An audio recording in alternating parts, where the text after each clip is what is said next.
Hi, welcome back guys. This is your friend, Cabbage Head Fanfics. Back with amazing fanfiction. This is the second part of What If Deku Had Powerful Absorption Quirk. Now before starting, please give this video a like and subscribe to the channel if you want more videos like this. Now let's get into the fanfic. Classes 1A and 1B were funneled into the same hospital for healing. Many of those in 1B were affected by the mist since they were deeper in the forest waiting for the test of courage. 1A mostly had minor injuries, the worst being Shoji losing one of his hands, but he said it would grow back. Izuku was the most banged up with his bruises and cuts from the branches. The only ones in 1A who were affected by the mist were Toru, Kyuka, and Yaoyorozu to a lesser extent. His mind went back to Toru's limp body on the forest ground next to Kyuka. Anger boiled at the situation. Once again, they were targeted by the League of Villains on a school trip. The first time was mostly due to them targeting All Might and him not being at the USJ. They had broken into UA and gotten the schedule. But now, it couldn't be a coincidence that they happened to know where the training camp was. Eraserhead even said it was secluded, and no one would have been told until they arrived for their safety, so much for that. Their mission was for him and Bakugo to be kidnapped. He was brought out of his thoughts as the doctor saw him finish up his healing. This was one of the first times he was healed by a doctor and the first time in a hospital. His bruises were just about gone but his cuts were to heal naturally. He thanked the doctor and headed out to find the attending nurse. He asked about Toru and was directed to a room but wasn't allowed to go in since doctors were examining her and Kyuka for the effects of the mist.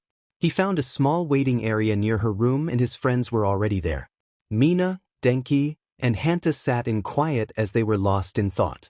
Izuku didn't speak up and sat next to them. Mina looked at who sat next to her and gave him a small smile. "How are you doing?" Mina asked. The other two turned to Izuku as well. Izuku sighed and rubbed his forehead, angry that we were attacked in a supposedly secluded camp and worried. There is nothing he can do to help Toru except to wait. Mina nodded.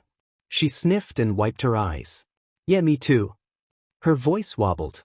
Izuku put an arm around her shoulder, and she cried into his. Denki gritted his teeth and clenched his fists, feeling similar to Izuku. Hanta showed no exterior emotions but was in the same boat as them. A few minutes later, they were brought out of their thoughts by the door to Toru's and Kyuka's room opening, and two doctors walked out. The gang of friends jumped them and began to ask questions. Will they be all right? What did that mist do to them? Mina was the first to speak for them all.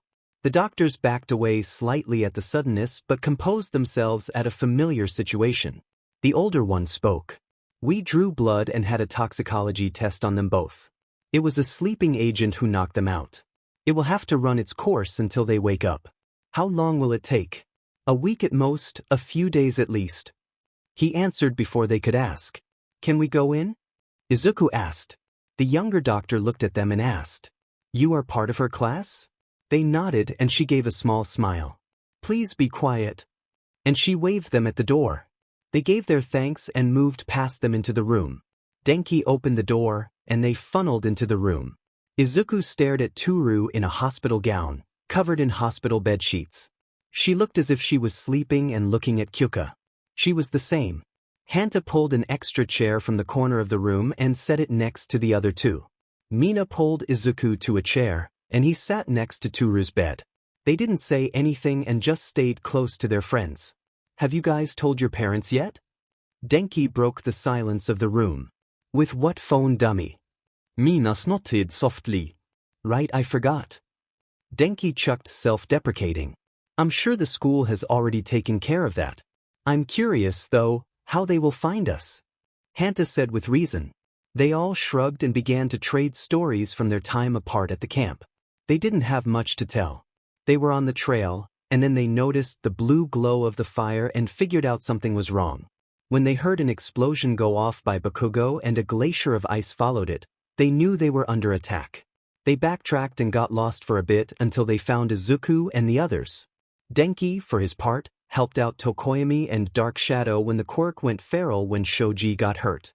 His lightning was enough for Dark Shadow to calm down, but he was drained of electricity. Izuku told them his side of the story by having to decide whether to go for Koda or Toru. his fight with Muscular and the state he left him after getting Kota to safety. Then, I'm looking for Toru and Kyuka while helping Uraraka and Tsuyu on the way. And then finally finding them. You did the right thing, Izuku. If you went after Toru and left Kota, Muscular would most likely have ended him. Toru and Kyuka are both trained to be heroes. They aren't defenseless. You helped with that. And they are alright, just sleeping is all. Mina reassured Izuku, churning thoughts. She's right. You did what was right. You saved the civilian and trusted the others to take care of themselves. That's something we learned. Denki added to Mina, and Hanta nodded along with him. I suppose you're right, I just hate seeing them like that. Izuku waved at the two. We all do, Mina said. They stayed quiet for a moment, and a few minutes later, Aizawa peeked through the door and opened it when he saw them. He checked over them all and then the two in beds. He turned back to the others. Your families are downstairs. He looked at Mina, Denki, and Hanta. He turned to Izuku. We haven't been able to reach yours. Any way to contact them? They all looked at Izuku and he shook his head. No, I'll be staying here for a bit longer. He said truthfully. His friends gave him worried looks, but Izuku shook his head, and they let it be for now. Aizawa, on the other hand, stared at Izuku with an unreadable expression. Izuku turned to his friends. You should all get going. They will be worried for you all. Mina got up and pulled him into a hug before stepping away. Denki and Hanta both gave him waves, and they made their way downstairs with worried expressions about Izuku and what relationship he had with his family. Aizawa escorted them downstairs and left Izuku alone in the room with the two. Later, Izuku was lost in thought. Aizawa came back with the bag he packed to go camping. He took it and nodded in thanks. We need to contact your family. I'll be fine. I'll be staying here for a bit longer. Izuku sat down again and took his phone out and pocketed it. He turned a glare at Aizawa. How were they able to find us? I thought it was supposed to be a secluded site. He questioned. Aizawa saw the deflection but went with it. We don't know. He shook his head. Once is a coincidence, twice is a pattern. The League knew where the staff room was for the schedule, and now they knew where we were at. He left the implications unsaid. Aizawa sent a sharp look at the boy before him. Those are dangerous words. Did any staff know the location? Izuku tilted his head and kept going, keeping his voice even. If not, then who else would know? Pointing fingers will end badly if there is no concrete proof, Aizawa said, equally even. Next are the students. We arrive at the camp and they let them know where. Or bring a tracker on their person. That's enough. Will it be enough when another attack happens and someone dies instead of that shit stain getting kidnapped? Izuku growled out. Aizawa was interrupted from answering by two adults rushing to Toru's bed. The parents of the invisible girl looked over their child in bed with some worry and anger. They didn't notice the other two standing in the room until the man looked up. The woman had almost neon yellow curly hair and the same color eyes. She stood a bit over Izuku's height of 5 feet 5 inches, and was slim. The man had dirty blonde hair pulled back that was coming undone. The color reminded him of Bakugo. He stood over 6 feet tall and was broad-shouldered. Who are you? The father asked. The woman looked up with tears in her eyes at the two. Izuku sheepishly lowered his hand. He aimed at them when he was startled at the sudden intrusion. I'm Izuku Midoriya. He bowed slightly in greeting. Aizawa Shoda, their homeroom teacher. Aizawa introduced himself. Izuku? Toru spoke much about you. The woman said, wiping tears away and looking him up and down. She turned back to her daughter in bed. I only wish we met in better circumstances. What happened? I thought she was supposed to be safe at that camp. The man turned to Aizawa with anger in his eyes. We do not know how they found the location of the camp. No one but the staff on site was to know the location and Nizu. He explained. At the corner of his eye, he could see Izuku giving him the same glare at him. If you excuse me. He made to leave and no one stopped him. Izuku awkwardly stood there as the two parents of his girlfriend turned to him. Can you tell us what happened? The mother asked. Izuku nodded and told them what happened during the attack. He explained the test of courage and then the fire. He went on to tell them how he found her and how they made it back to camp. I'm sorry I couldn't do anything more, he said. The man sighed and sat in one of the chairs. You did what you could, lad. We were already told about the effects, but seeing her like this. He shook his head, and Izuku agreed. I'm sorry, my name is Nighteye, and my husband is Makoto. It's been a day, and by the sounds of it, you have too. Nighteye introduced the two. Izuku gave a faint smile in greeting and then stood up to leave. I'll leave you two for some privacy. He bowed slightly and turned to leave. Hold on. Nighteye stopped him and pulled him into a tight hug. Thank you for being there for Toru. We'll speak again in better circumstances. She pulled him arm's length away and held his shoulders with a teary smile. Makoto nodded and gave him a faint smile as well. Izuku's throat closed up and he cleared it. I'd like that. He smiled a bit and gave one last look at Toru's sleeping face and left with his bag. Izuku left the hospital in the early morning and made his way to the train station.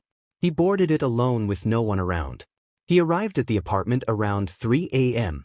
The first thing he did was take a shower. When he was done, he saw that he had multiple messages from the chat room saying the others were home and to let them know when he was home as well. He smiled a bit at that and sent a message to confirm his safety. After cooking up some breakfast, he went to bed and into a fitful sleep. Izuku woke up late. It was a bit after noon, and he was still tired. He got up anyway and showered again to rinse off the sweat from his body. He sat in the living room with nothing to do. His mind kept going back to Toru even though he knew she was as safe as she could be. The hospital they were taken to was frequented by heroes and high-profile people. The security would be higher than most. But UA was supposed to be the same. With that, he packed a bag and some things to distract himself and headed back to the hospital. He had nothing better to do, and there was nothing left for him at the apartment. He sent a message to the chat room that he was headed over to visit Toru. The train ride was filled with conversations about the attack at the camp. Izuku did his best to ignore it, but it was hard with screens showing news coverage of the incident. They even showed a clip of him absorbing the forest fire from above. He had to admit it looked pretty cool. Toru was the same as she was the night before. Her parents weren't in the room. The only other person inside was Kyuka in her bed. Izuku sat down on the small couch against the wall facing the two beds and settled in. He pulled out a book to read, but it was hard to concentrate, and he had to reread passages multiple times. Hours passed and he got sick of trying to read. Instead, he pulled out the sketchbook he was planning to gift Toru. He still had a few more pictures he could copy over and draw Toru into them. So, that's what he distracted himself with until Denki, Mina, and Hanta joined him in the room. Mina and Hanta pulled up chairs, and Denki sat next to Izuku on the couch. They chatted quietly as time passed on. All their parents were unsure to leave them out of their eyesight, but they managed to convince each one of them. When they got hungry, two split off and brought back takeout for the others. It was a difficult time for all of them. Another day passed the same way until all of 1A showed up at Toru's and Kyuka's door. Izuku was the first to speak. What's going on? He asked with a furrowed brow. Kirishima was about to speak when Todoroki stopped him and nodded to the girls sleeping. Right, we want to talk.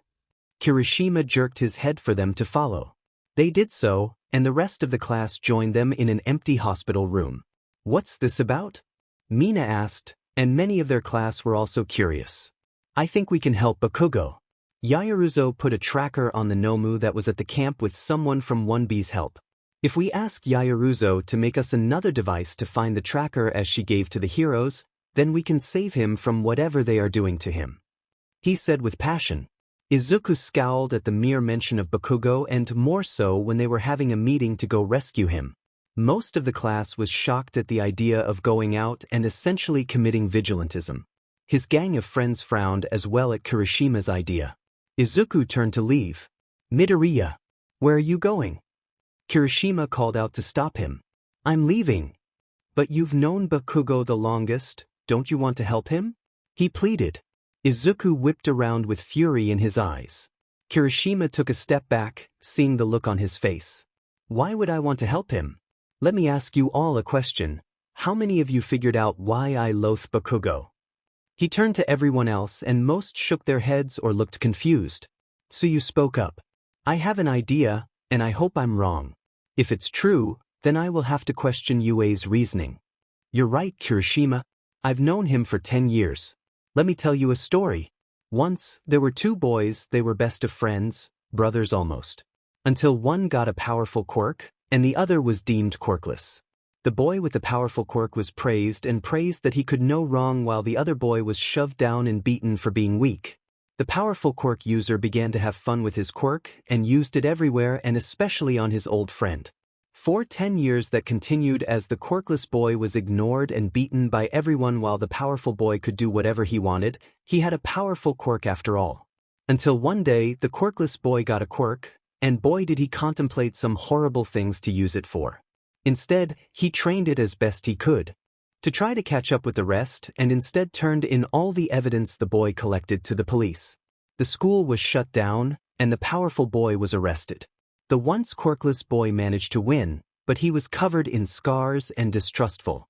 He was hoping to live the rest of his life without ever seeing the other boy again. The boy was happy not to have to see the other who burned him daily. Until the first day of school. Do you want to guess who the two boys are?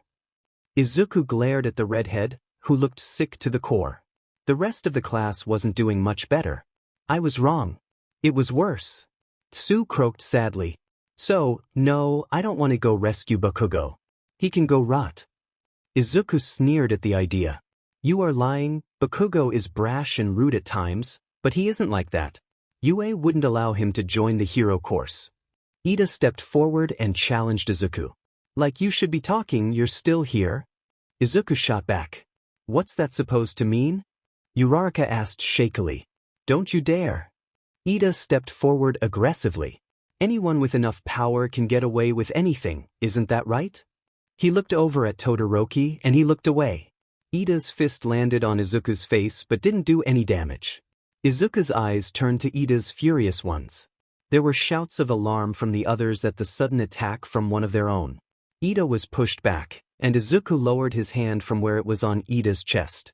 He had released enough kinetic energy to shove the bespectacled boy to the ground. Mina, Denki, and Hanta stepped close to Izuku, ready to back him up. I want nothing to do with Bakugo. Do what you want. Izuku turned and walked out of the room with Ida's glare on the back of his head. The other three followed their gang leader out of the room. Just about everyone left in the room was conflicted about what was revealed. Todoroki wanted to go after Bakugo. He was kidnapped right under his eyes and felt guilty. But after hearing the truth of who Bakugo was and how similar he was to Endeavor, he was conflicted. Kirishima was close friends with Bakugo and learned what he did shifted his views. Tokoyami and Tsuyu were the first to walk out of the room. Wait, what about the plan? Kirishima called out to them. Tsuyu stopped and looked back at everyone. Mirio was right, I want nothing to do with this. And I hope you don't do anything foolish. Tokoyami nodded, and they both left. Soon, the class began to disperse after being given the revelation of both why Izuku was the way he was, Bakugo's history, and their connection to each other.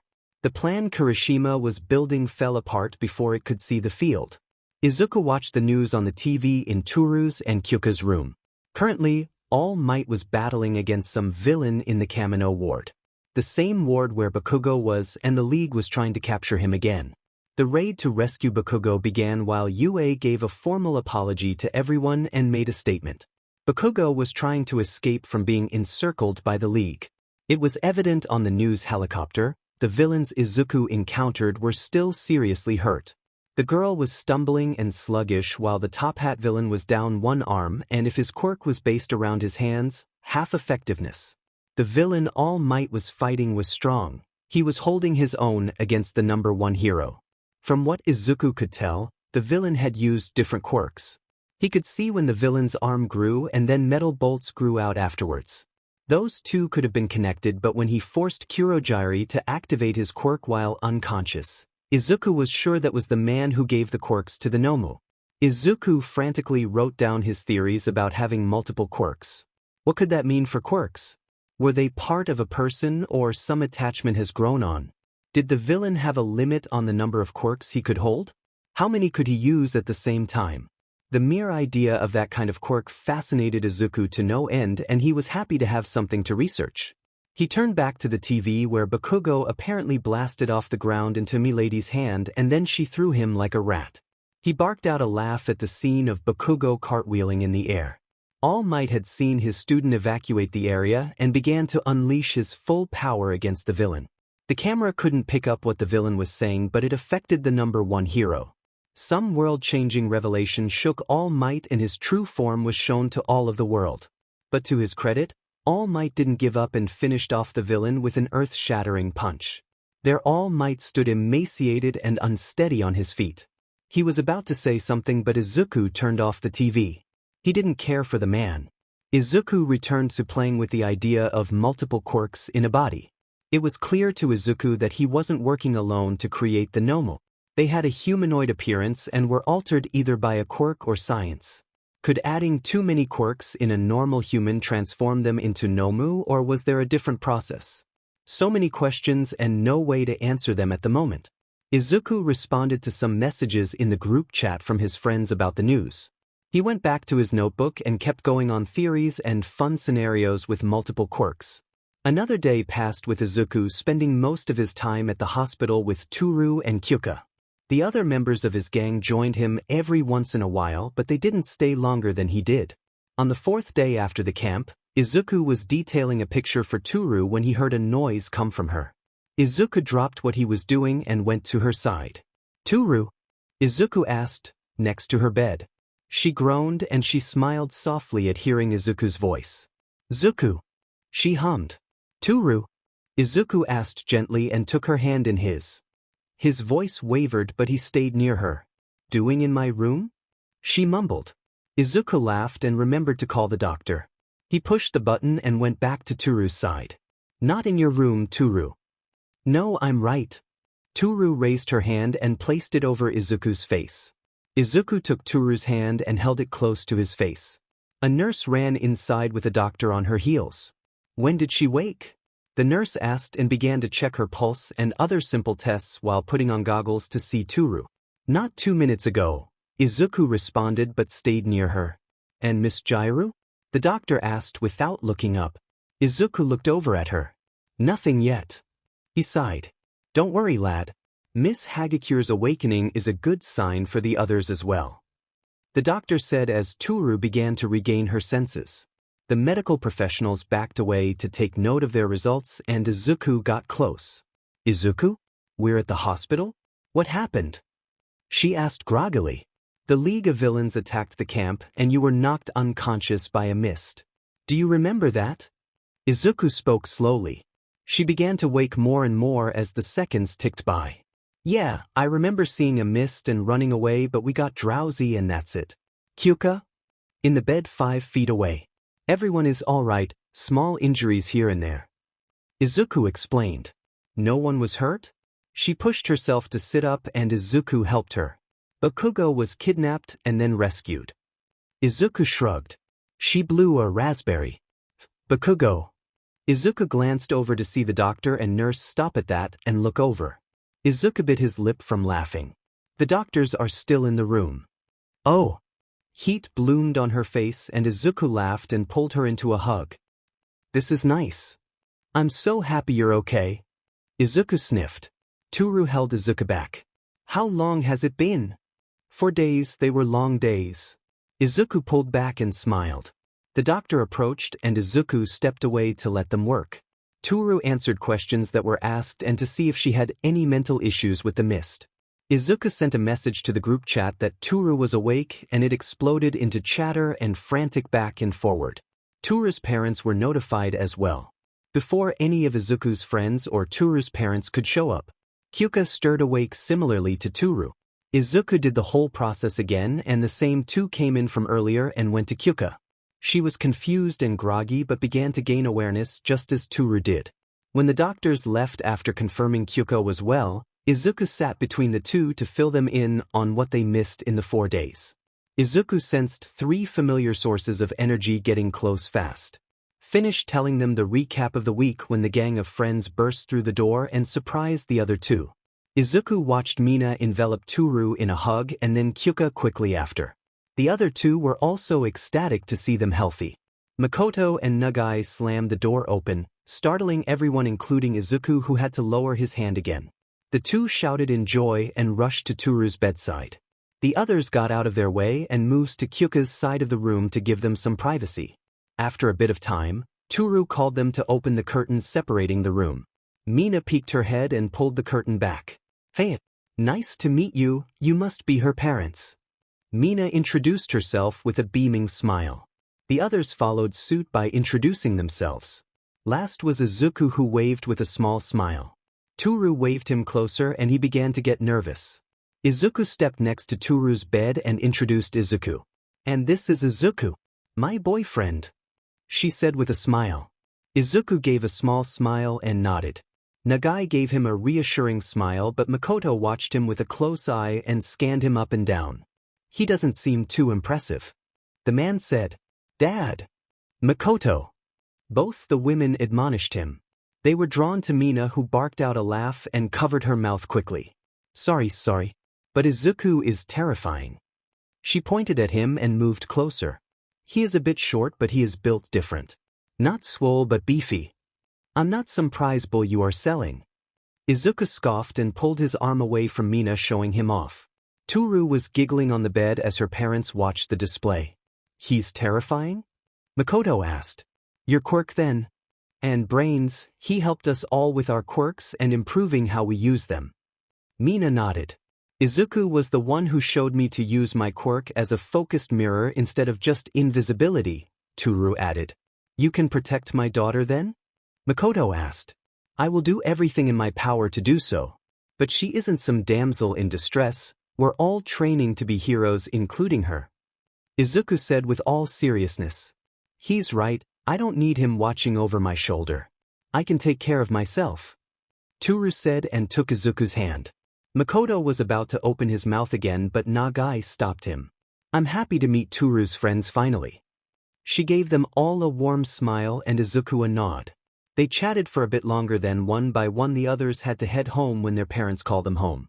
Izuku was left with the Hagakures but also thought of leaving them to have more proper privacy.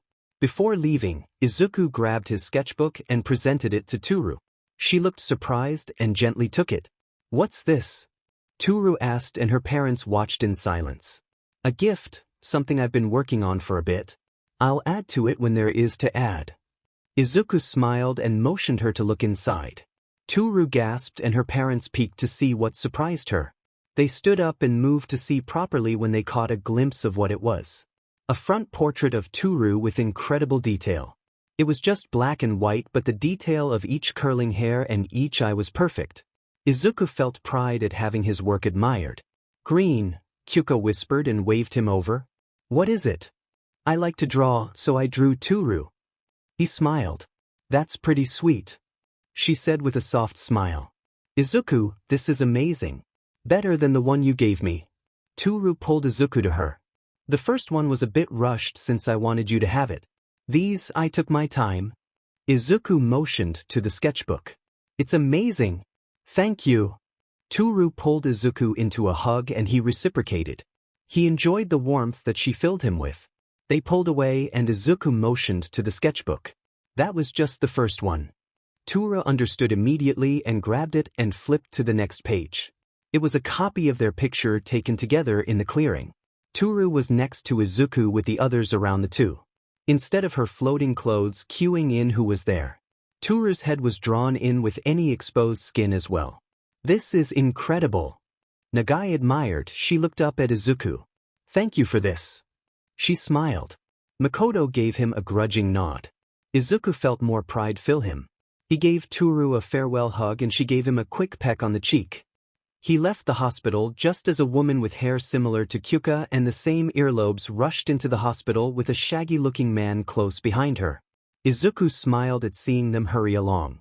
He arrived at the apartment and cooked up something to eat and sat to read. He felt more relaxed than he did in a while. That relaxation was interrupted by a knock on the door. Izuku sensed the two heat sources and moved behind the door. The peephole showed Aizawa and All Might standing outside. Izuku scowled slightly and opened the door. "Why are you here?" Izuku asked without waiting. "Your parents should have gotten a call and email from UA about what was going on," Aizawa said, looking behind Izuku to the interior of the apartment. "And you?" Izuku turned to All Might in his emaciated form. I have some things to say, but first may we come inside to speak. Izuku sighed and opened the door for them and got out of the way. He waved them to the living room and went to the kitchen to brew up some coffee and tea. Even if he doesn't like All Might and is distrustful of Aizawa, he will be a good host. The pot of water was boiling in a moment with an application of thermal energy, and he brought the tray over to the coffee table. He motioned them to have whatever and sat down. Aizawa took a cup of coffee and All Might just a cup of water. Izuku waited for them to start speaking. Aizawa glanced around the living room and its state. It was clean, but he noticed there were no pictures. It was lived in, but he wouldn't be able to tell by who. All Might for his part sat awkwardly as Izuku stared at the two. When will your mother be home? Aizawa asked, setting the cup of coffee down.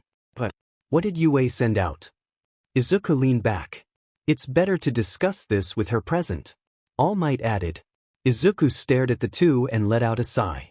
He got up and went to the junk drawer. The other two watched him curiously, and then Izuku came back and tossed the post-it note on the coffee table. He waved for them to look. Aizawa picked it up and read what was on it. What is this? He asked with a sinking feeling. Izuku shrugged. She's gone. Left for greener pastures, I don't know. What do you mean she left?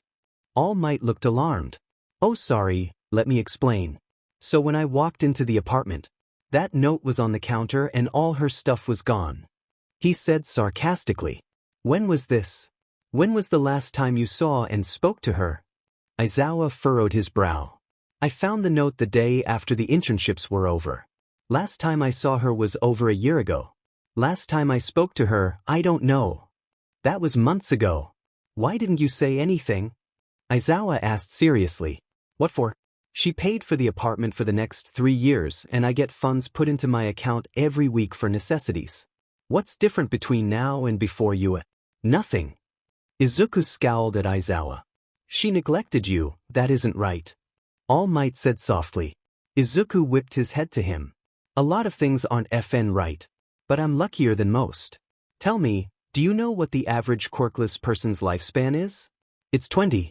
You either die from getting beaten to death, starved with no way to make money, or end yourself. That's not to mention the ones who go missing. From being sold off to just plain old kidnapping. I was fortunate enough to have a roof over my head and food in my stomach. Why would I ask for more from Inko? He said with cold fury at his circumstances. I am fortunate enough that she left me with everything I needed to take care of myself. He sat back after his rant. They were quiet for a moment as Izuku collected himself. Why are you here? He asked calmly. UA is putting in a dorm system and it's required for 1A and 1B to live there for their safety, Aizawa explained steadily. His mind spun around what his student had said. Safety. Izuku scoffed and sighed. Right then, I'll start packing. He had no reason to leave UA, his friends are there and it furthers his goals. There's still much we need to discuss, more so with your situation. All Might said. Go on then. Muscular, what did you do to him? Aizawa asked. I absorbed his electric energy from his nervous system to stop him from ending Koda. Izuku waited to see the results of his theory. He is brain dead, Aizawa said and watched Izuku carefully. Izuku nodded. It was a possibility. Either doing so would have caused his body to go limp and shut down for a moment and then recover or cause brain death. He hummed. This is a serious matter, Aizawa said harshly. Of course it is. But I'm not getting arrested, otherwise you would have done so already or been kicked out of UA because you are talking about the dorms. Izuku said logically. You essentially ended a man. All Might furrowed his brows. So have you? That wound you have on your side was made by the man with multiple quirks, and you said you ended him. How do you know of him? All Might began to stand. I stopped a monster who was going to end a child. He was no different from a Nomo except he could think and talk. Izuku ignored All Might's aggressive response. As for how I know of that villain, the FN news, I saw it with my own eyes. He made a face as if he was asking, are you serious? Back to the topic at hand. Aizawa stopped them from keep arguing. That isn't something you should decide until you are a professional. Izuku nodded sagely. Of course, if only there was a safe place to train and learn without having to fight for our lives. He mocked. Aizawa pursed his lips at the jab. Is there something else we need to speak about, or are we done? All Might sighed and stood up with the intent to bow. I am sorry for the grief I've caused you in the past or present. If there is anything to repay you, please just ask. Izuku stared at the number 1 hero bowing to him. Anything? Expel Bakugo Katsuki and have his red-tapped file opened. He said casually. All Might straightened and made a face. I cannot do that. Then get out, send the information about the dorms to me and I'll be ready to go. He said, already knowing what his answer would be. Aizawa handed Izuku a packet of papers about the dorm system and got up. He wanted to say something to the boy, but the look Izuku gave him stopped him. All Might walked out with a grimace but said nothing. Izuku walked them to the door and closed it softly behind them. With a sigh, he cleaned up after the two and began to pack what he would need for the dorms. He read through the packet of information and it was pretty straightforward. What the school would provide and what the rooms would have. Izuku rubbed his face at the complications that will rise from letting UA know more about him. Izuku began packing his meager belongings. He didn't have much that fit into 3 cardboard boxes. He would have to buy more things for the new dorms. Like the shoes, he exploded in the rush to save Kota and Toru. With an annoyed sigh, he put on the old pair of shoes he had and went out to buy a new pair. A few days later, Izuku walked through the gates of the school and stood in front of the new dorms. Most of his classmates were already there and waiting. Toru skipped over to him and latched onto his arm. She gave him a beaming smile and Izuku returned it. You would never believe how much I had to argue for my parents to let me stay at UA. She began and led Izuku to their gang of friends. Makes sense if I had a kid coming here. I would have pulled them out. Izuku argued. But I'm glad you succeeded in talking them in. What's this about a kid? Toru. Before wedlock. For shame. Minati yasid. Izuku reddened at the idea but didn't push away the thought of having a child with Toru. He reddened even more at the realization. Ah. He looks like a strawberry. Denki laughed. I'm sure Toru is just as bad but she's cheating with her quirk. Denki turned to the invisible girl and was blinded by a bright light. My eyes. Ah. Hanta laughed and pointed. Kyuka shook her head at all of them. I swear we are going to end up ending one another. Denki will be first of course. The chatter died down and Izuku turned to see why. Bakugo and Aizawa walked to the group together. Bakugo looked calm but the tension in his shoulders showed otherwise. The class was visibly unsure of what to think of their classmate and the two noticed. Aizawa stopped and scanned them. Everyone is here good. Let's get the tour over with already. Aizawa walked ahead and through the doors. Izuku saw Kirishima try to make conversation with Bakugo but it was forced on the redhead's end. The rest of the class was never close to Bakugo and what Izuku told them about him made it worse. Currently, Bakugo and Kirishima were separated from everyone and Kirishima seems to be losing his ambition to stay close to the bomber. The tour wasn't very exciting but it was new for everyone to see. Soon, Aizawa left and everyone went to their rooms to get settled in. Izuku was done in a couple of hours and headed down to eat. He was slightly uncomfortable sharing space with others since Izuku had been alone for over 5 years at least. He found bread, sandwich meat, and cheese. With that, he settled in for his meal. Some of his classmates had the same idea and began to scout out the kitchen for food. Ah, Midoriya. Could I grab the bread from you? Uraraka asked with a small smile. Izuku nodded and slid the bread over to her. He absent-mindedly watched her make a peanut and jelly sandwich with little of each. You ever try adding honey to it? Izuku tried to converse. Uraraka gave a bright smile. Mom sometimes made it like that, but... She trailed off. Honey is expensive. Izuku nodded. He recalled trying it once and loving it but the budget for extra things like that was scarce. Uraraka looked up at that and nodded. Your family was tight on money too? She went back to her sandwich. Something like that. Izuku shrugged noncommittally. He got up to walk away and wander around when she called out. Midoriya. I just wanted to let you know that I don't care that you were quirkless. She finished sheepishly. Izuku turned around to see the honesty and that warmed his chest. Thanks, Uraraka. That means a lot to me. He gave her a grateful smile. Of course. She beamed and munched on her PB&J sandwich. Denki finished and met Izuku in the common room. Yo. Finished already? He plopped next to Izuku on the couch. Comfy. I don't have much. Izuku shrugged. Denki looked at his friend in worry. Are you alright? You drop things like that every once in a while. Izuku opened his mouth to brush it off but closed it. Yeah, there's something I should probably tell you guys. Maybe a while ago. He saw more worry show on Denki's face. Nothing urgent, just another thing is all. He tried to reassure him with little success. All right. Denki nodded but still was apprehensive. Toru interrupted them by jumping over the backrest and almost landing on Izuku. What Chugai's talking about? She smiled up at Izuku. I'll tell you later. Izuku smiled and hugged Toru. Making me jealous over here, Denki grumbled. They ignored him and spent the rest of the day hanging out in their new environment. Denki and Hanta hooked up their gaming systems for the class and fought over games. Most of the class soon joined them in the common room to watch and participate in the gaming tournament. Izuku sat next to Toru the whole time and she leaned into his shoulder. Overall, it was a pleasant time. Before bed, Denki stopped the rest of the gang and motioned to Izuku. Ah, right. Izuku got up and made them follow him into his room. Izuku welcomed them in without any hesitation. Is something the matter? Toru asked worriedly. Not really. Everyone stood around and waited. Izuku sighed and rubbed his shoulder. You all know about how I was treated and all that. Well, my mother was the opposite and left me to deal with it all alone. To get it out, I haven't seen her in over a year and haven't spoken to her in more. What? Mina exclaimed in horror. And after the internships, I found out she moved out of the apartment and paid it for the next 3 years. He added. Izuku, Toru said sadly and tightly hugged him. Why didn't you say anything? She sobbed into his chest. It's not like it would have changed anything. It's just another thing I had to deal with. Izuku shrugged with his arms around Toru. Denki got close and pulled Izuku's shirt up to show his stomach.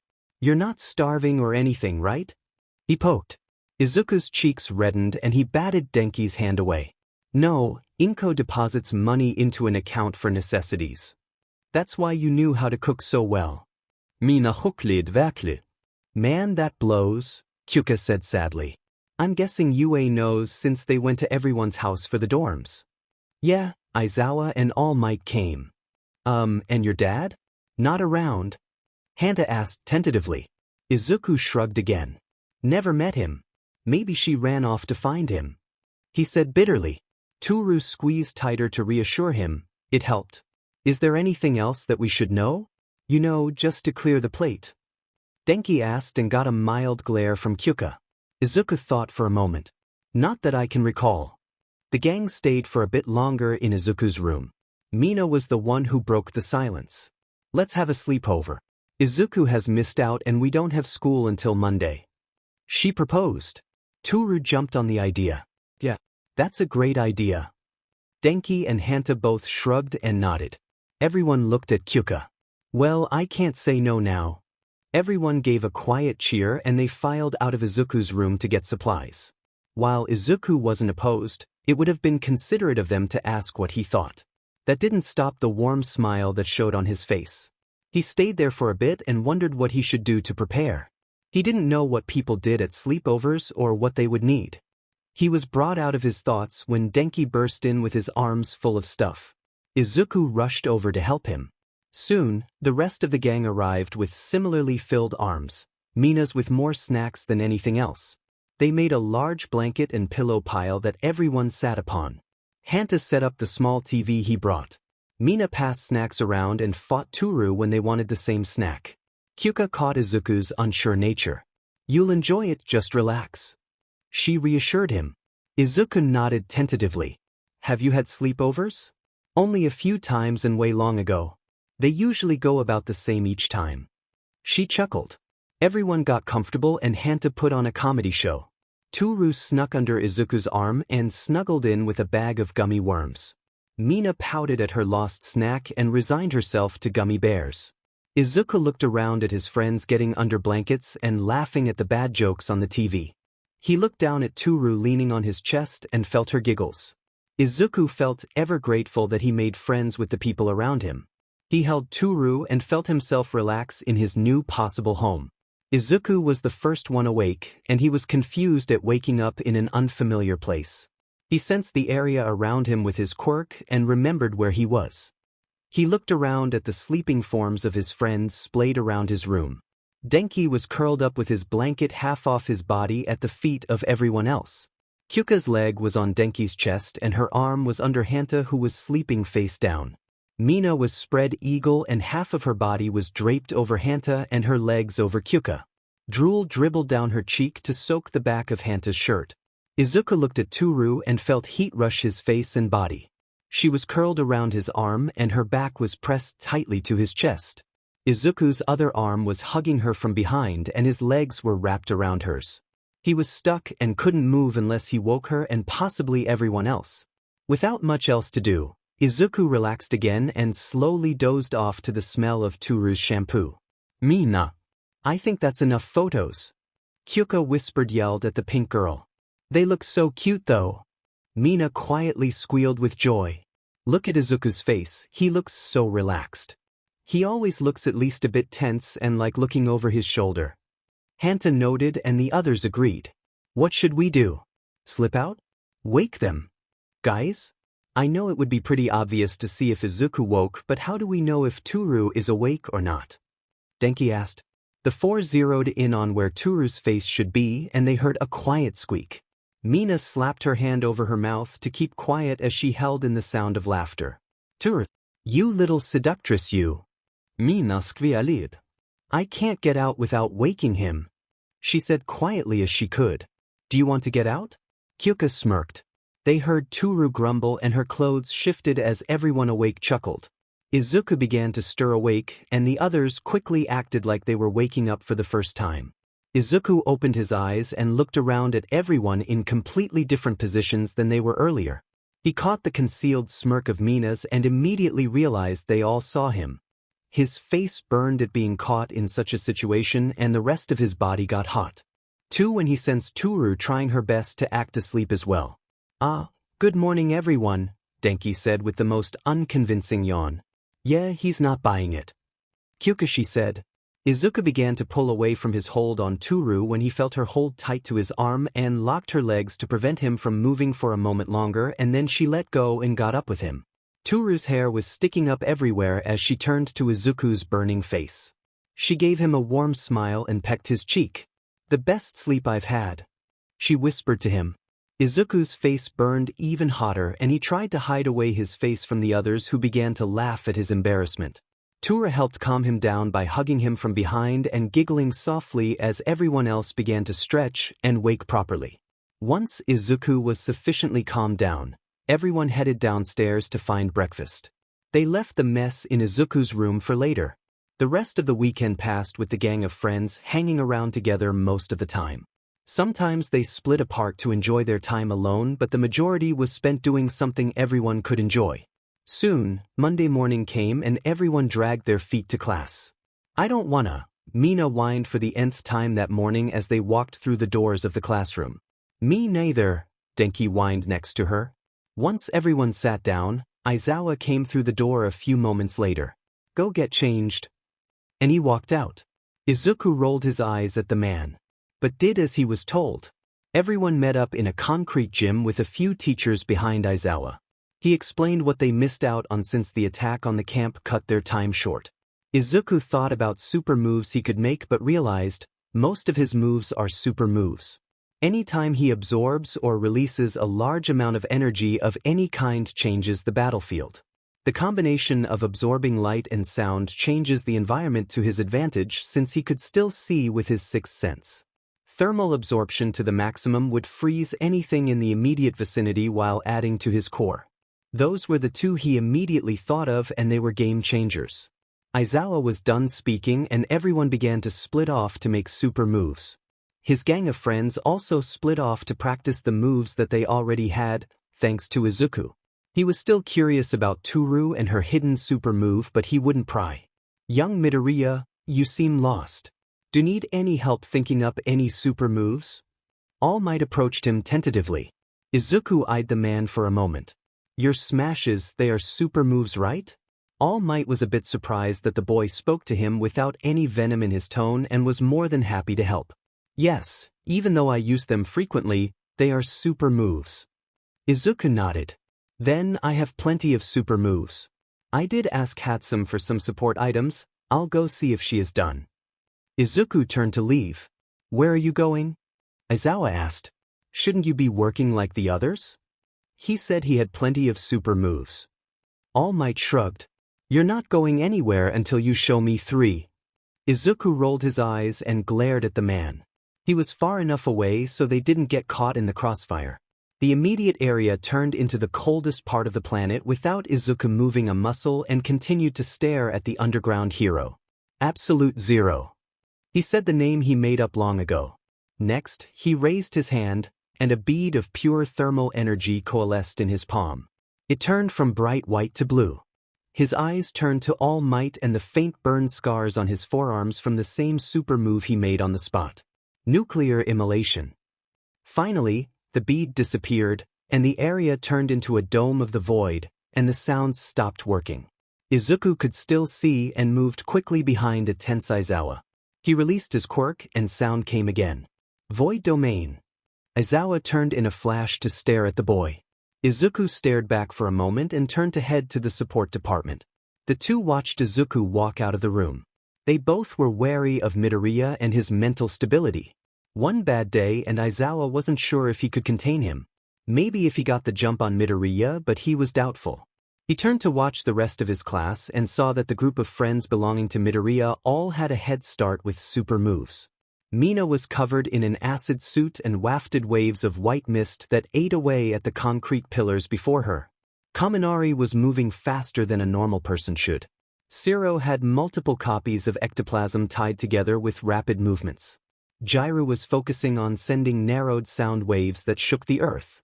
And Hagakure had burnt targets from light beams similar to Aoyama's quirk. Izuku walked to the metal door and opened it. He looked around and found the pink mechanic with a welding hood on and focused on an invention.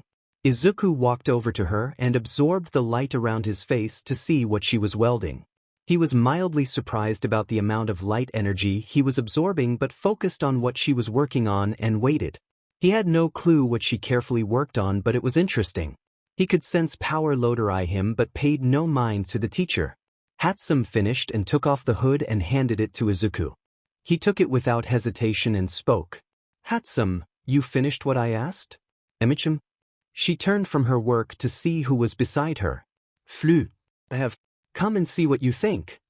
She beamed and dragged Izuku over to the corner. Let me present you with a miniature nuclear reactor. She placed her hands on her hips proudly.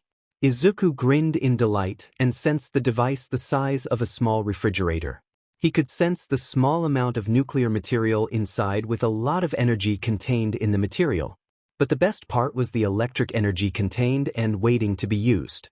He saw a screen seeing it green and turned to the still grinning girl. How much energy can I get from this? But load. It's held in standby mode for now until it's ready to use. Otherwise, if it's on all the time, could. Hatsum made an explosion with her hands. More of a meltdown, but you get the idea. That makes sense. How does it work? Hatsum beamed and uncovered 2 copper rods. Firmly grasp it. Izuku did so and waited. She tapped on the screen and the machine thrummed to life. How much can you absorb at a time? She asked curiously. As much as I need. Izuku smiled excitedly. Hatsum nodded calmly. Then, full power. She yelled in delight and they heard power loader yelp in panic and begin to rush over. Izuku felt a small trickle and then a torrent of electricity shoot up the copper rods. His smile could only be described as unhinged as bolts of electricity tried to escape but was sucked into his arms. When the rods began to heat up at the amount of energy coursing through them, he absorbed the heat. When the reactor began to leak particles of radiation, he diverted their course to himself and took them in gladly. When the cooling system burned away, he took up the job himself. Bit by bit the energy contained in the nuclear core was drained away and converted into electricity at a staggering rate that caused the machine to begin to fall apart. Shut it down. Power loader yelled. Hatsum rushed to do so, but the screen sparked and shut down. That's bad. Flu. Shut it off if you can. Run. She shrugged. Izuku gave out a pained sigh and reluctantly absorbed the nuclear core and any energy that was contained in the machine.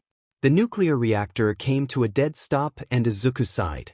He checked inside his core and his sigh turned into a joyful laugh. That's a lot of energy. He turned to Hatsum and gave her a thumbs up. Great job. Although, I think causing it to melt down wasn't part of the design. No, it wasn't. Full power caused it to degrade much faster than predicted. Hatsum began to tear it apart when Power Loader ran up to her in a hazmat suit and pulled her away and checked the area with a Geiger counter. It never made a sound. Hatsum and Izuku watched him and then Izuku turned to her. Got any nuclear I can absorb? She beamed and pulled out a cardboard box and pointed at it for him. He didn't even look inside and it was drained of nuclear energy. I think my trip here was a success. I look forward to seeing what else you make. Izuku left his number for her. She picked it up and stared at the numbers. What's this? A code. My phone number, in case you need me to absorb any additional energy or if you make something that I could use. Hatsum beamed and stuck her hand out. Happy doing business. Izuku took it and shook her greasy hand. Class 1A got off the bus in front of the large building with many other students from other schools doing the same. They grouped up as Izuku watched everyone else from the other schools to gauge their capabilities. It was somewhat difficult, but quirks affected the person's personality frequently enough to use it as a way to guess their quirks. Granted, it's not perfect, but it's a good way to get started on his possible opponents. One thing he noticed from just about every school was that they all eyed UA more than the others. People watching? Toru came up to his side. Something like that. He murmured, You're trying to tear them apart. Toru realized. Izuku looked over at her and gave her a warm smile. She beamed back. Am I right or am I right? Izuku chuckled and nodded. I was trying to guess their quirks and see where they stood. Since they don't have something similar like the sports festival, it's hard to tell. He trailed off and hummed. What? Toru poked at his cheek. He swatted her hand away with a smile. He motioned her to follow and went to Yaoruzo. They know our quirks and some of our abilities. He nodded to the other schools. What do you mean? Yaoruzo was thrown off by the usually standoffish boy suddenly talking to her and initiating a dialogue. What would you do if your possible opponent's quirks were put on live TV for everyone to see? He posed the question to her. I would watch, memorize, and develop counters to the ones I could counter. She answered and shook her head in confusion. She looked at where the powerful boy looked and cursed softly in realization. The sports festival. Wait, everyone knows our quirks? That's bogus. Denki moaned. The rest of the class heard the conversation and also complained about it. Aizawa sauntered up and heard them. Good, you all realized what it means to be put in the public eye. It would have been nice to know ahead of time. Mina crossed her arms at him. You all will have to learn on your own. Yeah. Too bad we don't go to school to learn these kinds of stuff, Izuku said sarcastically. Aizawa shot a glare at the boy but was cut off from shooting back by a voice he didn't want to hear. Yo. To raise her head. Let's get married. A foam green-haired hero threw her arm around the tired man. Didn't your profile on him say that he was already married? Mina asked Izuku. Both heroes' attention was snapped to what the pink girl said. Aizawa's eyes turned to the green-haired boy. Profile? He questioned. You're not special, I have one on everyone. Izuku shrugged and turned to the large mass of thermal energy walking up to them. You're an odd one, aren't you? Miss Joke tried to lighten the tense mood between the student and the teacher. She of course knew of the winner of the sports festival and his overwhelming power and his humiliation of the second-place winner. I came to introduce my class from Ketsubutsu Academy. Hello. Nice to meet you all. I'm Yoshindo. He reached for a handshake and Izuku stared at it. He took the hand and shook it. Midoriya. He said simply. I'm sure you already knew that. Self-centered one, huh? Miss Joke elbowed Eraserhead, but he was watching the interaction carefully, which caused her some trepidation. He's not, dangerous is he? Very. Aizawa responded and left it at that. What do you mean? Shindo asked quizzically. Everyone here watched the sports festival and anyone worth their weight would have analyzed every frame for our quirks to have an edge on us, Izuku said. At least that's what I would have done. He shrugged. Making friends, are we? Denki and Hanta sauntered up next to Izuku. No, just gauging our competitors, Izuku said and turned away. Makes sense. Hanta nodded and turned with Izuku without waiting. Denki shot finger guns and winked at the blonde girl next to and walked backward for a few steps before tripping and quickly righting himself. Shindo's face fell as they walked away and he also turned away from Yue. He's someone to keep an eye out for. Everyone went to change into their hero suits after the interaction between Izuku and Ketsubutsu Academy. They all grouped up again and headed to the large gathering room filled with over 1,000 other students hoping to get their provisional licenses. A man walked onto the stage and to the podium for the hero commission. He sounded even more tired than Aizawa if that was even possible. He explained the rules of the exam and how many would be allowed to pass. There was an uproar at the limited slots, but that didn't discourage Izuku or his gang of friends. After putting on the targets on their bodies, every school split off to their desired terrain. Todoroki split off immediately became of his quirk effectiveness with friendly fire. Izuku wanted to do the same but his gang of friends stopped him from running off. Bakugo also looked like he wanted to go off on his own but Kirishima held him back from leaving the group. Ever since Bakugo had returned from his capture from the League of Villains, he had been quiet and distant while Kirishima tried to bring him back to how things used to be before everyone had learned what Bakugo had done. Bakugo had asked Kirishima directly one day about the strange behavior of everyone and the redhead explained what Izuku had told them. Kirishima had tried to play it off like it was no big deal but Bakugo's silence was enough for Kirishima to figure out it was just as bad as Izuku had said. Ever since Kirishima had tried to get Bakugo to be more friendly but it only has gone so far. What's the plan, boss?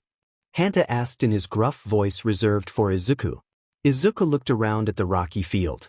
We're going to get jumped as soon as this starts. The best thing to do is jump them back in return. Alright, that sounds good. Who does what?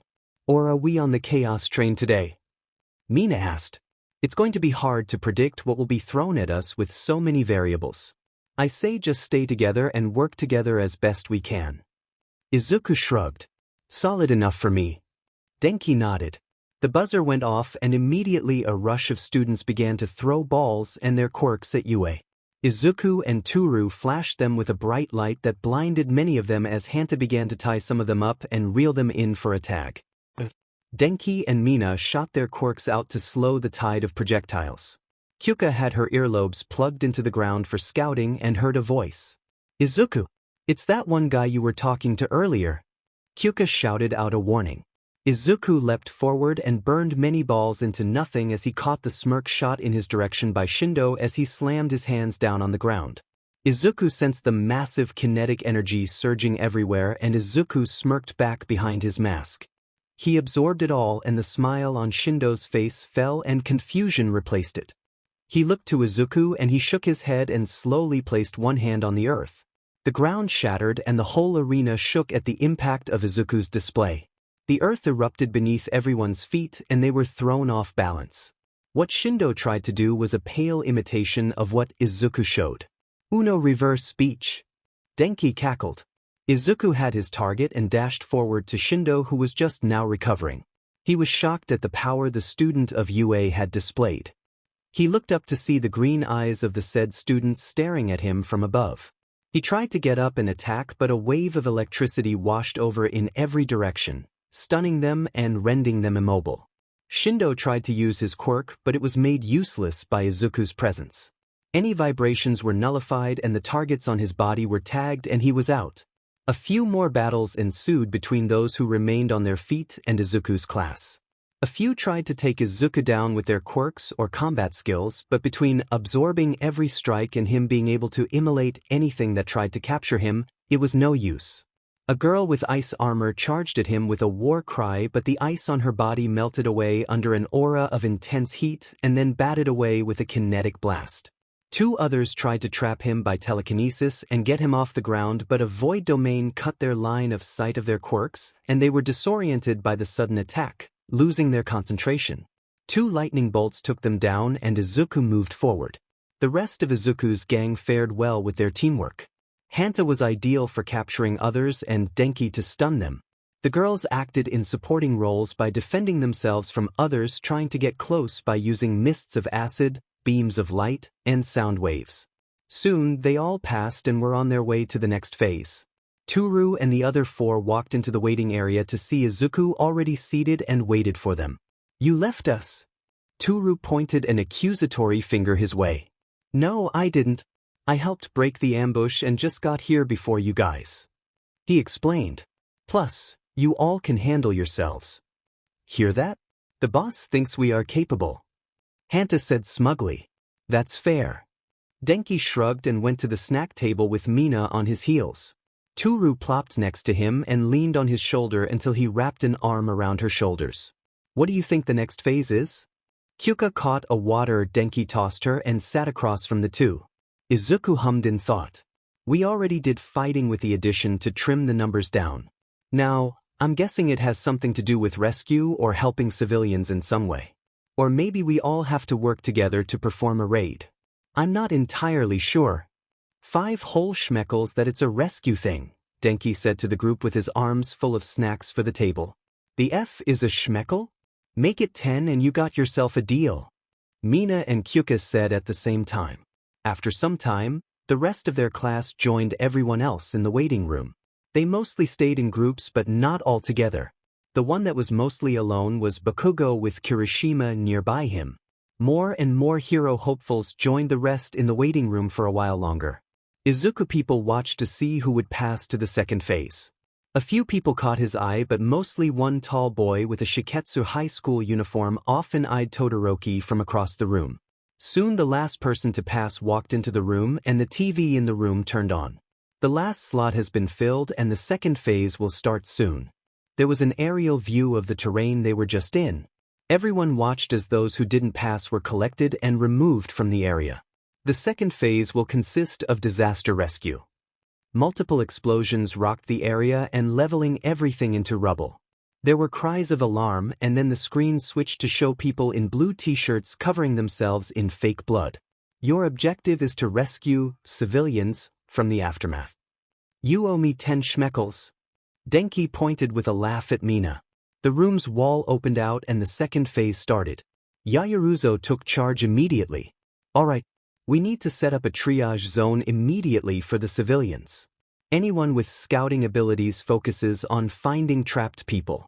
Earjack, Tentacle, Anima, and Flux would be ideal. Everyone else helps with getting them out safely." "Who put you in charge?" another test taker asked hotly. "Who cares who's in charge? This phase is a team effort.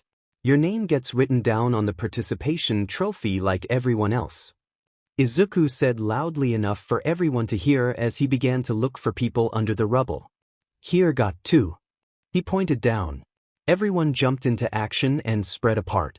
Sato and Mina worked together to melt and toss rubble out of the way to get 2 mostly unharmed civilians to the triage zone. Izuku didn't stick around and kept scanning with his sixth sense to find thermal signatures buried or hidden. He called out multiple times to indicate where people were and sometimes helped others get people to safety. "Hello, I'm Flu. Are you hurt anywhere?" Izuku knelt by a crying woman whose legs were trapped by rebar and concrete. "My leg, it hurts." She could shift it somewhat but couldn't get out. Izuku looked around the leg to see how safe it would be for him to cut her out. "All right, I'll get you out in a moment. What's your name?" he asked as he heated his hand to the point it was glowing. He absorbed the excess heat radiating to avoid hurting the woman and cut through the rebar like wet paper. "Akio, please hurry," she whined. "Just a moment," he said calmly. The last bar holding her leg was released and Izuku was able to lift the block to get her out. He saw another test taker looking around and called out, "Here, take Akio to the triage zone." The teen ran over and gently picked her up. Before he left, Akio shot Izuku a thumbs up. He felt pride at that and kept going to search for civilians. He ran into his classmates and helped where he could, but his main focus was on finding people inside of getting them to the triage zone or getting them out. Izuku hesitated when there was an explosion in the area. He let out a sigh of relief when the overseer of the exam said it was part of the test and that a villain came back. Izuku debates between helping the civilians and going and fighting. He saw a few go off to fight, including Todoroki. So he chose to stay for a bit longer to help civilians. He heard the battle go on as Izuku pointed out hidden people. Flux, this is Creati. Help with the villain, we got it here. Izuku heard over his earpiece everyone got at the start of the phase. Izuku looked over to where the sounds of battle quieted down and the erratic flames shooting into the air. He frowned at the display and began to run with bursts of kinetic energy. Once he was clear from hurting anyone, he blasted off with kinetic energy into the air to gain an aerial view of what was happening. He saw Todoroki and that boy that was glaring at him in the waiting room collapse by Gang Orca's quirk. Once he found his target, he aimed himself at him and rocketed forward. He saw his sidekicks and pulled the rubber ball bearings and shot them at the groups. Many of them went down at the scattered shots. Gang Orca heard the cries of pain and looked behind him to see the plumes of dust from the impacts of the projectiles. He looked up to see where they came from just in time to see a masked boy coming straight at him. He crossed his arms to block and then felt the small touch before being catapulted back at speed. He tumbled in the air until he bounced off the ground to a stop. He groaned in pain at the hard landing and got up to see who hit him. Izuku took off the jacket and tossed it next to Todoroki's prone form.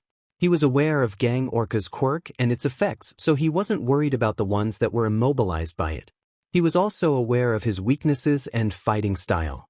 Gang Orca met his eyes and Izuku began walking forward to the villain that was attacking.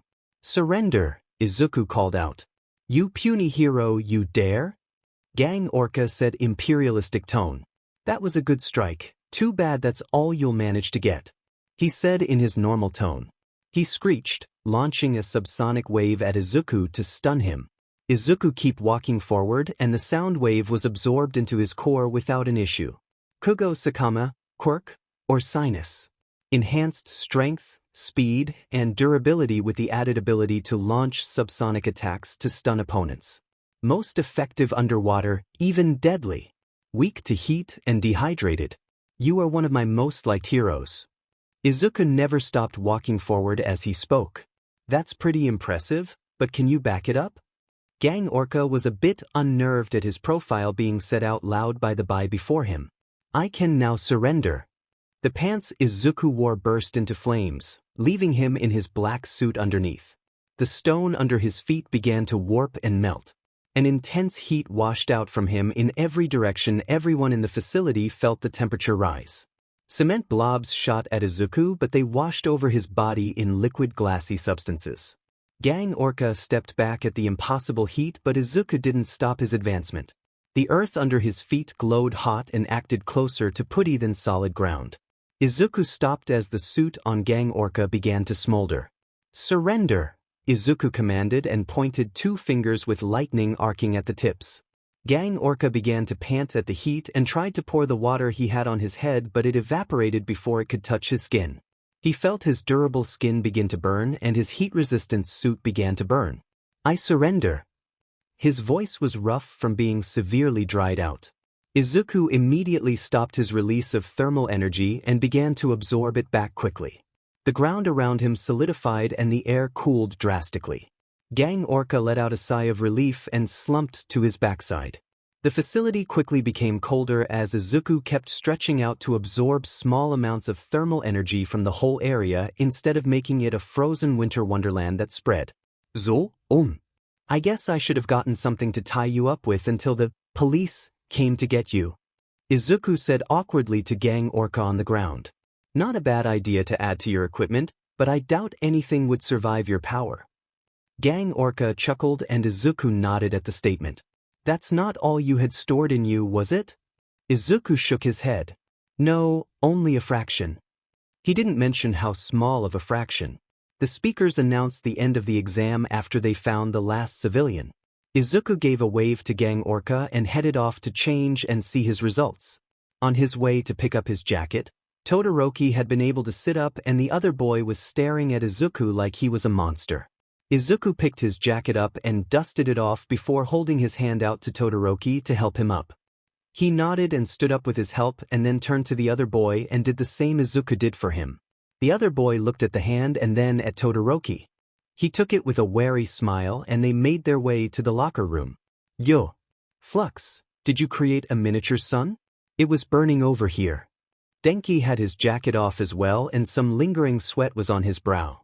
Toru skipped forward and took Izuku's jacket before putting it on. It did get really hot. What happened? He melted the ground and made Gang Orca surrender. The tall boy said in contemplation. Ah, just like All Might then? Mina asked. All Might? The boy asked.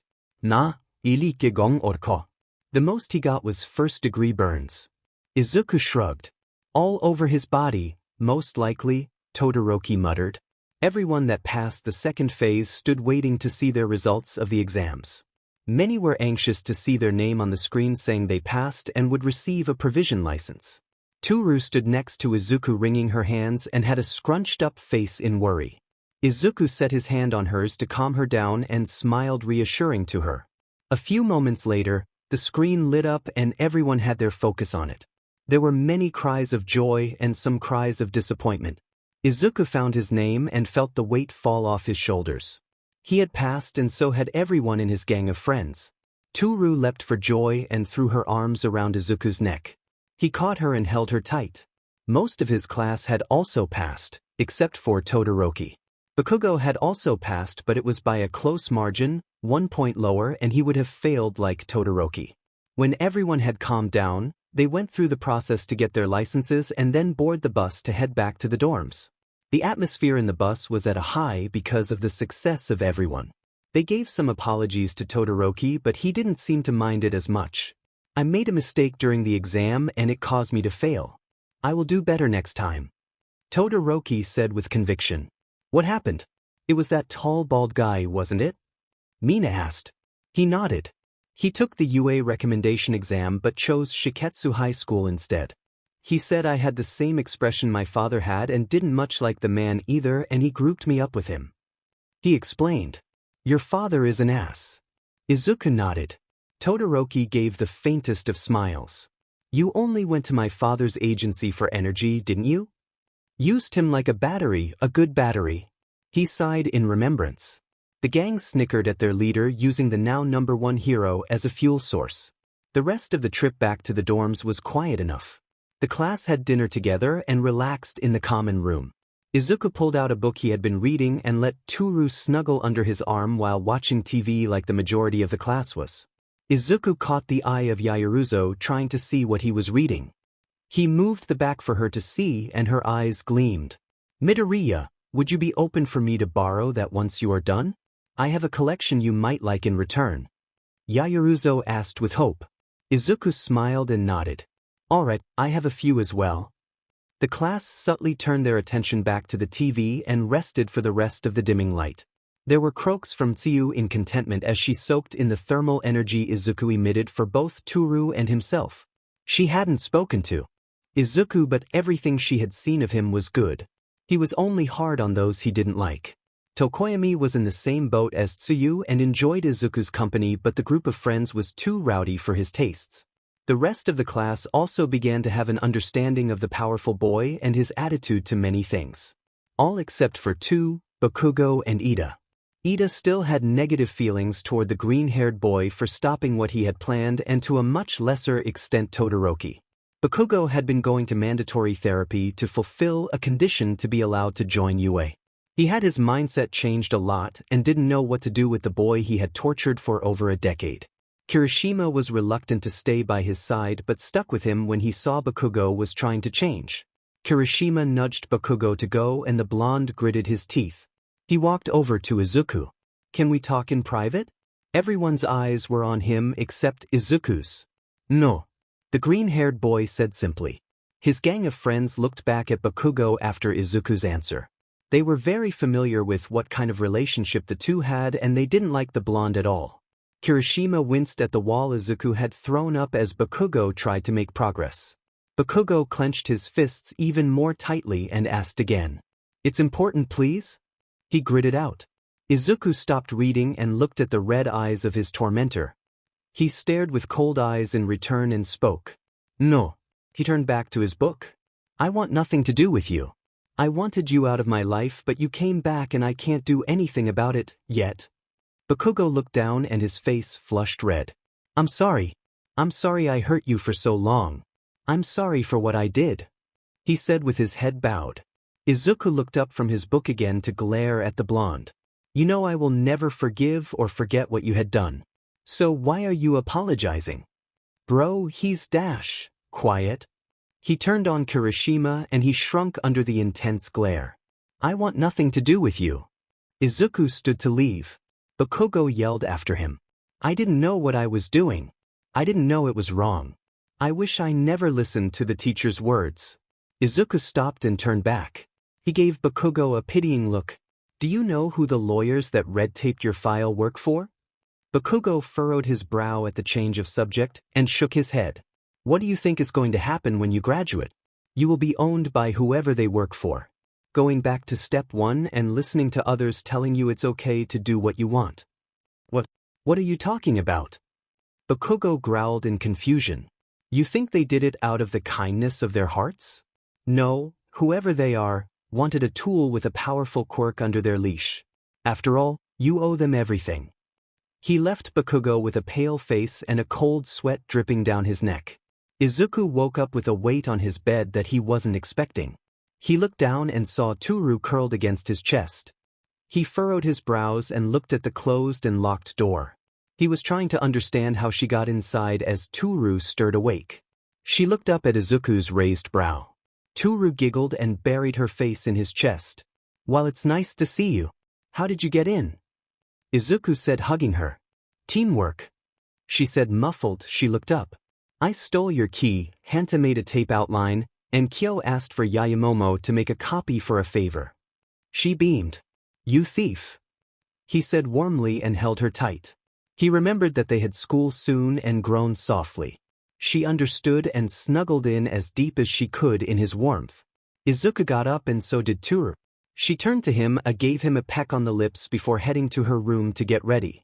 After a rushed breakfast, the whole class shared one large kitchen. Everyone was seated at their desks waiting for Aizawa to show up. A few minutes later, after the bell had rung, he arrived and stood behind the podium. Good, you are all here, he drawled out. On time, unlike some, Izuku muttered, but Kyuka caught it and held in a snort using all her willpower. As you know, the reason for the Provision Hero license most of you have is for you to be able to use your quirks in an emergency to help in a situation. This also gives you the ability to intern with a hero. Similar to earlier in the year but more in-depth work. He motioned to the door and 3 upperclassmen men walked in. These 3 are UA's big 3. The strongest and most likely to reach the top ranks when they graduate. They introduced themselves to the class with Tamaki failing and having Mirio do it for him with a chipper attitude. Nighteye buzzed around the room asking questions and being curious about everything she sees, like a child. The class was very unconvinced that they were the top-ranking students. Mirio took the doubt in stride and proposed a spar. Most of the class was offended by his disregard for the class. Aizawa shrugged and motioned everyone to head to the gym. Everyone in Class 1A was changed into their gym uniforms and stood together against Mirio across the field from them. Todoroki was to the side, not wanting to participate since he didn't have a license. Physical attacks won't work on him, Izuku said to the whole class as he stared at Mirio beaming a smile at them. Oh shit! Mina said excitedly. You've been profiled. She pointed at Mirio who looked confused. Izuku stepped forward and began. You can sink into solid materials and shoot out of them as if you were being launched. It's not indefinite. My guess is you still have to breathe and you can't see when you use your quirk, can you? Mirio's smile fell and he looked surprised. You're just like Sir. Right? I forgot you are an intern for Sir Nighteye. He was nice when I met him. The Fenha? He is pretty great. How'd you meet him? Mirio had his smile again. When I sold all my All Might merch to him a year ago. That was you? He was extremely happy, but why? He asked curiously. Because I didn't like to have the face of the man who told me to give up trying to be a hero all over my room, Izuku said coldly. Mirio's smile fell completely away and a look of denial arose. All Might? He would never do such a thing, he said defensively. He didn't think a quirkless kid could become a hero and left me without any other encouragement other than be realistic. He watched Mirio's face crumple. But what does it matter, we're here to fight, so fight me. Izuku shrugged and waited for the first move.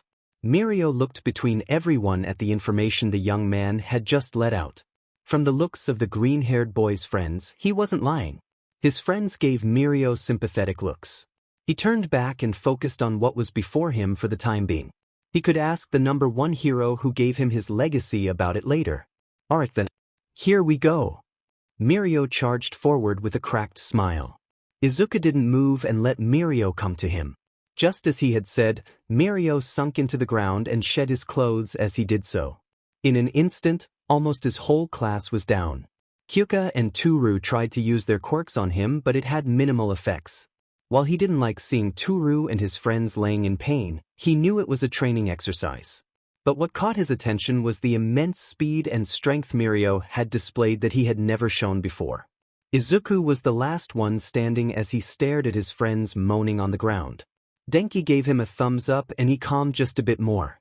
He sensed the thermal signature rise from the ground rapidly in his direction.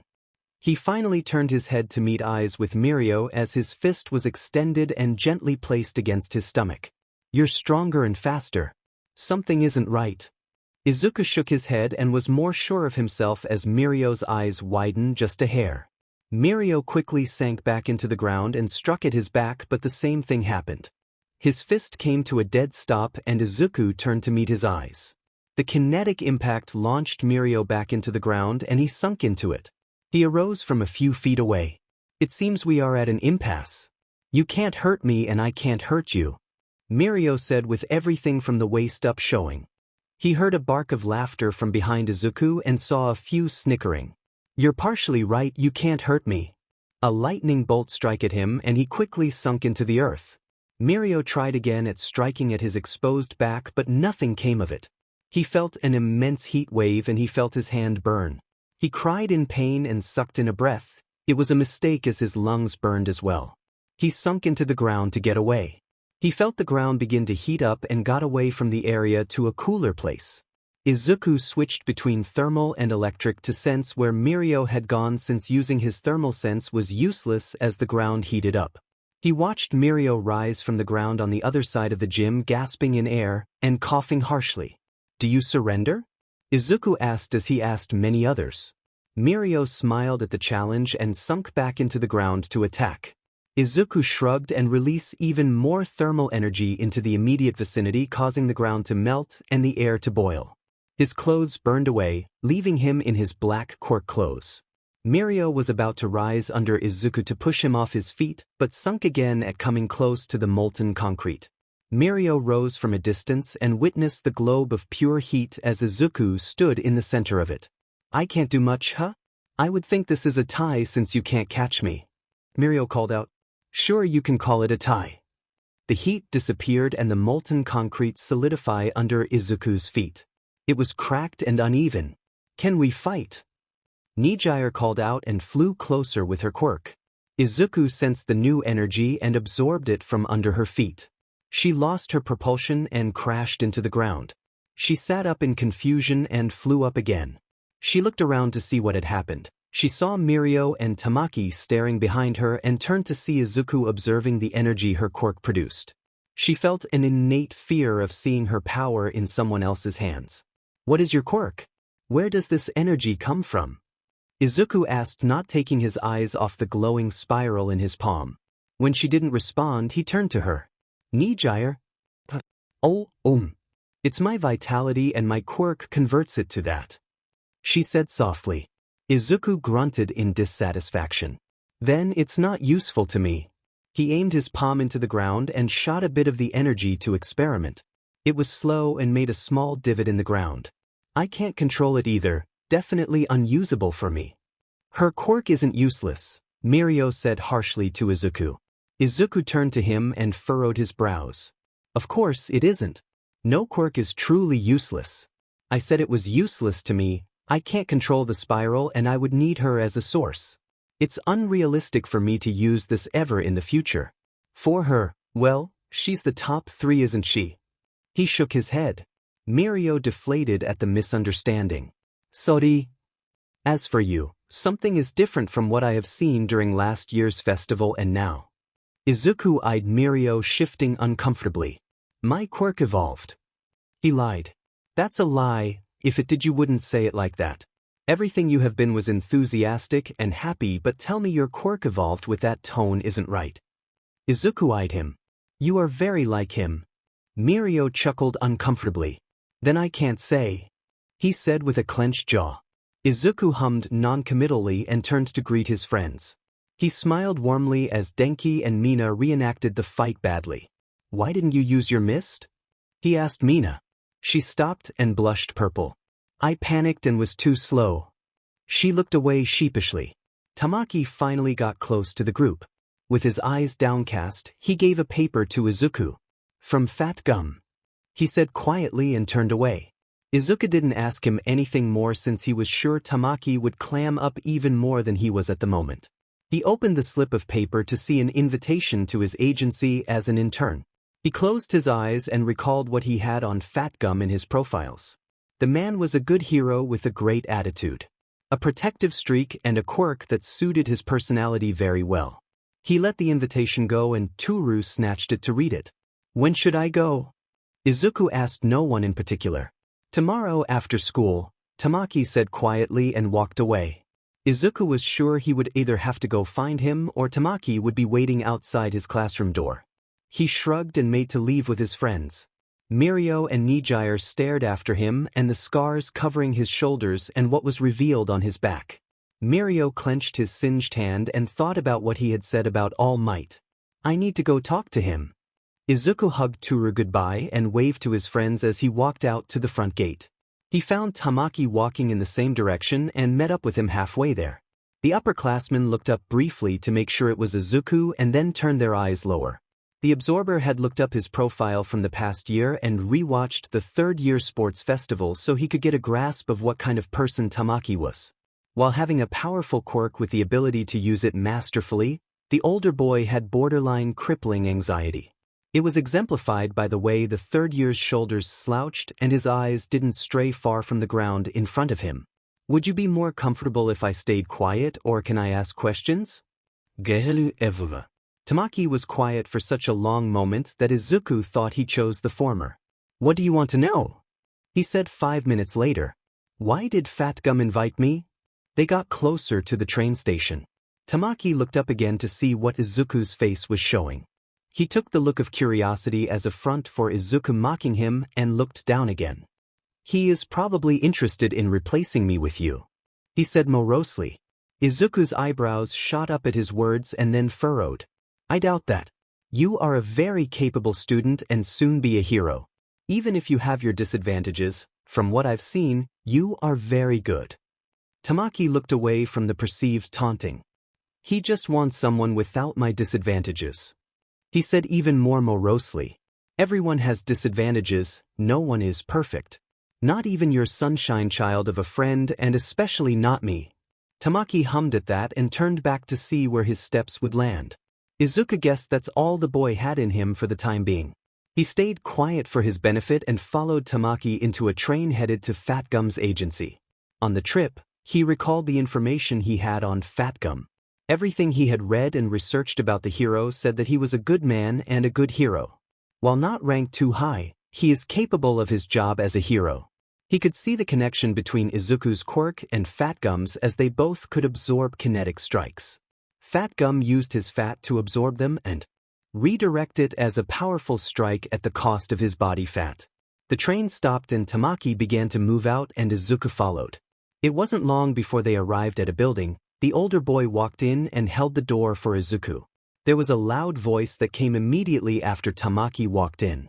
Sun Eater, great to see you again and you've brought Midoriya. Fat Gum walked up to them with a beaming smile. Tamaki shrunk into himself slightly and Izuku frowned at that. He turned to the extra-large hero. He thinks you're going to replace him with me. The hero's smile fell and looked at Tamaki. That isn't true, lad. I would never do such a thing. He said softer and held the older boy by the shoulders to face him. You are one of a kind. He smiled more fatherly to him. Tamaki looked up at the smiling face of his mentor and faintly smiled as well before looking away with reddened ears. I'm sure there are others just like me. Fat Gum ruffled his hair roughly. None of that, you are one of a kind. Saying any different would be a lie. Izuku did what he did to see what kind of man Fat Gum was behind closed doors, and he didn't like how Tamaki kept putting himself down. Izuku could see Tamaki as himself if his determination and conviction weren't as strong as they had been. The hero turned to Izuku and gave him a thankful nod. Come on, let's sit down for a chat. Hope you're hungry. He led them with a smile. Tamaki walked beside Izuku and said softly, Thanks. Izuku nodded with a hum. Instead of the office he was expecting, Fat Gum led the two students to a cafeteria. The hero sat down after grabbing a large plate of food in each hand and motioning Izuku do the same. They finished their food and Fat Gum hummed in pleasure. He clapped his hands and leaned forward, looking at Izuku. So what do you say? Wanna be my intern? He said with a smile. Not with more information. Izuku shook his head. Fair enough, what do you want to know? Why are you inviting me? He hummed in thought. Because I've read the report about you during your internship with the Endeavor Agency. During your patrol with Burnin, when that villain tried to use you and a civilian as a hostage with his quirk, what did you do? Pulled the woman away from the crowd and drained the energy from the bomb on her and then me. He snapped his fingers and pointed at him. Exactly, you ensured both minimizing damage and the safety of the woman. I like that. Also, your quirk fits in well with my theme. He turns into what he eats and you take any blows without stopping. He pointed at the two students. Izuku took that in and nodded. What do you think of quirkless people? His smile faded. They're people like you and me, only missing a tool that most people are born with. He looked a bit sad as he spoke and asked, Why do you ask? Izuku watched the man's every feature as he spoke. I'm a late bloomer, I only got my quirk a year ago. Before that, I was belittled and beaten by almost everyone in my previous school. Teachers docked my grades, police would ignore me, hospitals wouldn't take me, and my peers used their quirks on me. What I'm asking is, what do you think of me? He said with a flat voice. The man's face saddened even more as he listened and grew angry before the end. What school did you go to? He asked, almost standing up. Aldra. The hero furrowed his brows at the name. Where have I heard that name before? His eyes snapped to Izuku again. That was the school that was raided. Everyone was investigated and all of the staff was sent to the slammer. It was ugly from what I've read. I made sure of it. I gave enough evidence to police and news stations that they didn't have any other options. He said wistfully in remembrance of that wonderful day. You never answered my question, what do you think of me? The hero rounded the table and knelt before the seated student. Whether you have a quirk or not, you're still you. With that mind of yours, you would have been a hero nonetheless. He patted Izuku's shoulder. Izuku's eyes softened and he almost began to tear up. He looked away and cleared his throat. That's good to hear. At least you weren't alone, right?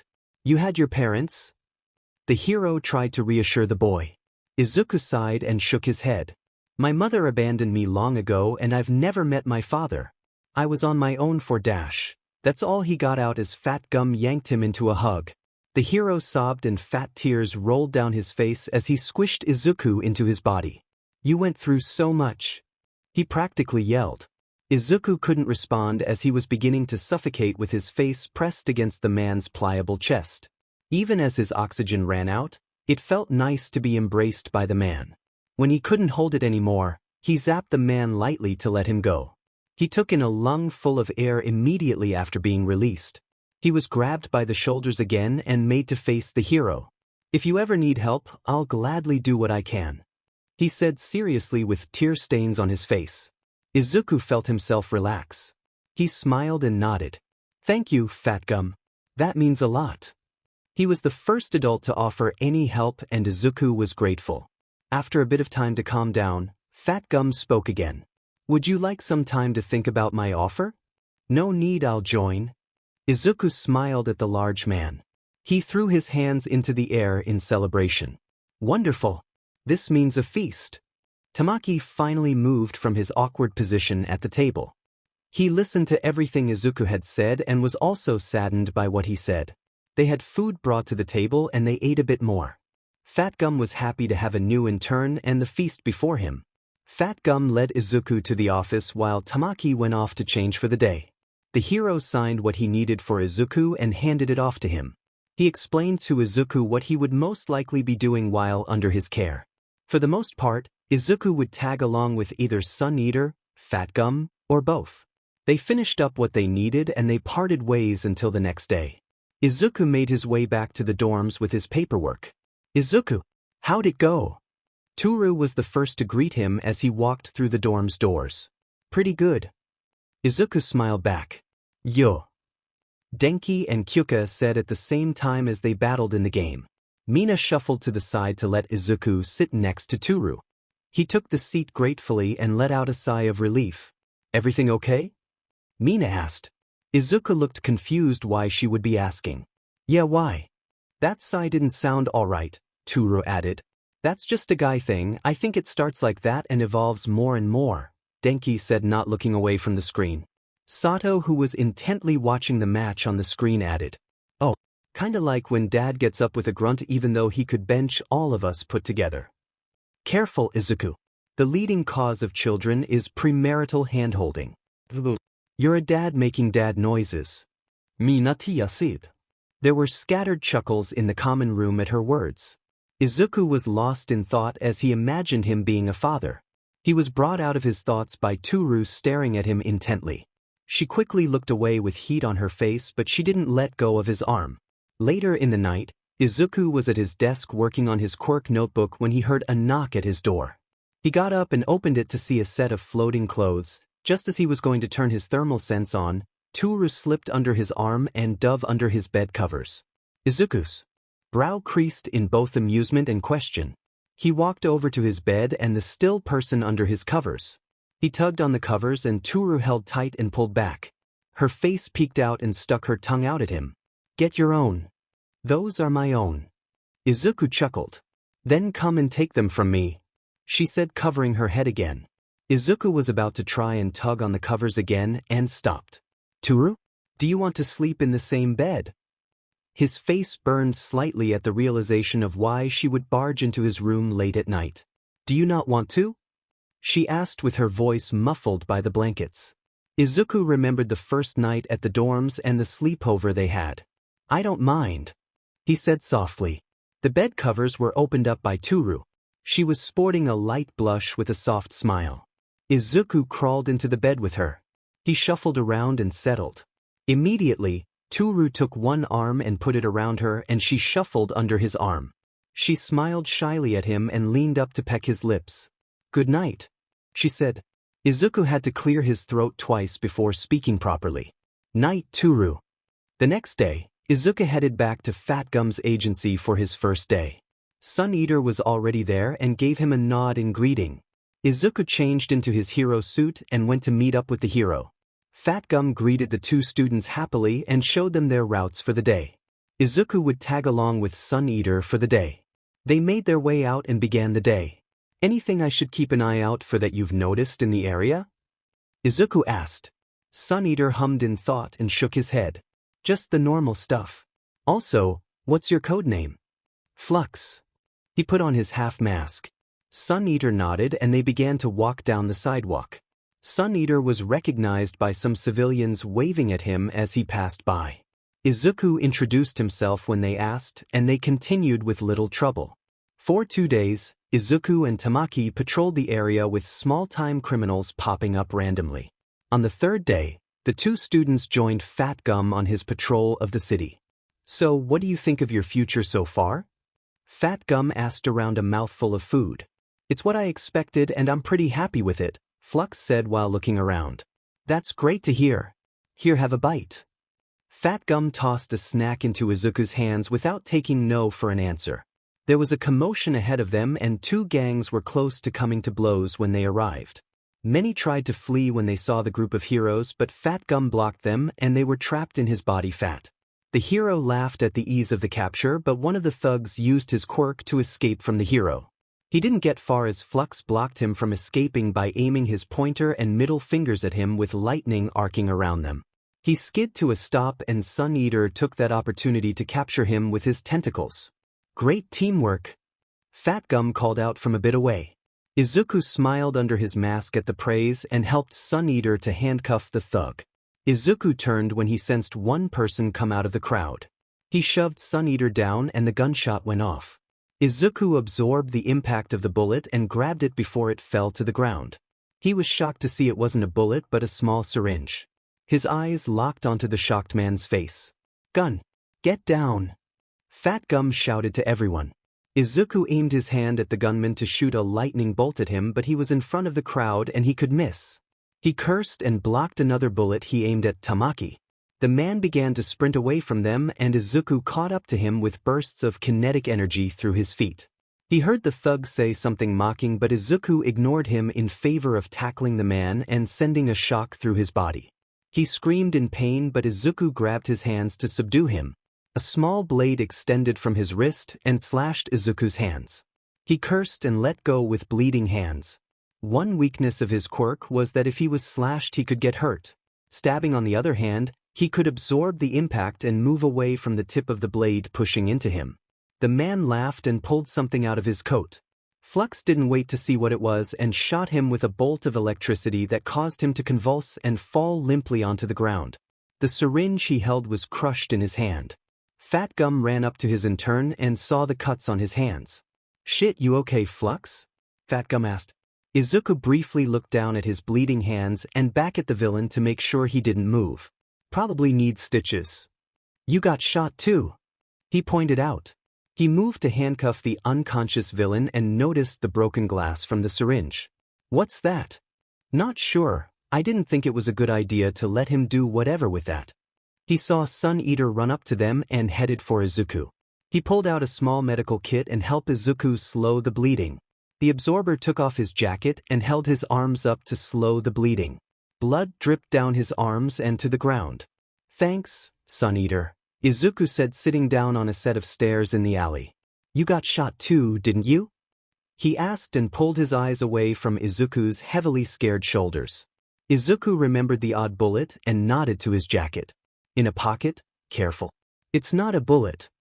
Tamaki searched his jacket slowly and pulled out the syringe bullet that would have hit them both. "Fat Gum?"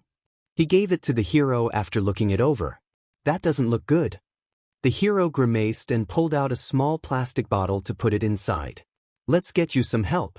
The hero put it away and helped Izuku to the sound of sirens coming closer. Tamaki took the last villain with them and handed him off to the police. He walked over to the back of the ambulance that helped his underclassmen close the wounds on his hands. The paramedics' quirk sealed the cut little by little until it was gone.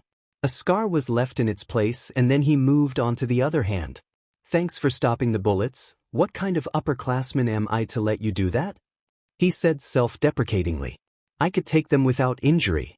If you took one of them, who knows what that stuff would have done to you?" "I guess," he said, looking down.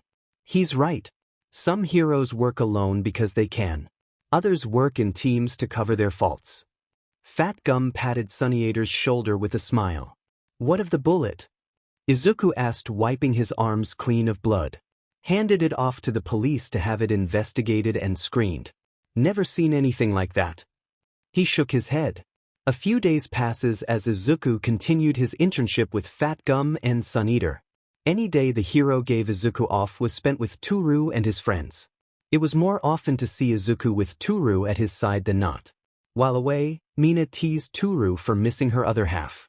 On one particular day off on the weekend, Izuku and Toru went out into the city to enjoy themselves. It was a spontaneous choice by Toru. Izuku barely had any time to get changed before she dragged him out of his room with a couple of things he quickly grabbed. She seemed excited to go and Izuku couldn't keep his smile off his face as she led him out of the gates. The first stop was at a small shop that sold pastries that caught her attention. He paid for both of them with Toru's protesting at his arm. He managed to put her at ease when he proposed she pay the next time they visited the shop. She agreed grudgingly but still smiled up at him. From there, they went to a small mall to wander around and window shop while talking about school, her parents, his internship, and many more mundane things. When they neared a small park, Toru pulled him to a bench under a tree's shade. "You know that secret move I've been keeping you from seeing?" Toru asked eagerly and somewhat shyly. Izuku smiled softly at her and nodded. "Yeah, are you finally going to tell me what it is?" She took in a large breath and nodded. "I am." Izuku watched with his eyes instead of his senses as a shimmering outline covered her skin.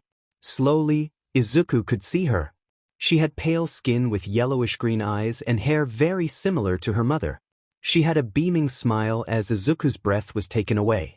He could only take in every detail of her visible face for a long moment. "I've only practiced by looking at my hands. I wanted you to be the first to see me," she said with a visible flush creeping into her cheeks. "What do you think?" she asked more shyly. Izuku could only grab her face and smiled brilliantly at her. "You're beautiful." Her face flushed red at his words and her eyes watered a bit. "And if I wasn't?" she asked jokingly. "I still would have said so." He chuckled and kept taking in every detail of her. "You still haven't seen yourself." Izuku quickly took out his phone but Toru snatched it away and held it an arm's length away before taking a picture with the both of them in it. She flipped the phone around to see herself and took in a wobbly breath as she also took in every detail of her face. Her concentration failed and she was invisible again, but that didn't stop Toru from turning to Izuku and giving him a bone-cracking hug. He took the impact from her nearly knocking him over and hugged her in return. "Thank you," Toru said into his chest. "For what?" he asked confused, still holding her. "You were the one who gave me the idea that my quirk wasn't just invisibility but light refraction," she said, pulling away but still holding his hands. He shook his head with a soft smile. "It was only a matter of time until you figured it out yourself." They spent their time at the bench close to each other until it began to darken. Izuku and Toru walked with their arms hooked the whole way back to the campus. They returned just in time for dinner and sat with their friends for a meal before bed. Mina teased the details of their time outside the wall of the school. Everyone went to bed with Toru sneaking into Izuku's room once again. The two fell asleep soundly in each other's arms. Monday, Izuku was called by Fat Gum to meet him at a different location than the agency in his school uniform. He found that odd but followed instructions. He bumped into Tiu and Uraraka on their way to their internships as well and rode together to their destination. "Isn't Ryukyu's agency in a different area?" Izuku asked the two girls. Uraraka nodded. "It is. She asked us to go to a different location today." Tsuyu pulled her phone out and showed the address. Izuku looked at it with furrowed brows and showed the girls his messages with Fat Gum and the same address. "Hold on." The teen looked up the address to see if it was anywhere important and saw it was the location of the Nighteye agency. Izuku's frown deepens. "It's All Might's old sidekick's agency." Tsuyu croaked softly and looked curious. "Any ideas why?" Izuku shook his head. "Not that I know of." They rode in silence the rest of the way and walked together to the building marked on the map. Izuku went in first to state his paranoia and immediately saw by Fat Gum. Izuku opened the door completely for the others to walk in with him. The big hero turned to his intern and smiled brilliantly at him. "Flute. Good to see you again. And you brought friends?" He looked at the two girls behind him and knelt to whisper into Izuku's ear. "You can't just take your girlfriend with you to work." He looked over his head at the two girls. "Which one is it? Or is it both?" He looked at Izuku with wide eyes. Izuku, used to the hero's antics, pushed the man's face, which was almost touching his own, away and shook his head with a slight blush. "She's back at the school." "We're here with Ryukyu," Uraraka said with a slight blush of her own from overhearing the hero. The frog girl was croaking a small laugh at the friendly hero's behavior beside Uraraka. "Why didn't you just say so?" He stood with a smile and motioned them to the doors behind him. "Here, have some." He offered a plate of food to the three. Izuku took a bite to appease the hero and the two girls followed his lead. They walked into a large room with many heroes scattered around talking softly with each other. Uraraka and Tsuyu walked over to Ryukyu and Nighteye standing to the side after waving at Izuku. He gave them a nod and joined Fat Gum and Tamaki next to the table with food. He observed everyone in the room and brought up their profiles in his mind. There were many lower-ranked heroes, with Fat Gum and Ryukyu being the highest overall. Finally, he turned to the hero he is working under. "What's all this about?" Izuku asked. "You'll see," the hero said with another plate of food before him. Izuku didn't have to wait long as Sir Nighteye opened the door with Mirio behind him and Aizawa at his side with a short old hero with a white and yellow costume on. Izuku was incredibly interested in the old man since Izuku didn't recognize him whatsoever. The old hero locked eyes with Izuku and he raised an eyebrow at the young man's intense observation. When he was done taking in everything he could from what he could glean, he turned to Mirio, who looked less chipper than usual and had bags under his eyes. Izuku ignored the stare of his homeroom teacher and focused on Sir Nighteye. "Good, you're all here. We may begin." Sir motioned to the large meeting room behind him. Everyone filed into the room and found their seats. Sir explained why he asked for all of them to meet together. "I've been investigating a Yakuza clan named the Shai Hasaikai for quite a while. They are a large manufacturer of trigger, a drug that amplifies a person's quirk over a short time. The reason I called you all here today was because of what we have found about the Shai Hasaikai.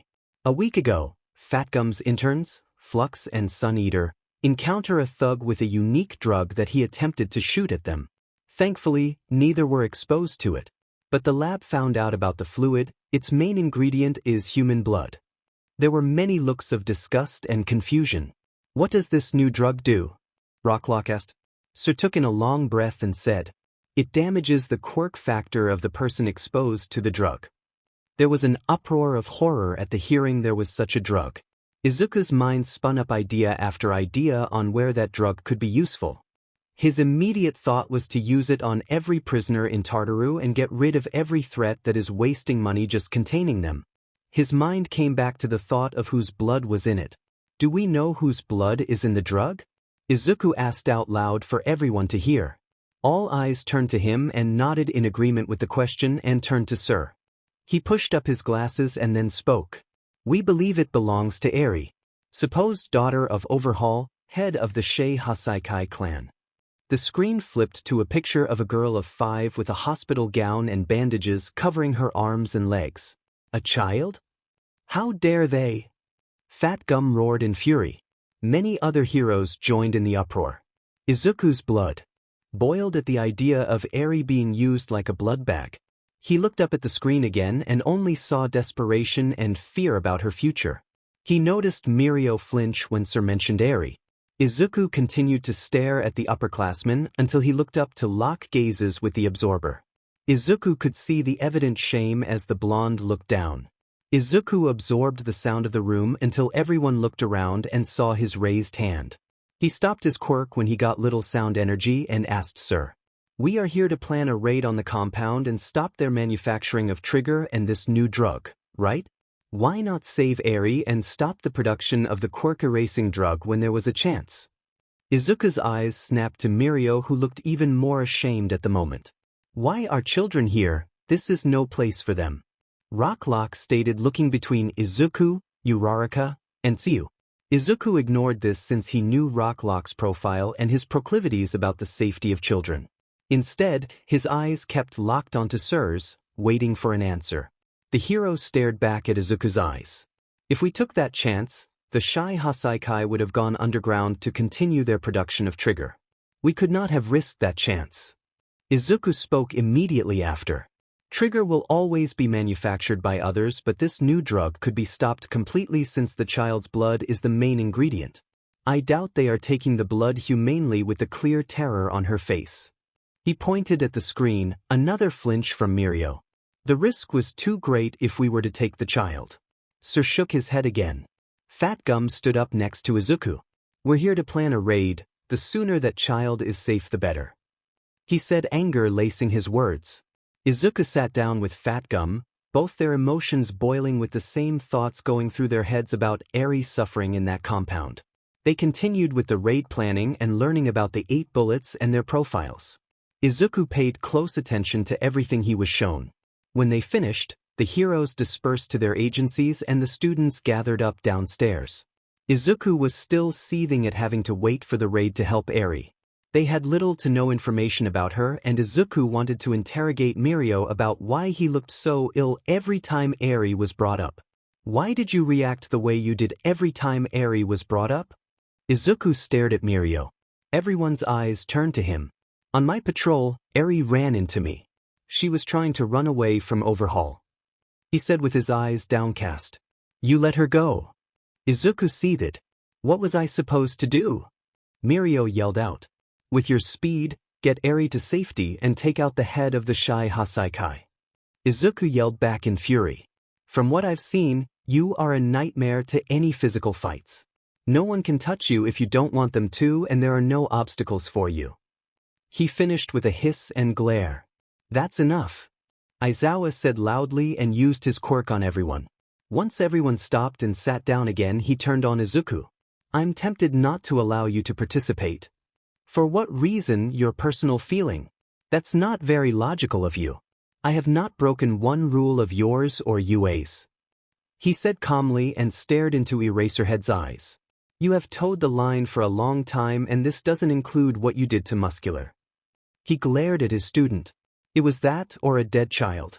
I would have chosen it again, and I will if I have to with Overhaul. He said coldly as he stood up to meet his glare. What happened to Muscular? Uraraka asked, looking between Izuku and her teacher. I tried to get Koda to safety during the camp, and Muscular caught up with us. We fought and he ended up between me and Koda.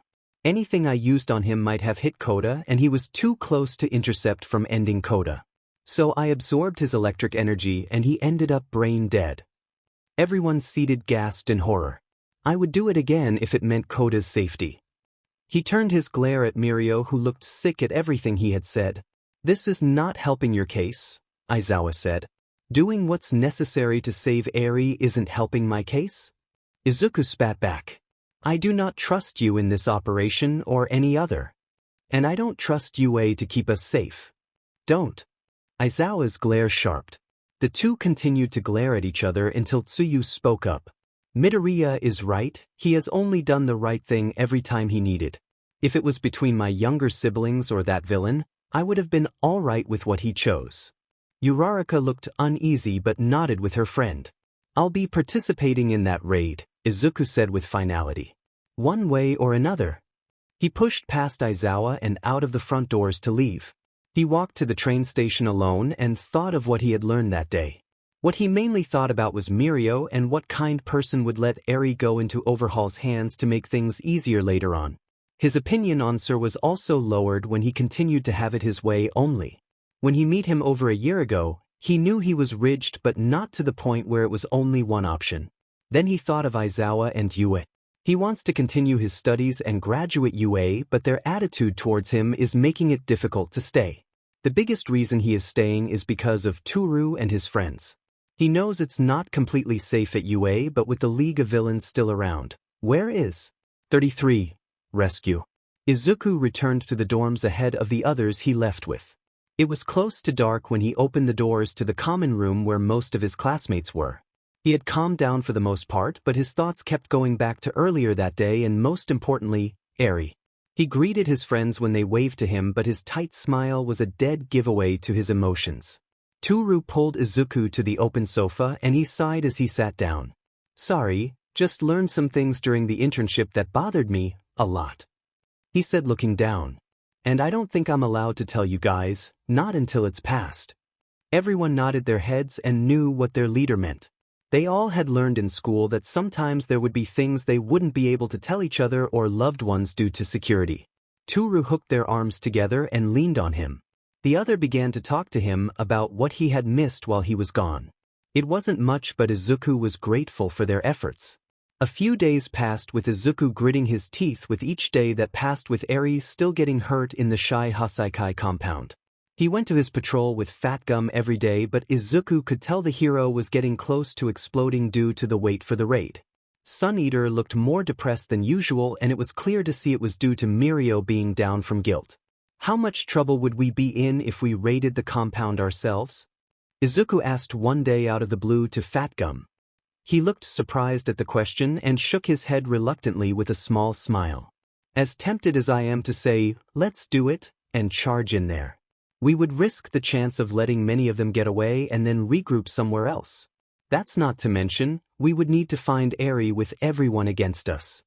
Izuku was quiet for a moment and then asked, what if we just wait for Eri to leave the compound and we snatch her up and I turn the compound to slag?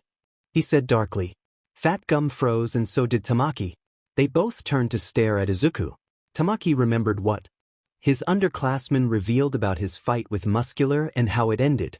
The shy student wasn't so sure if Izuku was joking or not.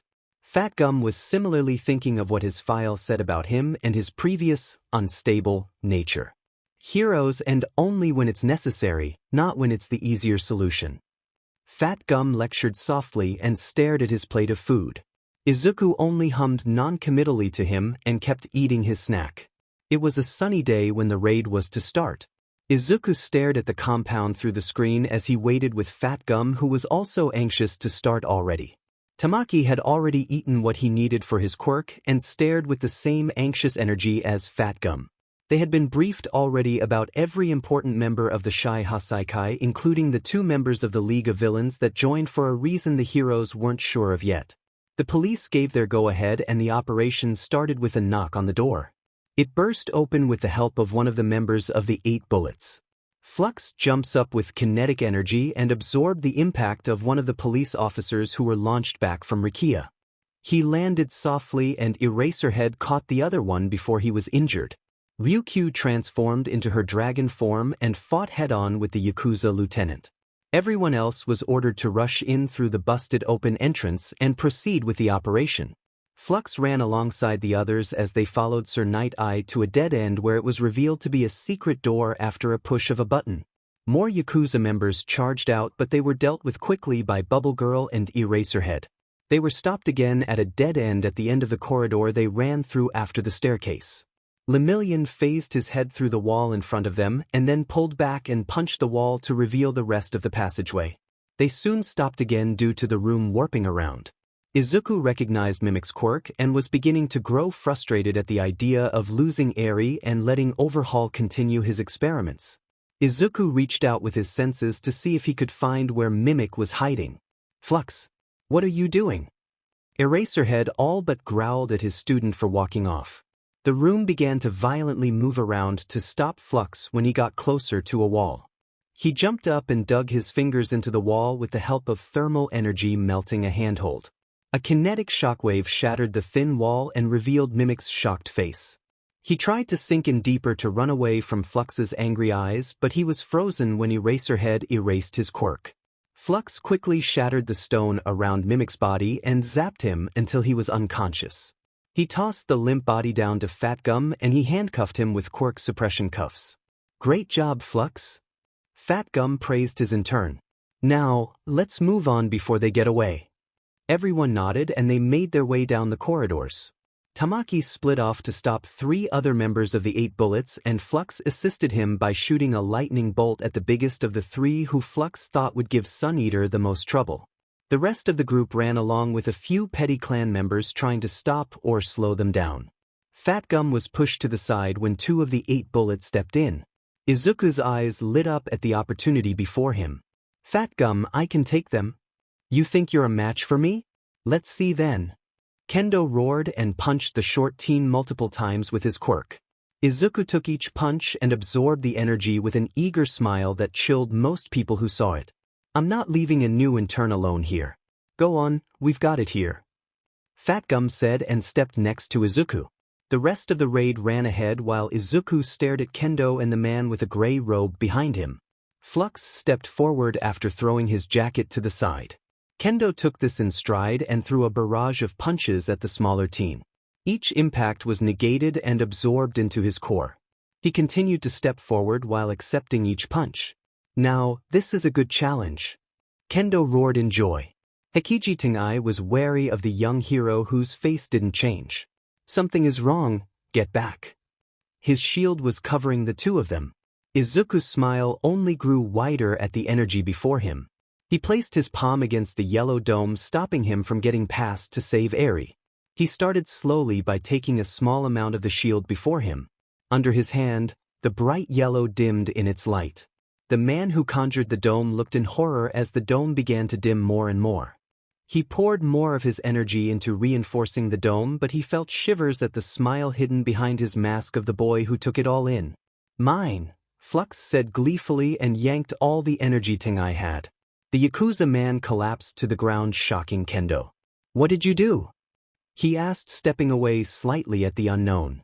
Fat Gum also wanted to know himself.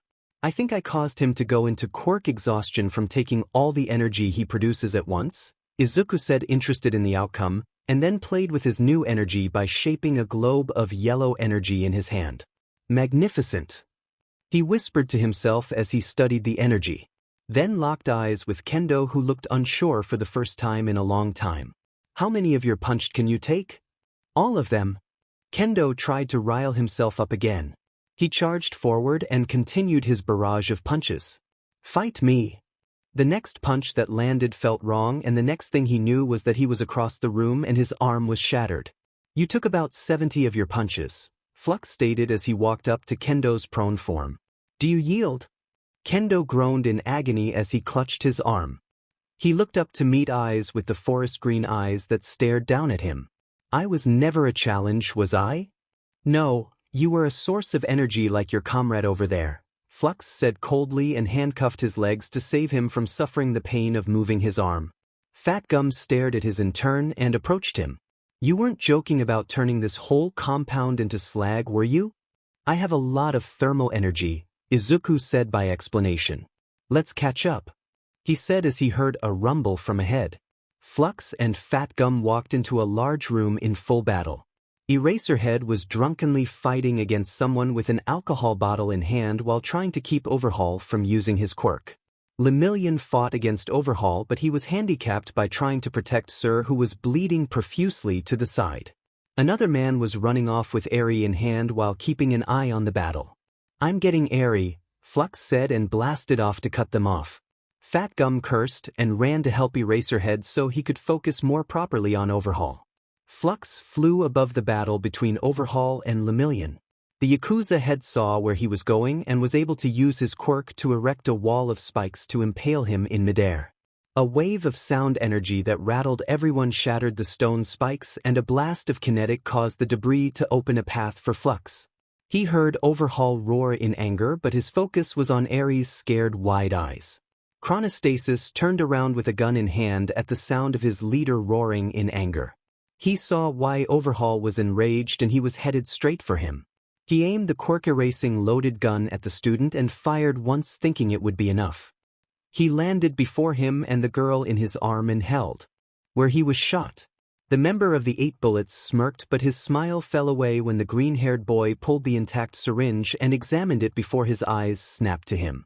He put it away, and then the void encompasses everything around him.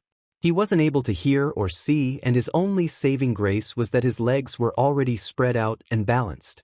He tried to look around, but he saw nothing. He felt the girl struggle to get away from his tight grip, but he gripped tighter in growing panic. Flux dashed forward under the waving gun and to Chronostasis's side. He gripped the gun, and a quick application of thermal energy caused it to turn to slag with his pointer finger still in the guard. He quickly went around to his other side and pulled Eri from his loosened grip due to his instinct to clutch at his incinerated finger. With Eri in hand, Flux kicked Chronostasis in the back with a kinetic blast and launched him toward the battle of Overhaul and Lemillion. He dropped the void domain when he felt Eri begin to breathe in rapidly in panic and not knowing what was going on. Izuku pulled off his gas mask and set Eri down in front of him. It's okay, he said softly to calm her down. We're here to get you to safety and away from them. I'm Izuku, you're safe, I promise. Eri's breathing steadied, and then she began to understand what he was saying. She began to cry at his words and then began to panic again when her quirk began to lash out at the emotions she was feeling. She tried to push away from Izuku. No. Get away. You'll disappear. Her horn flared up in a golden light. Izuku sensed the new energy before him. Instead of what he did earlier with the villain and yanking all the energy to him, he slowly began to take it in to negate its effects. No, it won't, it can't hurt me. See? Izuku said with a smile and raised his hand as the golden energy was sucked into his palm. Eri stared transfixed at the energy getting pulled into Izuku's hand and then looked back at him. He wasn't disappearing as everyone else did. Just calm down, alright? And try to close off your quirk. Can you do that for me? Eri shakily nodded and clenched her eyes shut and focused on stopping like she had done before. It took a moment, but Izuku's hand on her shoulder helped greatly. When she opened her eyes, Izuku was beaming proudly at her and the energy was gone. Please don't leave me, she asked desperately with more tearing erupting from her eyes. Izuku kept his smile but was saddened inside at the desperation of her plea. I won't, I'll stay by your side. She clutched at his arm and then paled when she looked behind him. He also turned around to see Overhaul charging straight at them with a monstrosity of a body. He passed over Chronostasis's unconscious body and touched him and assimilated him into the body that once was Overhaul. Lemillion was doing everything he could to stop him, but the limp arms looked wrong and his kicks were doing minimal damage to the monster. Izuku stood up and pulled Eri behind him. Run! Eri krieb. Izuku looked down and smiled reassuringly. It's okay, I told you, you are safe. Izuku's smile fell as he turned to Overhaul, who was right not far from them. He raised his hand and a bead of nuclear immolation coalesced in his palm. The fire that spilled out carved through Overhaul's chest and melted a large chunk of the wall behind him. The room heated up drastically, except for the area right around Eri. Overhaul stumbled and fell over before slapping one of his hands on himself and repairing the hole that should have been his spine and heart. Before Overhaul could use his quirk on the ground to impale everything, a lightning bolt that would have made the god of lightning proud struck him in the head and he collapsed once again without getting up or moving. Izuku kept watching the villain to make sure it wouldn't move again for another moment and then lowered his hand. He quickly raised it again and shielded Eri when the roof collapsed with Ryukyu and Rikiya tumbling down. The villain was almost the same size as the hero due to his quirk absorbing the stamina of everyone around him.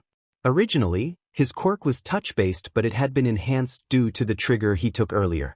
Everyone could see Rikiya continuously getting bigger as he wrestled with Ryukyu, and Izuku saw another opportunity before him.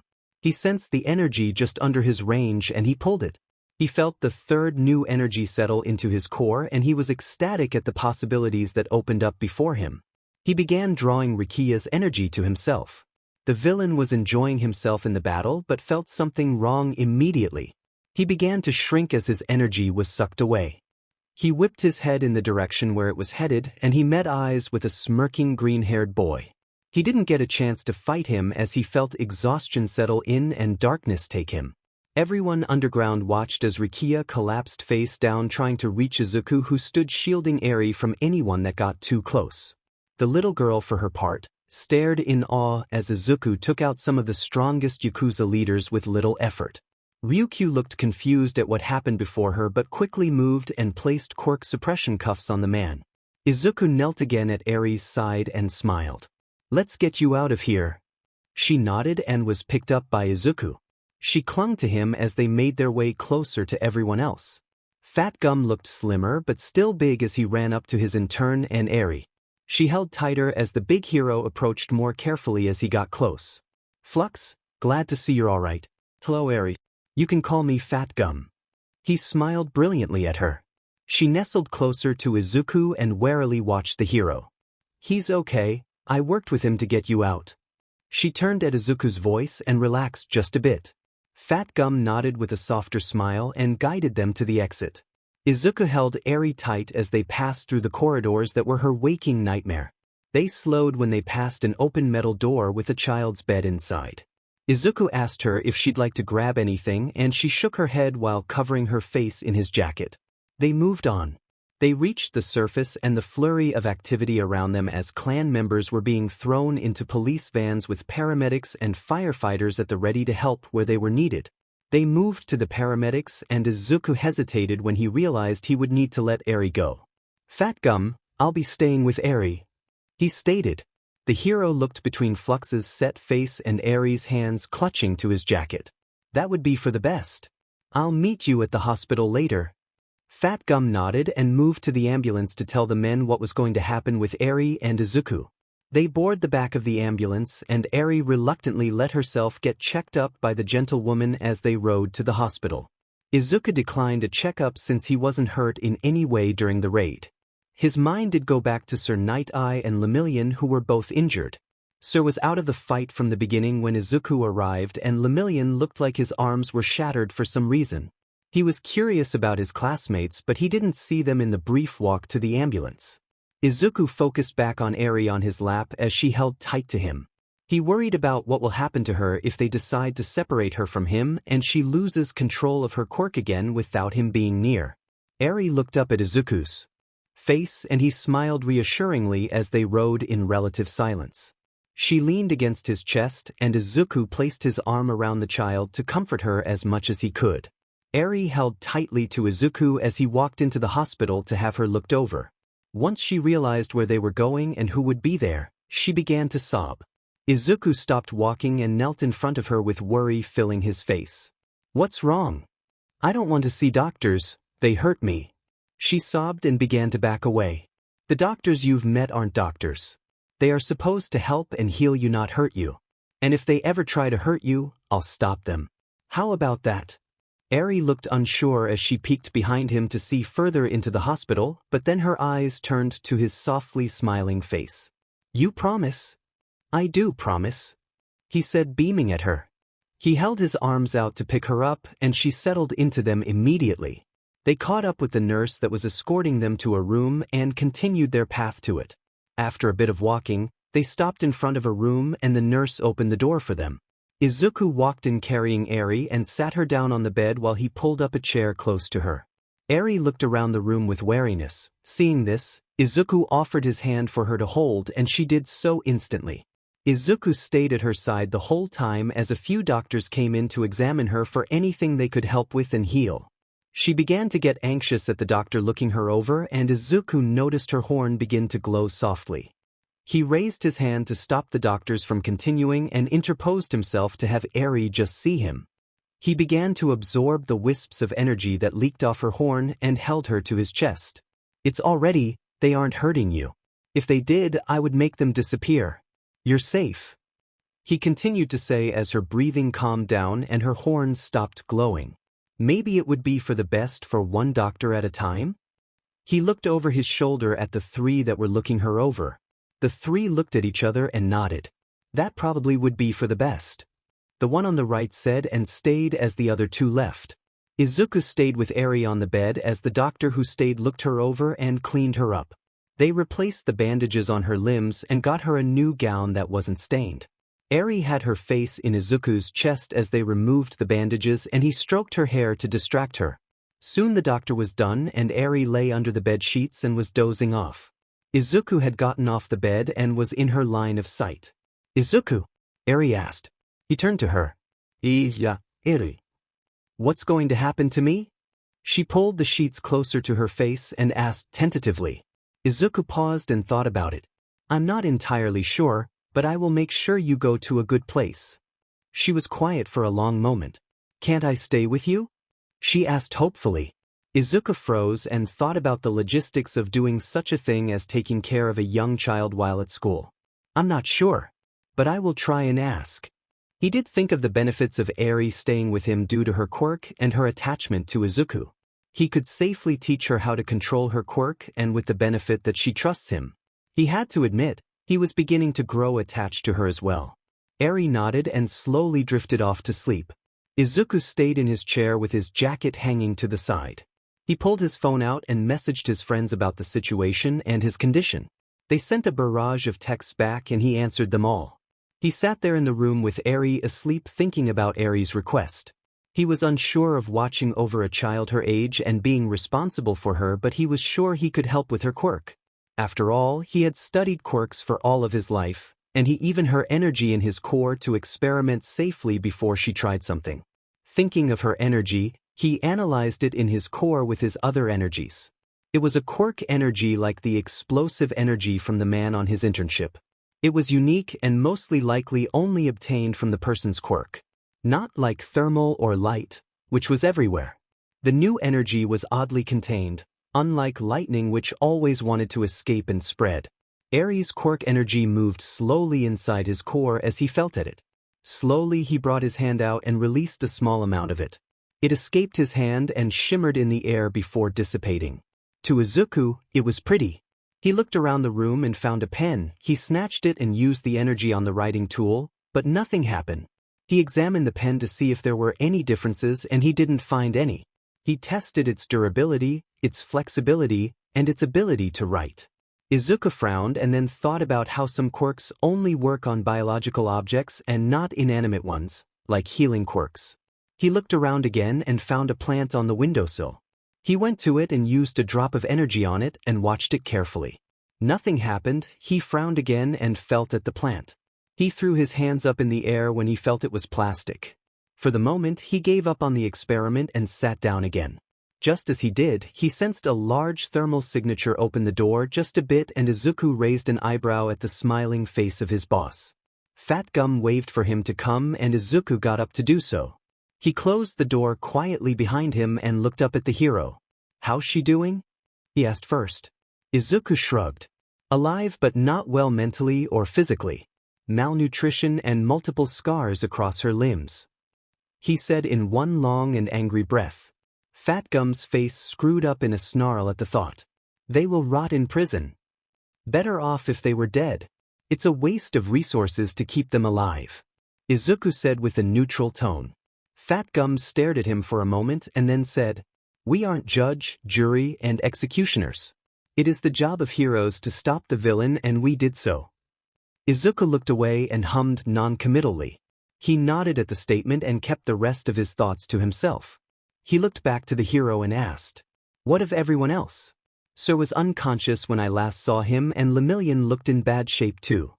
Fat Gum went with the change of subject. "Sir Nighteye had a severe concussion and deep lacerations on his body. The doc thinks he will be alright but he is still unconscious. Lemillion's arms were completely shattered from his quirk. He will be alright after some time." Izuku frowned at Mirio's condition. How could Mirio's quirk cause him to break his arms like that? His quirk allows him to become intangible and, from what he understands, ejects him out when he is in space with another object. He couldn't have broken his arms to that degree from using his quirk wrong, and on top of that, he is one of the top 3. He had become masterfully skilled in using his quirk. How? How what? Fat Gum asked. How did he shatter his arms? Did you see it? It was odd. I saw lightning arc around him and then he punched Overhaul with incredible force when he merged with one of the others. It was like all might through the punch, he said impressed. But afterward his arm was purple and wrong. He did it again with his other arms soon after. Izuku hummed in thought and didn't say anything more. Unless his quirk evolved, Mirio shouldn't have been able to do such a thing as punch with the force of All Might. His mind went back to the fight between All Might and the villain with multiple quirks. What is it? Fat Gum asked with furrowed brows. Izuku shook his head. Just a thought. He looked back at the door to Eri's room. What's going to happen to her? Fat Gum sighed. We're not entirely sure just yet. Normally, we'd look for any living relatives to take her in. Next would be an orphanage if there aren't any viable people. But I get the feeling that it won't be that simple. Her quirk is volatile and I'm not sure what it does just yet. He showed the contained energy in his hand. She seems very wary of everyone but me too. What are you saying? Izuku sighed and rubbed his scarred shoulder. She asked me if she could stay with me and I don't know what to do. I want to help her but I don't know how to accomplish that. I could watch over her in case her quirk is out of her control and she seems to trust me. What I'm trying to say is, can you help me? He asked earnestly. Fat Gum smiled softly down at him and grabbed his shoulder to look at him. I'll see what I can do. You seem attached to Eri already. Izuku smiled and looked away. I can help her, he said simply. Thanks, Fat Gum. He released Izuku and patted his hair. Go get some rest for the time being. He quietly opened the door to Eri's room. Izuku nodded and went to his chair to sit down. He got comfortable and relaxed some while watching Eri shift in her bed. He decided to copy her and take a nap as well. It took a while but he soon dozed off to sleep. He was awoken an hour later by the beeping of the machine attached to Eri to monitor her heart rate. The rapid rate of the noise sent Izuku into fighting mode right away. He looked at the little girl first and saw that she was breathing rapidly and backing away from nothing in particular, a nightmare. Izuku quickly went over to her and got in her line of vision before talking. "It's going to be okay, it's going to be okay. You're safe, remember?" He slowly got to her side to not scare her. Eri looked around frantically until her eyes landed on Izuku. She flinched when the door was thrown open by a nurse, but the woman slowed when she saw Izuku hovering over Eri. "Nightmare?" she asked softly. Izuku nodded and she left quietly. His attention went back to Eri when he heard her start crying. He sat on the edge of the bed and opened his arm to give the option of some comfort. She looked at him for a moment and then hesitantly under one arm for a hug. Izuku gently lowered his arm and held her snugly against him. She slowly relaxed under his arm and her crying came to a slow. After a long moment, Eri looked up at the one who protected her from overhaul. Izuku looked down at her when he caught her staring and smiled softly. Eri's eyes roamed around him until they stopped at his shoulder. "You have scars," she stated. Izuku moved his free arm to show better. "Do." He agreed. "Did bad men do that too?" she asked quietly. Izuku thought about that for a moment. "Something like that." He nodded. "They can't hurt me anymore." Eri nodded at that explanation. "Eri, do you have any family? Mother, father?" he asked slowly. Eri looked down in her head. "My curse made Papa disappear and Mama didn't want me anymore," she said with tears beginning to leak again. "Curse? You don't have a curse, what you have is a quirk. Most everyone has one, yours is just dangerous. But there are lots of different types of quirks." He stopped before going on to a lecture on quirks. "We just have to help you control your quirk and it won't be so dangerous." "Quirk," she said softly. "You have a quirk?" "Do," he said nodding. "Wanna see?" Eri nodded curiously and Izuku held out his hand. In the palm of his hand grew a ball of light. He shifted it to the void and then each one to show her a light show. "I can absorb energies and use them later. Your quirk uses some kind of energy and I absorb to help you." He finished by showing a ball of her quirk energy. Eri's eyes watched in fascination at the display. "Pretty." For the rest of the time, Izuku sat with Eri and let her play with the energy he produced. She swiped her fingers through the void energy and tried to grab the light ball that flicked to each finger. The most interesting one was one of the new energies he had gotten that day. He is calling it shield energy since the main focus was to use it as a shield.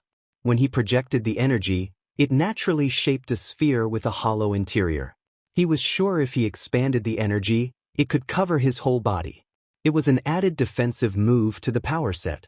Eri played with the energy like a ball. She held it gently in her hands and then it disappeared in her hands and absorbed back into Izuku's skin. He reformed the ball and she took it again. Sometime later, there was a knock at the door and Mirio peeked inside. Izuku felt Eri tense at seeing who it was. She shivered just a bit and Izuku held her close to him. Mirio stepped inside with a beaming smile. His arms were wrapped up in bandages but healed. Tamaki and Nighteye came in behind him. Izuku felt Eri's hand tighten around his hand which she was playing with just a moment ago. He observed the three. They all seemed fine for the most part. They were healed up but Izuku could see the tension in Mirio's shoulders. "Hello. I'm happy to finally meet you," Mirio exclaimed just a bit too loud which caused Eri to flinch. "My name is Lemillion." "You left me," Eri said with tears beginning to leak and her shaking intensifying.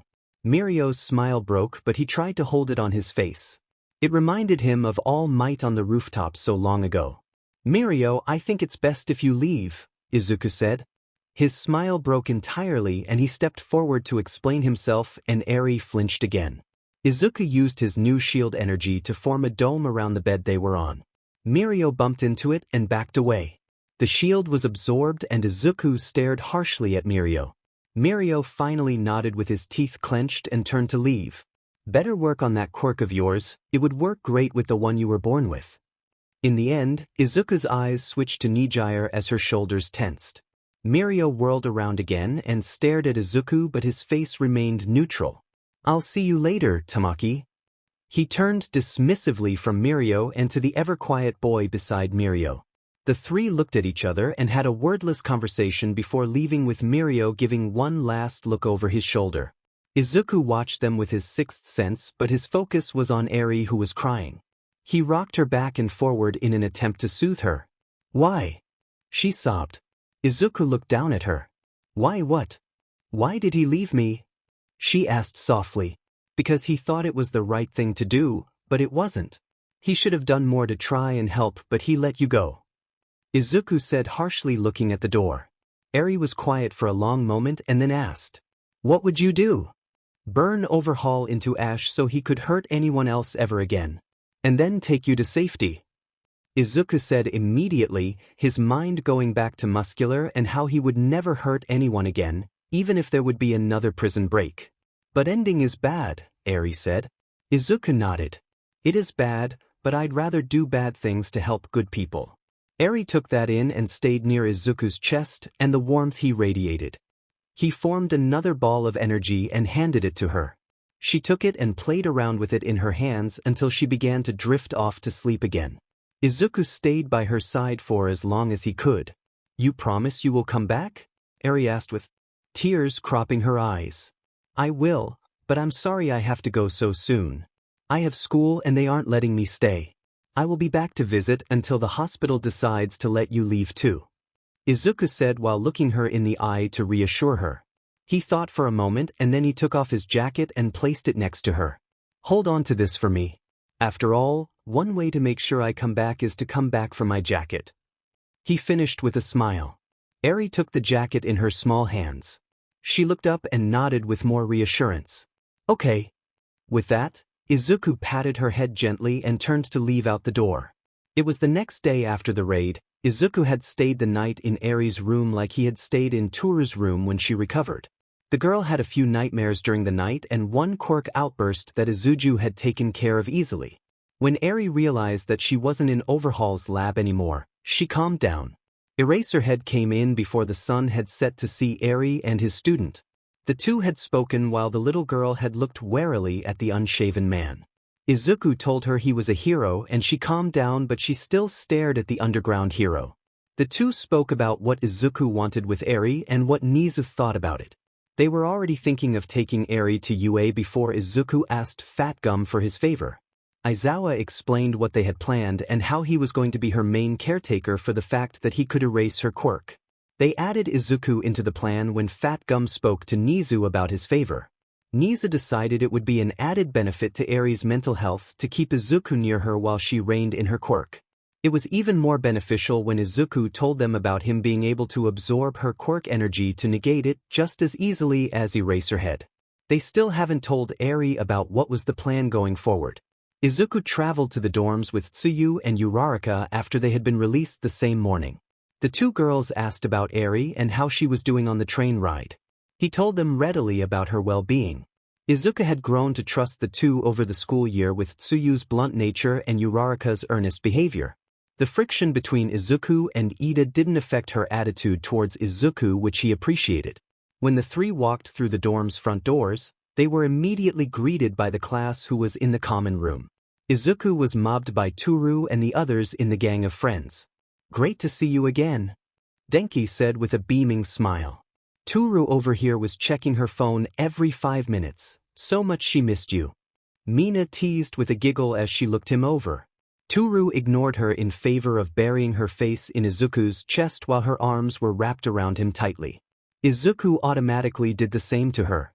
The group moved to the common room. Izuku sat in the middle of them all as they waited for him to talk about what was going on. He did so and told them about how the raid went and the outcome. He told them about Eri and what he wanted for her. All of them realized quickly why he became attached to the child when they looked at their similarities. Izuku was abandoned because of his lack of a quirk and Eri was abandoned because of her quirk. A quirk that he could help her with by the sounds of it. None of them brought up their thoughts but listened attentively to him. He finished with a sigh after telling them why he stayed the night at the hospital. Denki was the one to speak first. "That really sucks," he said with a sigh. The others nodded along. "Can we see her? Next time you go to visit?" "Tourist," Izuku hummed in contemplating. I'm not sure that's a good idea right now. It might be overwhelming to meet new people so soon after what happened. Toru nodded dejectedly. That makes sense. They stayed quiet for a moment until Hanta asked with a curious smile. So, how many new energies did you get? Mina looked excitedly at Izuku after his question. Yeah. You mentioned something about getting new energy. Izuku was happy to show them his spoils of war. He started with the shield energy. A form of shield energy, pretty strong, and I can absorb what I use so there is no loss. He created a small ball that grew to cover his hand. Denki tapped the orange energy. Cool! He gasped. Can you make a hamster ball with this and roll around with it? He asked with glee. Izuku paused and looked at everyone, and they looked back at him. While he did want to try it out, it seemed embarrassing to act like a child. Toru saw his trepidation and yanked him up and to the backyard. The others were on their heels with childish excitement. Izuku, with red cheeks, formed a ball of energy around himself just big enough to stand. Denki and Mina immediately pushed the sphere of orange energy, which led Izuku to fall inside the sphere as it moved. He absorbed the impact, but the two didn't stop. They kept pushing as Izuku tried to find a way to keep himself from getting tossed around the hamster ball. Hanta and Toru were laughing as Izuku cursed his two friends who kept pushing him around as they cackled in joy. He absorbed the energy surrounding him, which caused Denki and Mina to tumble forward and land on top of Izuku, who was disheveled by getting rolled around for a good few minutes.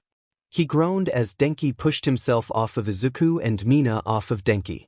They could only hear the howling laughter of Hanta and Toru, who watched on. After they had calmed down, they regrouped to see what else Izuku had to play around with. Not sure how strong it is, but the guy I took it from was pretty confident about it. How much did you take? Mina asked. Izuku felt around in his core, and it was hard to put it into a measurement. A lot? I made him go into quirk exhaustion by yanking it all at once. Everyone looked confused. Hanta was the one to voice the question on everyone's mind. How? It was a theory I had that if someone had an energy quirk and I pulled everything they had, either they would go into quirk exhaustion because of the quirk trying to push out everything at once, or I would kinda short out their quirk and they would need to start using it from the beginning again. Like a flame snuffed out, they would need to light it again after I blew it out.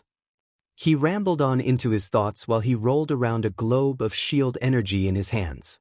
So if you yanked all my electricity out, then I would go into quirk exhaustion? Denki asked. Not sure about that. Electricity in the body is very delicate and yours shouldn't be any different. I'm not sure how separated your quirk electricity and your natural electricity is intertwined. If I yanked one, would the other come too? Like muscular? Oh right, that makes sense. Denki nodded with a grin expression. Enough of that, what else do you get? Mina broke the thick silence immediately. Izuku smiled and showed off the next energy. This is from a villain who was boosted by Trigger. His original quirk was a touch-based stamina drain that converted to strength.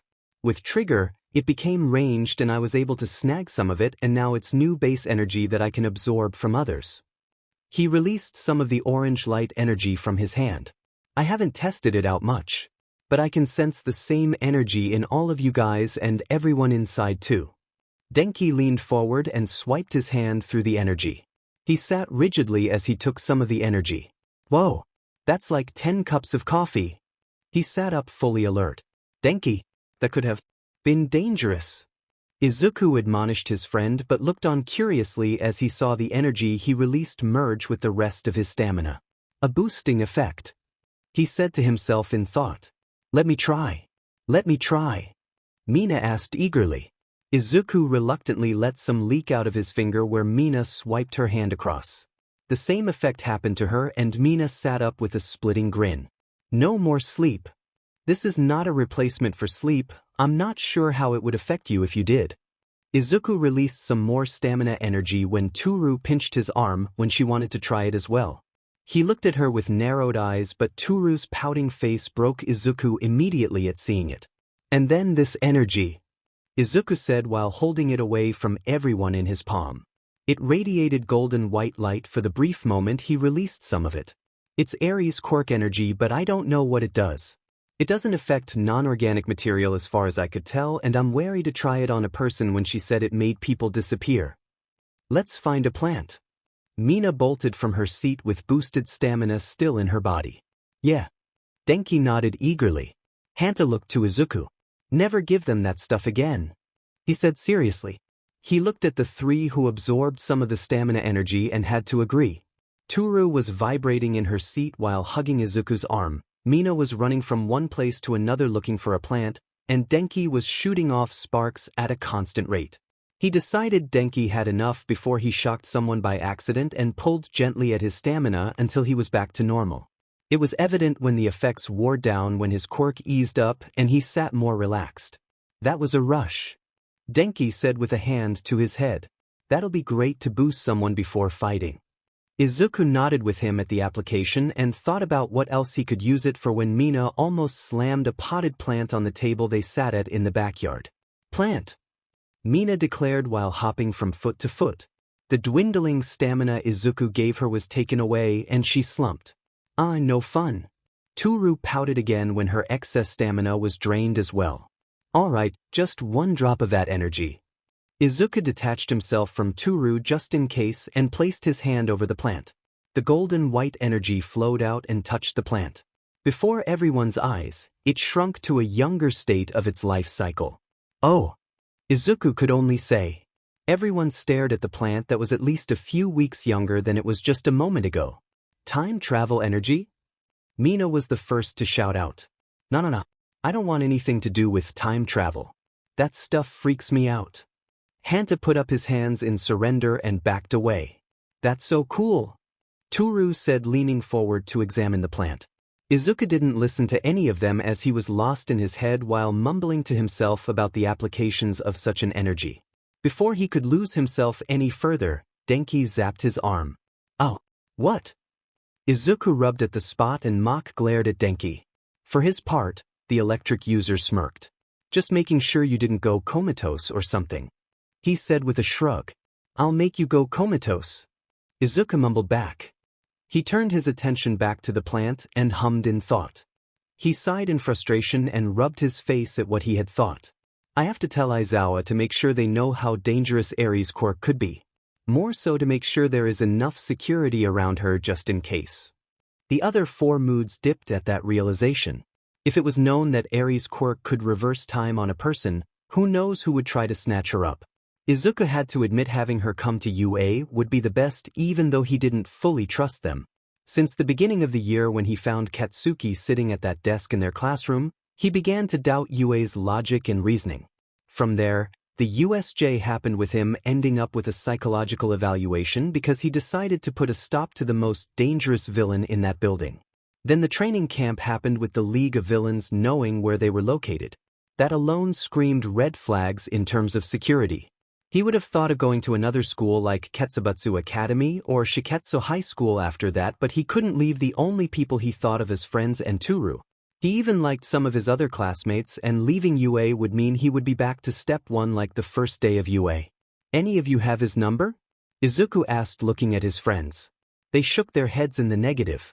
With a mournful sigh, he got up from his seat in the backyard. I suppose I have to be social and ask other people. Toru giggled at his dramatics. Both Denki and Hanta nodded with a somber expression. Such a fate. A cruel fate. The two said.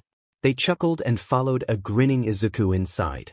The absorber stopped grinning when he saw the TV on the news station. The reporter was talking about how a police convoy was attacked and everyone was ended. They were transporting Overhaul to the Tartarus when ambushed by villains that left burnt bodies and ash. Yayaruzo? Do you have Aizawa's phone number? Izuku asked the girl on the couch with some of his classmates. She looked oddly at him. You don't have it already? Why would I? Izuku asked, confused. Never mind here. She passed him her phone with Aizawa's number pulled up. He copied the number onto his and thanked her for her help. He went over to the backyard with the others staying behind to let him have some privacy. Izuku stared at the number on his phone for a bit, but in the end, he hit the call button with a scowl. It rang 3 times before someone picked up on the other end. Who is this? Aizawa's voice was monotone as he answered. Izuku Midoriya, I found out what Aries' quirk does, or at least the energy. He said with no preamble. It was quiet for a moment, but there was a quiet sigh and some rustling. Come to Gym Gamma. And then he hung up. Izuku scowled even further at his phone as the line was disconnected. With a huff of air, he peeked inside to tell his friends that he was headed to meet with their homeroom teacher. With that done, he went back inside and untied his shoes. In his bare feet, he walked a small distance away from the building and then blasted into the air with kinetic energy. He kept going for a long time until he could see all of UA and its surroundings. He just stopped and took it all in as he fell back to the earth. Between the sun setting on the horizon and the curvature of the earth, it was a breathtaking scene. He thought Toru might like it and snapped a picture and then sent it to her. He fell for a while until it became easier to see the sections of the UA grounds. He found Gym Gamma and reoriented himself to blast to the entrance. He sped up until he reached the ground. He extended his hand before ending up splattering on the ground and absorbing the impact to come to a stop. He got his feet underneath him and crouched down with his hands still on the ground. He stood up and didn't see anyone yet, so he sat down on the ground. He had a ball of the shield energy in hand and then began to experiment. First, he put the shield under enough pressure for it to break apart using kinetic energy from his hands on opposite sides of the ball. It shattered like glass and then dissipated into the air. He tried to absorb the energy of the shards, but he got little back. He nodded along with his theory being correct about losing energy if it breaks. Next, he made another ball of shield energy. This time he added different energies to see if the result would be any different, but none of them did. Quirk energy has always been too unique to mesh with other energies. Izuku finished his experiments by trying to contain thermal energy inside the ball to make a fire bomb of sorts, but it ended up breaking under the pressure of the contained heat. Finally, he sensed someone approaching and looked up to see Aizawa watching him as he got closer. Izuku stayed on the ground and stared back until he was a few feet away. Aizawa sighed and rubbed his face after staring at each other for so long. Why is it so hard for you to trust us? Because you haven't given me any reason to trust any of you. We are your teachers. My past teachers are all in jail. He cut him off from finishing. He didn't continue and got up to walk to the entrance of the gym. He heard Aizawa follow him with thinned lips before Izuku stopped in front of a tree. How old do you think this tree is? Aizawa furrowed his brow but gave out an answer. 30 years maybe? I'm not an arborist. Izuku let some of Aries' energy out of his hand and into the tree. It visibly shrunk, and the branches got closer to its trunk with the roots in the ground retracting. How about now? They stared at a much smaller tree. 10 years younger at least. He looked grim as he stared at the tree. Izuku stared at Aizawa to take him in. Does Eri have enough security at the hospital? I'll talk to Nizu and make sure she does. He locked eyes with Izuku. Thank you for telling me. I didn't have much of a choice, Izuku said and then blasted off again into the air to head to the dorms. In the air, he slowly fell again and took in the view again. Then on a whim, he began to absorb thermal energy. There was nothing in the way as the area he fell through was devoid of any heat. When he landed in the backyard, the temperature of the area had dropped several degrees. He greeted Toru with a hug and his friends with a smile as he sat with them on the couch. The next morning, Izuku woke up and headed to the hospital where Eri was staying to visit her as he had promised. He went alone with a bag filled with empty notebooks and a few crayons for her to pass the time with. He wasn't sure what else he could bring her while she stayed at the hospital, but he hoped that would bring a smile to her face. He arrived and signed in as a visitor. The receptionist recognized him from the day before and waved him in with a warm smile. The hospital was one of the many locations with heightened security due to its patients. He noticed there were 2 small-time heroes at each end of the floor when he got off the elevator on Aries' floor. He was pleased to see Aizawa had taken his words to heart. He knocked on the door to her room and slid it open to see her seated in the bed. He smiled brilliantly at her in greeting and her eyes shone at seeing him again. Izuku, you came back. Of course I did. I promised, didn't I? He sat down next to her bed and pulled his bag off his shoulder. Here, I got these for you. I guessed it might be boring to stay in here all the time. Eri took the notebooks and crayons in hand. For me. She looked up. You can keep that and draw or write whatever you want," he said with a smile. She ran her hand over her new notebooks and opened one. "Thank you," she said softly. Izuku just smiled and nodded. He went on to ask her about her day so far and how she has been doing. She told him it was all right for the most part with the nice nurses but scary in a new place with strangers. He nodded along and chatted with her for the rest of the time together. He drew with her in the notebooks and told her about his plans to be a hero. She listened to every word, and when Izuku saw she didn't understand something, he explained it. He could see she wasn't used to asking questions or maybe allowed to ask them, so he explained when he could for her. He stopped when he got a call and he checked to see who it was. He furrowed his brows at the unknown number and answered without saying anything. The voice on the other end was recognizable. "Hello. This is Principal Nizu calling." A higher-pitched voice came out of the speaker. Izuku curled his lips slightly and answered. "Yes," he said curtly. "I want to have a meeting with you as soon as possible to talk about your request to Fat Gum." His jovial tone didn't drop. "Be there in 2 hours." "Wonderful. See you then." Izuku scowled at the phone in his hands and how the Chimera had his phone number, but he wiped the look off his face and turned to Eri. "I've got to go very soon, but I will be back another day, all right?" Eri looked apprehensive for a moment but then nodded. She looked down at the notebook she was drawing in. It pained Izuku to see her like that. "How would you like it if I brought some of my friends with me next time?" She looked up at him. "Friends?" He smiled warmly at her and pulled out his phone to show her some pictures. He told them their names in the group photo taken in the woods months back. "They are my closest friends," he said, smiling. "Are they nice? Like you?" "I think they're even nicer than me. How about it?" "Okay," she said softly. He patted her head with a smile and headed out to meet with the principal of UA. He thought about the Chimera and what he might have planned. The trip back to UA was uneventful. It was nearing midday as he walked through the barrier of the school and into the main building. He walked up to the door with his senses active. It was slightly hard to see on the other side of the door. His guess was the room was insulated, but switching from thermal sense to stamina showed 2 entities inside. One entity's stamina was low and the other was at the standard of everyone else. He knocked on the door and it opened to show Aizawa and Nizu waiting for him. "Midoriya. So nice of you to join us. Please sit." Nizu motioned him to a couch across from Aizawa. "There." He sat down and kept his senses trained on Aizawa after scanning the room with all of the different energies he had. He declined the offer of tea by shaking his head. "What is it you wanted to discuss?" "Straight to business." "Very well." Nizu finished pouring his tea and took a sip. "Why is it you want Eri to be brought to UA?" "So I can help her control her quirk, and she has become emotionally attached to me. Also, I see it to be the best option for her to be safe near me." Izuku said concisely. "Safe near you? Not UA?" Aizawa asked. "How many attacks has UA warded off?" Izuku shot the hero a look. "Watch it," Aizawa warned and was about to activate his quirk, but Izuku was shrouded in the darkest black. His quirk had no effect and Izuku turned to Nizu, disregarding Aizawa. Nizu watched carefully the interaction between the two and turned to Izuku, whose body was hidden by a coating of void. "And you would be willing to watch over young Eri? Why?" Nizu lost his advantage in reading people with the student's quirk activated. Izuku was quiet for a moment as he stared at the Chimera. "Because I want to help her, simple as that."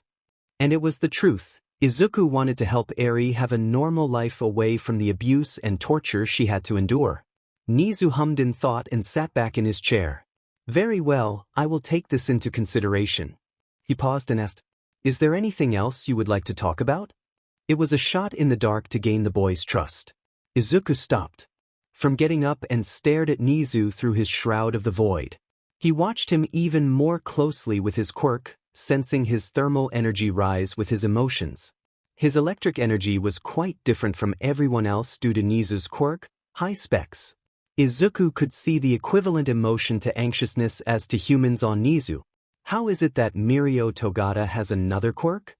Nizu's temperature rose inside his body as he finished the last word. Aizawa furrowed his brow in confusion and looked between the blotch of the void and his boss, who was eerily still. He didn't speak and was in favor of listening carefully. Nizu's mind was alive with hundreds of thoughts going through his head at what the boy had just asked. It was a possible mistake to ask for the beginning of the olive branch, but if Nizu could have Izuku Midoriya as an ally to fight all for one once again. Before Nizu could open his mouth again to break the silence, Izuku's hand rose to stop anything. If that is too difficult to answer, let me ask this instead. Is he part of All for One? The villain All Might fought in the Kamino Ward to save Katsuki. Izuku sensed the temperature in Nizu's body dim slightly on his extremities, which gave Izuku enough of an answer. He is a good ally to fight against him should the need arise, Nizu said neutrally. You know, I've researched the boogeyman of the first Quirk era. It was incredibly fascinating to read about a man with the ability to take away people's curses and give them to others to gain their loyalty. It was ingenious to do so while gaining his power. He kept anything that he fancied while giving out the dregs to his followers. Izuku rambled on in the true interest of the villain. What is your point, Midoriya? Aizawa cut in. Izuku's mouth clamped shut and he glared at Aizawa with a little distaste for interrupting his thought process. My point is Mirio not a follower of All for One? Mirio said himself that his quirk evolved recently, and Izuku could confirm that by watching his second-year sports festival and then his third year where he showed off his new strength and speed. Izuku sensed Nizu relax slightly in his chair with his electrical energy dying down in the Chimera's mind. I can assure you that Mirio isn't a follower of All for One. Although, I must commend your research. Nizu tried to steer the conversation away from the villain. Izuku furrowed his brow as he thought about the subject. He knows Nizu isn't an idiot who would risk having a follower of All for One in his school. Much less if the person in question was powerful to the degree Mirio is. But All for One would have had a tight leash on anyone that powerful, so why doesn't he? Why wouldn't All for One be able to control Mirio after giving him the quirk? He didn't get the quirk from All for One, Izuku said softly to himself. His quirk trained on Nizu confirmed that theory as his mind spun up again. Before Nizu could get a word in, he heard Midoriya talk to himself. Then who? Nizu's mind began to run faster as the boy began to piece together a puzzle. Izuku stood up in need of having something to write down. He needed to research his theory of Mirio getting a quirk from someone. He pulled his phone out to begin his research on who it might be, but it was snatched away from his grasp by Aizawa, who was signaled by Nizu to stop him. You need some sleep. Izuku flicked his wrist, and the remaining stamina in his teacher's body drained away. He slumped over on the couch, dead to the world as he walked by, and took his phone back to begin his new objective. Nizu was alarmed at seeing his staff member fall over without a sound or a touch from anyone. Why do you want to know who gave Mirio his quirk? Izuku didn't turn as he typed away at his phone to make notes. Because you sparked my curiosity. And it would be a good idea to know where the next symbol of peace got his second quirk. His pace slowed and came to a stop as he said the last phrase. His brow furrowed under his shroud and he pinched his lip in thought. Mirio interned only under Sir Nighteye, a man who saw All Might as a deity. His mind began to make connections, but it was all conjecture at the moment. He began to move again to the door, but it was locked when he tried to open it. The door is locked. It would be better if you unlocked it before I did. Half of his mind is on the world around him and the other half on thinking about Mirio's quirk. What will you do once you find out? What is your end goal? With the information, most likely nothing.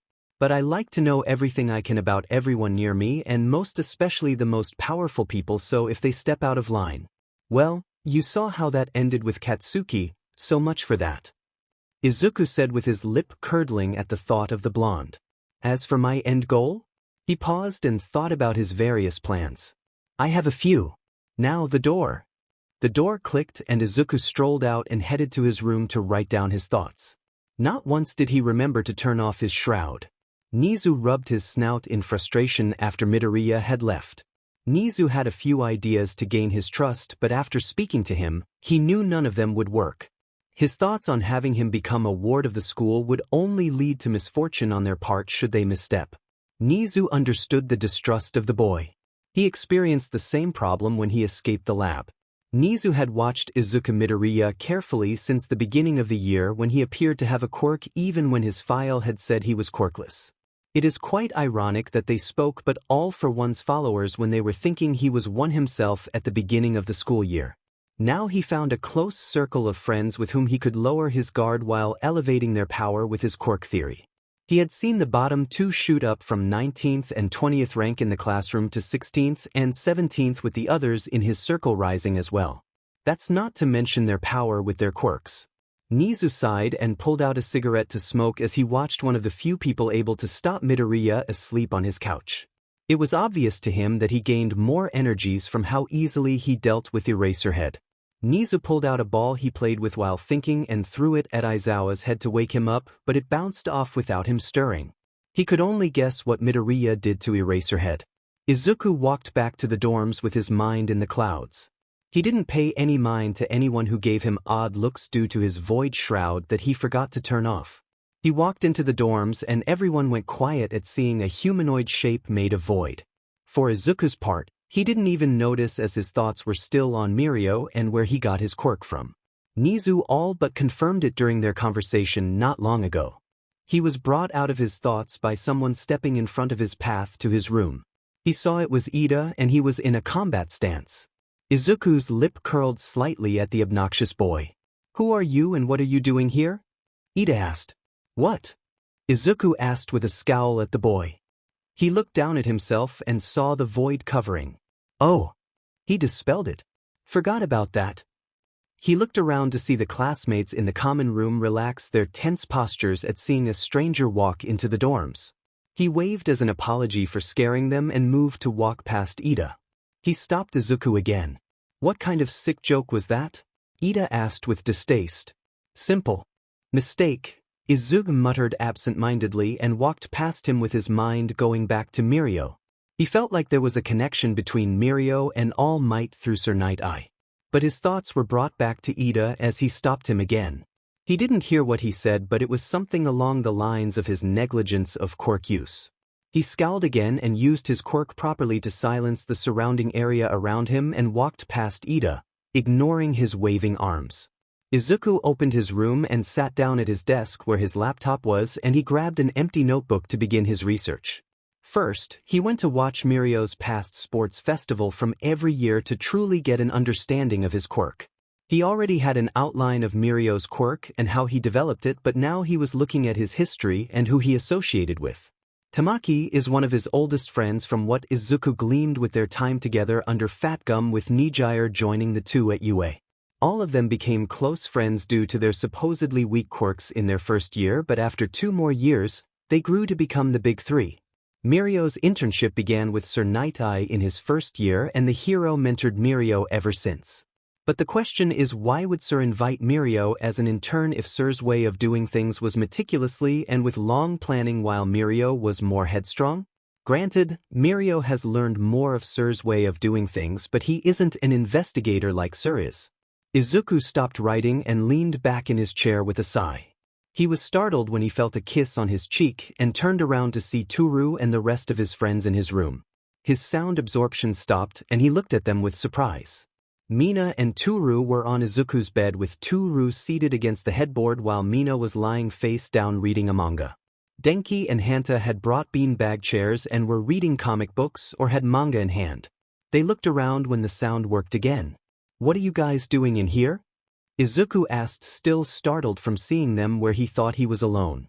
"You looked kinda mad back there and we came up here to check on you, but you were lost in the sauce. So we let you be and hung out here," Hanta said first. "Yeah, Mina over here brought the manga, but it's all trashy rom-coms," Denki complained. "If you don't like it, then give it back." Denki batted her hand away and rolled away to keep reading. "I'm not done yet." "So, what's got you riled up?" Toru asked her boyfriend. Izuku smiled at all of them and waved their concerns away. "Just doing some profiling, like Mina likes to call it. There's a connection between Mirio and All Might, but I don't see it." Mina hummed in thought and looked over Izuku's shoulder at Mirio's face from the third-year sports festival. "Other than he looks kinda like him, I've got no clue." Mina shrugged and grabbed one of his pillows to continue her reading. "Why are you so curious, Izuku?" "Zuku?" Toru asked him, but he was staring at Mirio's photo. Oh, he's in the sauce again. Gotta give him another kiss to bring him out. Hanta teased Toru. Izuku scooted forward again and began to type away in his laptop. Toru giggled at his serious face and let him work on whatever he was working on.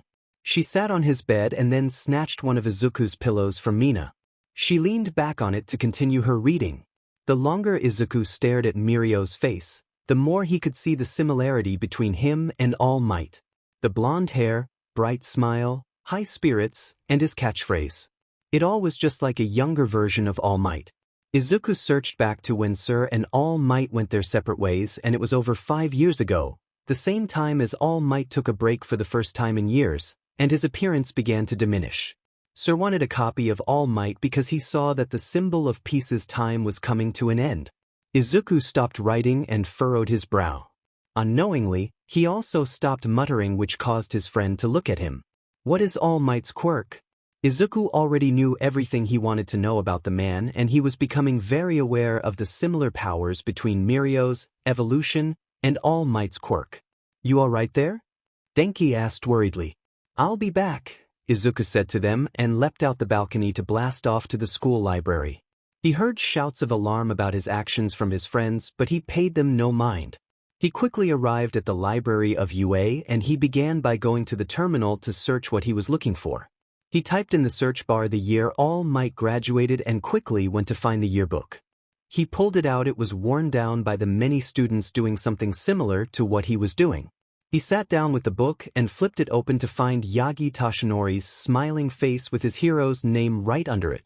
For most hero students, they got a page dedicated to them about where they came from and what their inspiration were to become a hero. He knew this from one day looking around the library when he was bored. Izuku found where Yagi Tashinori came from and wrote it on a notepad he brought. He was about to close the yearbook when he stopped and reread a line from All Might's inspirations. My biggest inspiration is and always will be Ms. Maverick. I will always strive to be what she showed me I could be. Izuku stared at that name and memorized it before writing it down as well. His gut feeling was that there was more to All Might's quirk, and it was the answer to where Mirio got his second quirk. He put the yearbook away and headed back to his room. He startled Denki when he came in from the balcony, which caused him to crush the bag of chips he was eating. And where did you go? Toru had her hands on her hips and stared down Izuku. For his part, Izuku froze and looked around the room. Mina was hiding a smirk while Denki was picking up chips from the ground and eating them quickly. Hanta had his eyebrow raised with a smirk at the two. To the library? Well, you didn't have to give me a heart attack by jumping off the balcony. Toru pouted with her arms crossed. She turned her face away from him. I'm sorry. I won't do that again.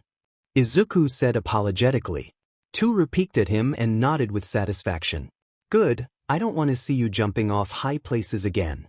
She went over to hug him after admonishing him. Oh, like an old married couple. How adorable.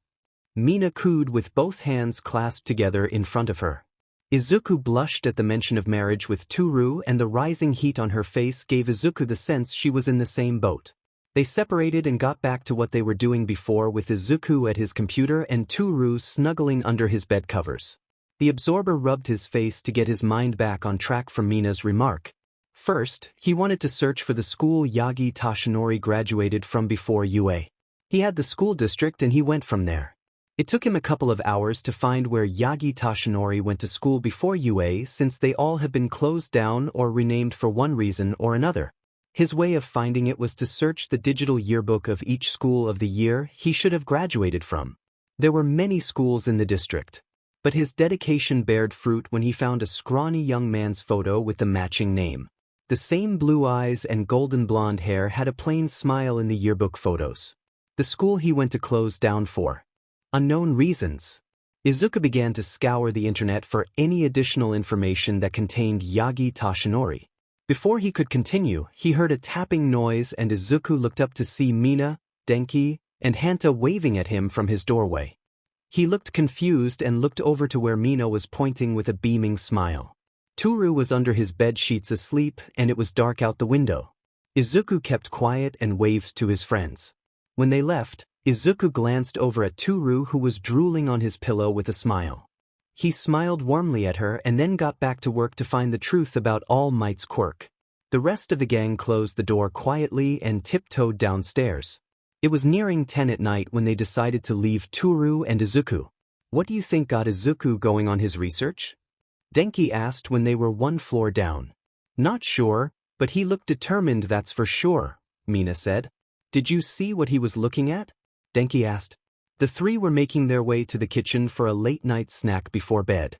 All Might and that Mirio guy, Hanta spoke quietly. He was searching for All Might's quirk. I heard him faintly before he leapt off the balcony. They were quiet for a moment as they snatched things to eat before bed. Should we be worried? Mina asked. We'll keep an eye on him. Hanta nodded. Toru woke up to a familiar bed and her hair sticking everywhere.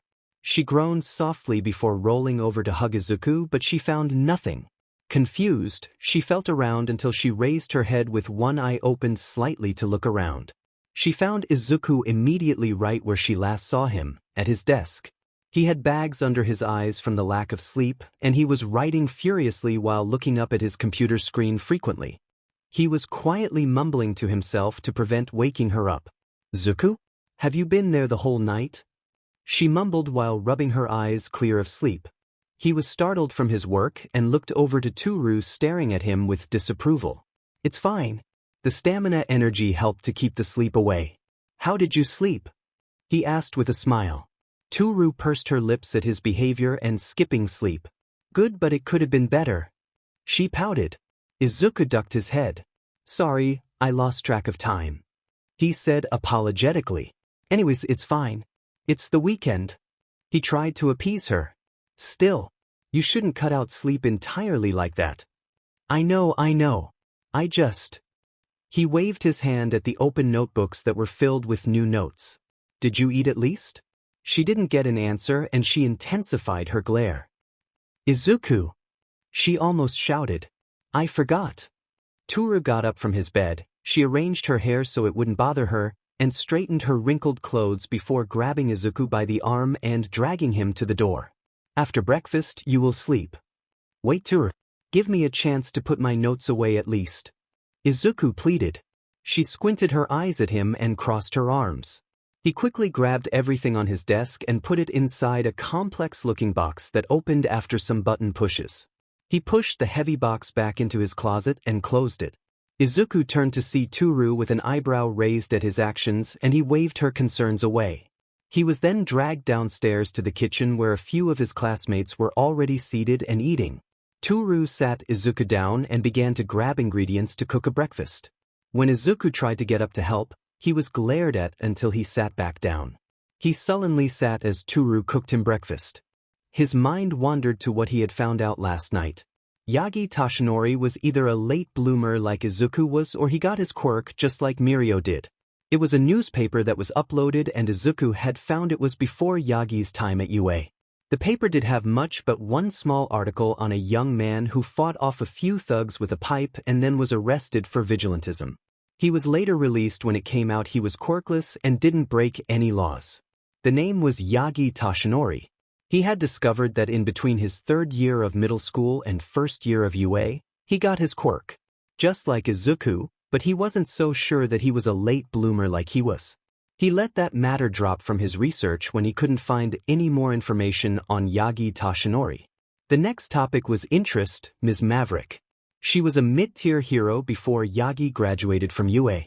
When he looked her up, she had a basic flight quirk when she started, but at the end of her career, she was stronger and faster than she was reported to be before. She died to an unknown villain soon after Yagi graduated from UA, where he disappeared and made his debut in the USA a few years later. Ms. Maverick's power increases drastically at some point in her hero career.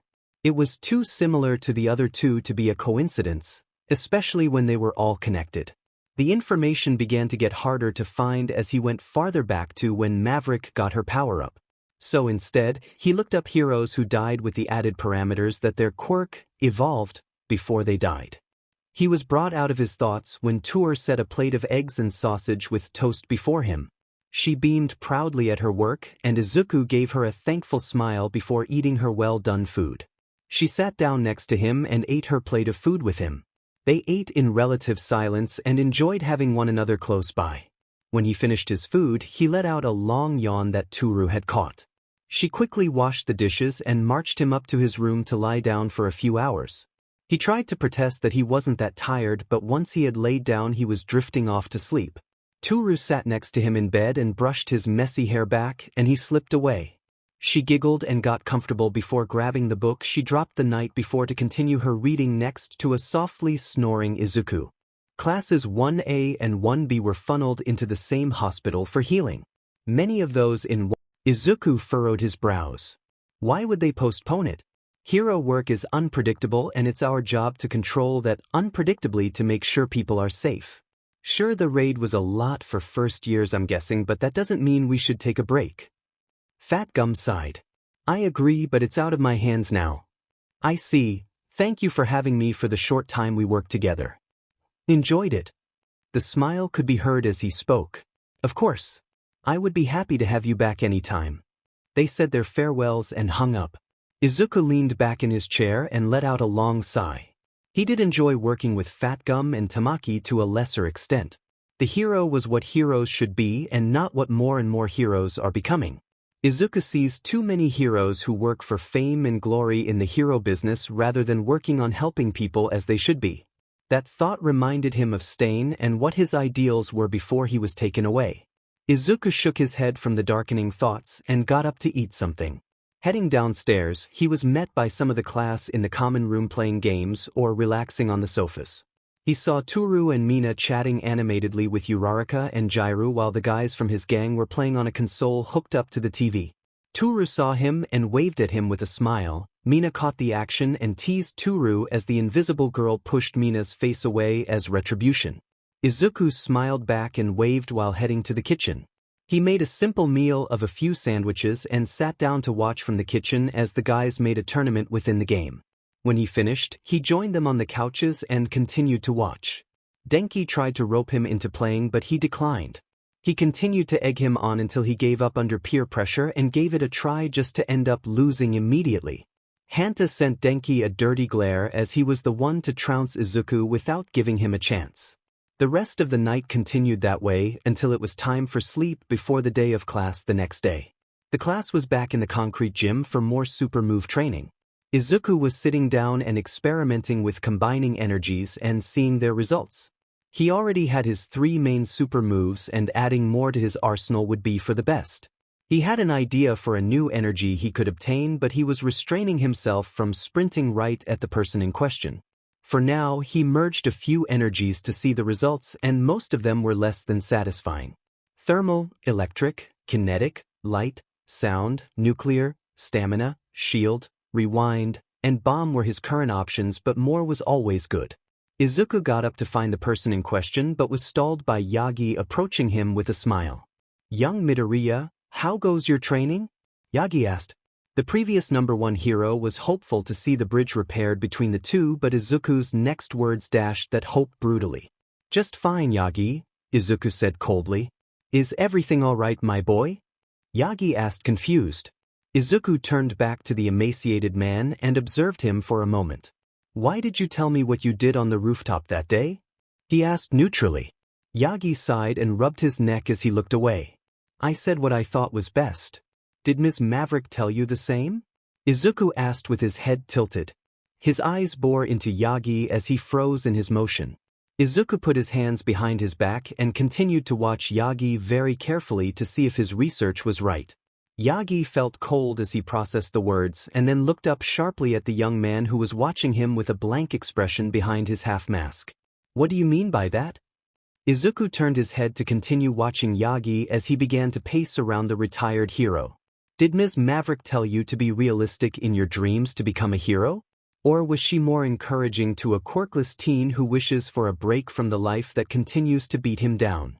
Yagi continued to watch the teen with the pit in his stomach continuing to grow with each word. What chilled Yagi Tashinori the most was Izuku's posture and the way he walked. Much too similar to the villain he put down twice. What are you talking about? Yagi acted confused. Izuku could see the sweat beginning to bead around Yagi's forehead and pressed on. I like to research everything and anything that catches my eye. It's been a hobby ever since I was a child. Left to my own devices after being told I was useless, I watched people and documented many things. From behavior to fighting styles to quirks. His eyes snapped onto Yagi's at the last word with intensity. I love quirks. They are fascinating and I was entranced by the thing I didn't have for most of my life. I like to pick them apart and find every detail I can. I can say if I had never had a path in the hero business, then I would most likely be a quirk analyst. Why didn't you then? Yagi desperately tried to change the conversation. Izuku ignored his question and continued his pacing around the retired hero like a dog circling an injured rodent. So when I see an interesting quirk, then I lock into it and break it apart and see how they could work and how they could be used. When I saw Mirio Togata's quirk, boy was I fascinated by it. To become intangible with the minor side effect that he couldn't see, breathe, or hear while submerged was incredible and had so many applications if used right. But when I saw Mirio in person for the first time and fought him, something just wasn't right. His quirk evolved. Izuku hummed. When I tell you I researched quirks, that means I research every little bit of them. For example, my quirk is an extreme evolution of my parents with some mutation added to it. Inko could pull objects to her and Hisashi, my father, could breathe fire. You could see how those two could make something like my quirk. But Mirio? Izuku shook his head. When quirks evolve, they are linear. That means that they will become more powerful in the same direction that their quirk is already on. For example, Kirishima recently had a minor evolution. His skin hardened even further at the cost of his stamina. If Toru evolved, then she could extend her quirk to others possibly. But gaining incredible strength and speed to intangibility? That doesn't add up. Just like how a quirkless teen could gain a quirk in their third year of middle school. Granted, that's more possible, look at me after all. But a person with a flight quirk gaining strength and speed? Or someone with a smokescreen quirk doing the same? Izuku stopped and faced Yagi, who was pale as a ghost while looking extremely serious. Why go through all the trouble? Yagi asked steadily. Izuku didn't answer right away. Honestly, he shrugged. Curiosity, mostly. But I also like to know who is near me and what their capabilities are. What will you do with this information? At the moment, nothing. But I do like to have plans for everything, just in case. After all, I have to be realistic, right? Izuku turned to leave after getting what he wanted from the man. Is this all from that day? Yagi asked to his back. Most of them, yes. Yagi paused and then, I'm sordash. He was cut off by Izuku turning around with cold eyes. Oh, you are sorry? Is it because I'm a threat to you and your apprentice instead of some quirkless child on the roof? The venom that dripped from his words caused All Might to flinch back. Izuku turned back around and left Yagi standing there alone with a whirl of emotions running through him. He did his best to calm down as he walked away from the symbol of peace. It felt cathartic to go on a rant like that, especially when it felt like a villain monologue before an epic battle. He wonders if the fight between All Might and the All for One had a monologue like that. He re-ran through the expressions on Yagi's face and his electrical signals as he spoke to him, and everything he gained from the interaction pointed at Izuku being right about everything. He remembered how the low electrical energy in Yagi's mind surged every time Izuku pointed at his findings.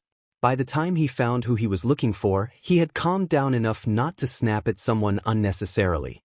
Izuku was wary of trying to take this energy because it was something that could cause catastrophic damage if he didn't realize the consequences of using it like he did with thermal or kinetic. If he absorbed kinetic energy or thermal energy, it would replenish or there would be no harm in taking it. But some energies could damage something in the long term if he used it wrong or at all. But the more he thought about it, the more confidence he gained in using the energy, since he most likely wasn't the first to use it regularly and everything seemed fine. Midoriya? Is everything alright? You've been watching me for a while now. Uraraka asked nervously. Izuku snapped out of his contemplation. Sorry, Uraraka. I was lost in thought, but I was looking for you. He unlatched his lower mask and let it dangle down to his chest. Oh, what did you need? Uraraka looked more relaxed and approached him with a smile. Could you use your quirk on me? Izuku asked and held his hand out like he was going to shake hands with her. She tilted her head but shrugged and took his hand, and then his body shimmering for a brief moment. She held on to him just in case. Why did you want me to do that? She looked up at him, now floating above her head. When I gain a new energy, I need to see it or sense it. I've always sensed your quirk negate the gravitational energy on the object you use it on, but I always worried about using it and the ramifications of taking it. But now the longer I think about it, it should be fine. Izuku rambled on and expanded his sixth sense in search of the difference between him and the area around him. His eyes snapped open and he found what he was looking for. A primal energy that rooted everything and everyone on the earth except for him. Uraraka's eyes widened as she began to float just like Izuku, but she didn't use her quirk on herself. Soon, rocks and dust on the ground began to float as well by her and the area surrounding the smiling green-haired boy. She released her quirk, but everything continued floating away from the ground in a radius around them. Holy shit! She whispered in awe of the mimicry of her quirk's effects. Izuku continued to smile and slowly stopped absorbing the new energy that settled in his core. He hummed in satisfaction at the successful experiment as they settled back on firm ground. Thank you, Uraraka. If you ever need my help with anything, I'd be happy to do so, he said seriously as he locked eyes with her. Uraraka nodded apprehensively and looked away while fidgeting with her hands. She looked back and asked, You helped the others with their quirks? Mina, Toru, Kyuka, Kaminari, and Shiro. Can you do the same with me? Izuku smiled broadly and nodded happily. Of course. I'd be happy to, but that doesn't count as the favor you helped me with. Uraraka smiled back in relief and gave him a nod. Thank you, Midoriya. Show me your quirk on a few objects and yourself. She nodded with determination and went over to the large concrete blocks she had been using a moment ago. She tapped a few of them and some smaller stones on the ground. Izuku got close and watched everything with his newest sixth sense. He furrowed his brows and then looked at Uraraka. His eyes furrowed further at seeing gravitational energy in her body. Drop everything and use it on one object, he instructed. Izuku watched Uraraka's body dispel the gravitational energy and the blocks regain it from the area around them. She went over and tapped one block, and Izuku watched in fascination as for a small moment the energy in the block transferred from the block and into Uraraka. He asked her to do it again and the energy built up inside her. He asked her next to use it on herself, and oddly enough the same thing happened, but the energy inside her body was riled up. He had known of Uraraka's weakness of using her quirk on herself, which caused her intense nausea, and prolonged use on other things caused the same. Izuku motioned her down and asked, What does it feel when you touch something to use your quirk? Like a pulling sensation. Izuku had his hand cupped around his chin, but his eyes glimmered at his theory. Uraraka looked a bit surprised and nodded vigorously. It does. She was excited as she could tell her classmate figured something out in such a short time. You're just like me. She looked confused and he explained. When you use your quirk on something, the gravitational energy is sucked into your body. When I use my quirk, I do the same and release when I want. But you contain the gravitational energy of the object you touch, which causes it to float. The reason you get nauseous when you use it on yourself is that the energy moves around inside your body in a loop. You took it away, but it's still inside you, thus the nausea, he explained excitedly. Uraraka looked like she was having the revelation of her life. So if I... She went over to the blocks and then tapped multiple ones and then held the last one in her hands. She furrowed her brows in concentration. Push instead. Her finger pressed hard into the concrete. Suddenly, the concrete shimmered again, but dark purple instead of the usual pink. The concrete block slammed down with incredible force, causing the ground to spiderweb under it as it continued to push down with the force of multiple concrete blocks into one. She shrieked in surprise and jumped back. Izuku looked excitedly at his successful theory and the dense energy contained inside the concrete block that belonged to the other concrete blocks that continued to float. He looked over to Uraraka to see her looking at him in complete euphoria at having discovered a completely new aspect of her quirk. He smiled widely back at her and then waved goodbye to play around with the new energy that was all around him. Do be careful if used on a person. Also, keep an eye on your limits. This might drain you faster than how you've usually used your quirk. With that he left. For the rest of the week, Izuku played around with his newest energy, and boy did he have fun floating around. Of course, his friends joined in floating around with him when he told them about the primal energy he had gained.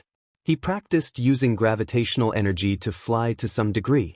He absorbed the energy around his body and used small kinetic blasts to move him around like pressurized gas in space. It did take him many trials and errors to figure out the mechanics of it, but he was on his way to being able to fly. When he wasn't practicing with the new energy, he visited Eri. The next time he did so, he brought his friends like he told her he would.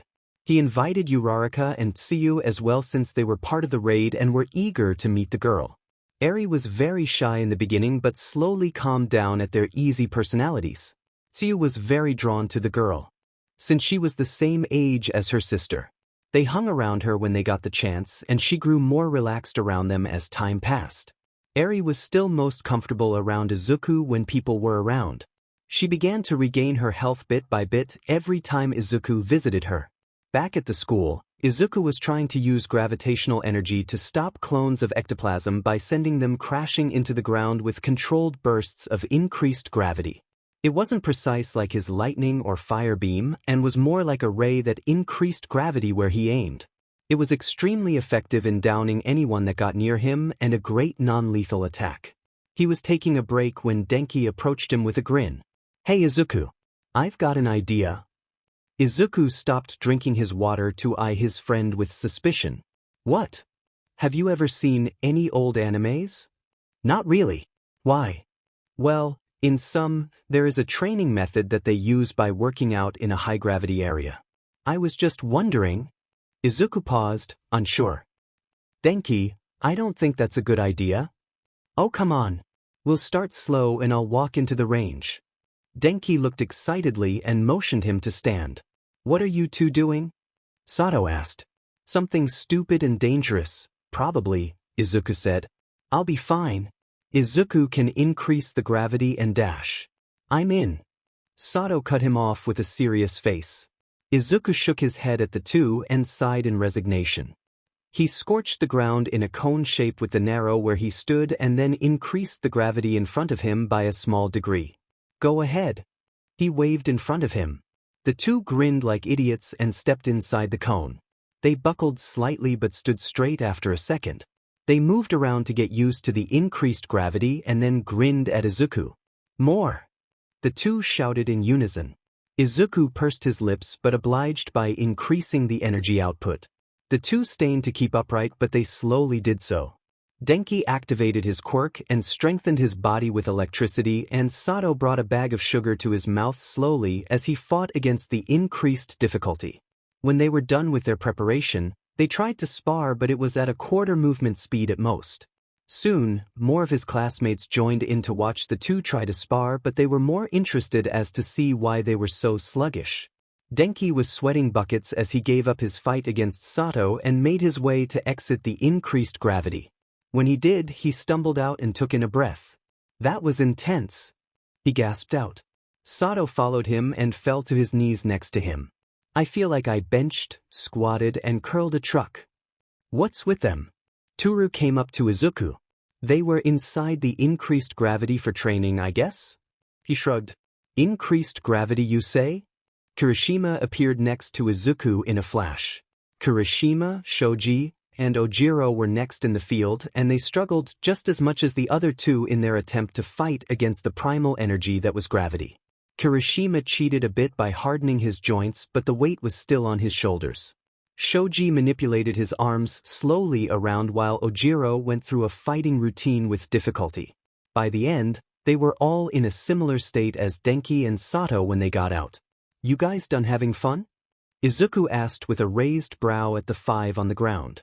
"Don't you look at us with those judging eyes." Denki groaned. "Have you tried it out?" "Of course not, I'd just collapse. I'm not made for strength." Izuku shrugged. He sensed a new presence getting close and he had a good feeling about who it was. "Are you all going to continue wasting time?" Aizawa's voice came from behind Izuku. Izuku looked over his shoulder at his teacher and then turned back around to most of his class. He gave them a brief nod and walked past them to a spot to continue his experiments with his quirk. The class broke apart to continue their training. The class was very aware of Izuku's dislike of their homeroom teacher, but no one ever brought it up to discuss it. As he sat down, he still felt the eyes on the back of his head as he made balls of energy combine. He didn't acknowledge the underground hero as he merged the effects of fire without gravity or with increased gravity. Nizu wants a word with you. Aizawa finally spoke. Tell him I'm going to sell the information if he is afraid of me doing so. Izuku didn't turn to speak and continued to work on his quirk. It wasn't a request. Before Aizawa used his quirk on the boy, he was shrouded in the void. He shot his capture weapon at Izuku and it wrapped him up for a moment before his back incinerated the part holding him. I was always curious as to how this worked, Izuku said, holding up the part that wasn't burned away to his eyes. The minor mutation that causes your hair to float comes from your father and the quirk erasure from your mother, but this is something different, he said absent-mindedly. Izuku held onto it and got up, walking past an irate and shocked Aizawa. He said, "You should get more sleep," and drained some of his stamina away to make him stumble from the intense drowsiness. Instead of going to Nizu's office, he went to an open field so he didn't cause collateral damage to anyone nearby in the gym. He continued his experiments by absorbing the gravity in the area, which caused him to float with any loose debris coming with him. He pushed anything away from him by releasing a small amount of kinetic energy in every direction and began. First, he began with small streams of compressed thermal energy as a form of propulsion. It worked and it launched him into where he wanted, but he miscalculated and began to spin. He then overcompensated, which caused him to spin more erratically. He huffed in slight frustration, dropping from the air and absorbing the fall. He lay on the grass and stared into the cloudy sky in thought. He sensed another thermal signature and looked over to see Mirio walking over to him with a stiff smile. "Mirio," he greeted and sat up. "Working on a movement technique, I see. It's always hard and embarrassing at the beginning. I remember when I first worked on mine, I crashed into so many walls." He laughed at the memory. Izuku let him ramble on and try to start a conversation but didn't say anything. He knew he wanted to speak about his secret. Mirio looked down at his underclassman when he didn't hear anything from him and saw him staring at Mirio with curiosity. "Alright, I suppose you have an idea why I'm here," he said while his smile dropped and his laughter petered out. "You were waiting in Nizu's office, and when Aizawa told him I wasn't coming, you came to me instead of him or Yagi. I'm guessing." He shrugged casually. Mirio was reminded of how similar Midoriya was to Sir Nighteye with his analytical mind. "You and Sir are eerily similar. What's it called?" "I'm sorry," Mirio asked, confused. "The quirk, what's it called?" Mirio paused and felt his fingers go cold at how much Midoriya truly knew of the legacy he took. He remembered how much All Might and Sir emphasized how much the secret was worth. He debated with himself and finally told him. "One for all." Izuku nodded slowly and immediately connected the dots between the boogeyman of the first era and the quirk. He could even guess that the mysterious villain that ended every past holder was All for One. Did All for One end the previous holders of One for All? He sighed and rubbed his neck. "You sure know a lot." "Yeah, he did." He paused and asked, "Why go through all that effort to find answers?" He finally asked what he was sent out to ask. "Curiosity." He shrugged. "I like quirks and yours wasn't right. The more I dug, the deeper it went, and I like to know things about people around me, especially from people who hold lots of power, whether that be political, physical, or anything in between." "Why? Wouldn't you want to know everything about possible threats?" he asked, as it was obvious. "Possible threats? You believe me to be a threat? Everyone you gathered information about?" Mirio asked with slight offense. "Anyone and everyone could become a threat." "That's very cynical." Izuku shrugged and got up. "That isn't bad, it's what you do with it. Did you come for what you wanted? Or did you have more questions?" His eyes were drawn to something odd about Mirio and he stared. He let out a long sigh. "Why do you hate All Might so much? He's done so much for Japan." "He's a hypocrite," he said absent-mindedly and stared more intently. "What do you mean?" "Yes, All Might is a great hero and has good morals. But Yagi Toshinori was born quirkless. He knew what it was like to be beaten down, but he left me on the roof after telling me to give up on being a hero. And then he continued to defend the same student who told me to end myself the same day even after he was arrested, and he is still in my class. He explained calmly. His eyes stopped glaring at Mirio and went back to what he was trying to figure out. Mirio had heard of what All Might did to Midoriya, but not the rest. He had to once again look at the previous #1 hero in a new light. As far as he knew, Midoriya wasn't one to lie, and that dug deeper into his views on the hero. He was going to speak again but noticed Midoriya's eyes not on him but something on him. "What is it?" he asked confused. "Mirio, does anyone in your family have gray hair as a mutation?" "What?" He was thrown off kilter at the sudden question. "Not that I know of. Why?" Midoriya hummed in thought and cupped his chin. After a moment, he approached Mirio and plucked a hair from his head. "Oh, hey! You're graying at a young age. Heavy stress? Or something else?" He showed the strand of hair that was blonde at the tip and gray at the root. Mirio stared at the hair in his hand and took it, examining it. "Is there more?" He tilted his head down so Midoriya could see. Izuku checked and saw that most of his roots were beginning to gray. "All of it?" Mirio looked uneasy at the response. "I don't think I'm that stressed out." He ran his fingers through his hair. "You think I'll turn out to be a gray fox?" He tried to joke, but the laughter that came with it was forced. "You should go see a doctor. Did Yagi's predecessor, Ms. Maverick, have any adverse effects of having 2 quirks? I've never heard of anyone with 2 quirks, other than All for One and the Nomo, and how they could affect the person. I'm sure there have been experiments, but..." He trailed off with a shrug. "Those were hidden away somewhere probably." Mirio continued to look more nervous as he spoke. "I don't know much about her other than All Might looked up to her." He pulled his hand out of his now messy hair and looked at the few strands that came with it. Some were blonde and more were gray at the root, like Midoriya said. "I need to go." Izuku watched him turn on his heels and begin to walk away stiffly. His eyes turned to the figure at the window that was watching him. It was Yagi, and he had a frown on his face at seeing his successor's actions. Izuku shrugged and turned back to his training. He wanted to find a way to become a jet fighter. He smirked to himself at the thought and began to float again. The week after Mirio came to talk to Izuku went by without any incident. Izuku visited Eri at the hospital with his friends. Her eyes lit up when she saw the group every time they came through the doors. She has been slowly gaining a healthy amount of weight, and the doctors have been saying she will be free to leave soon. Izuku was happy for her recovery. During the weekend, Izuku took Toru out on a date to enjoy themselves. It was a simple affair of going to a mall and going for a walk in the park.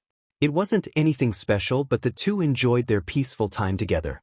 Toru brought up the idea of the whole group going out together as they did before. Izuku was happy to do so when they got the chance. Finally, Monday came and Izuku was again called to Nizu's office. The absorber sighed and went to meet with the principal. He knocked on the door and it opened to see Nizu behind his desk and Aizawa on the couch. Seeing the usually disheveled man reminded him to look closer at the support item he took from Aizawa.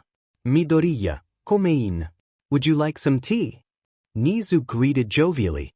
"I'll pass. What is it you wish to discuss?" He didn't sit down and waited. "Very well." He let out a small sigh.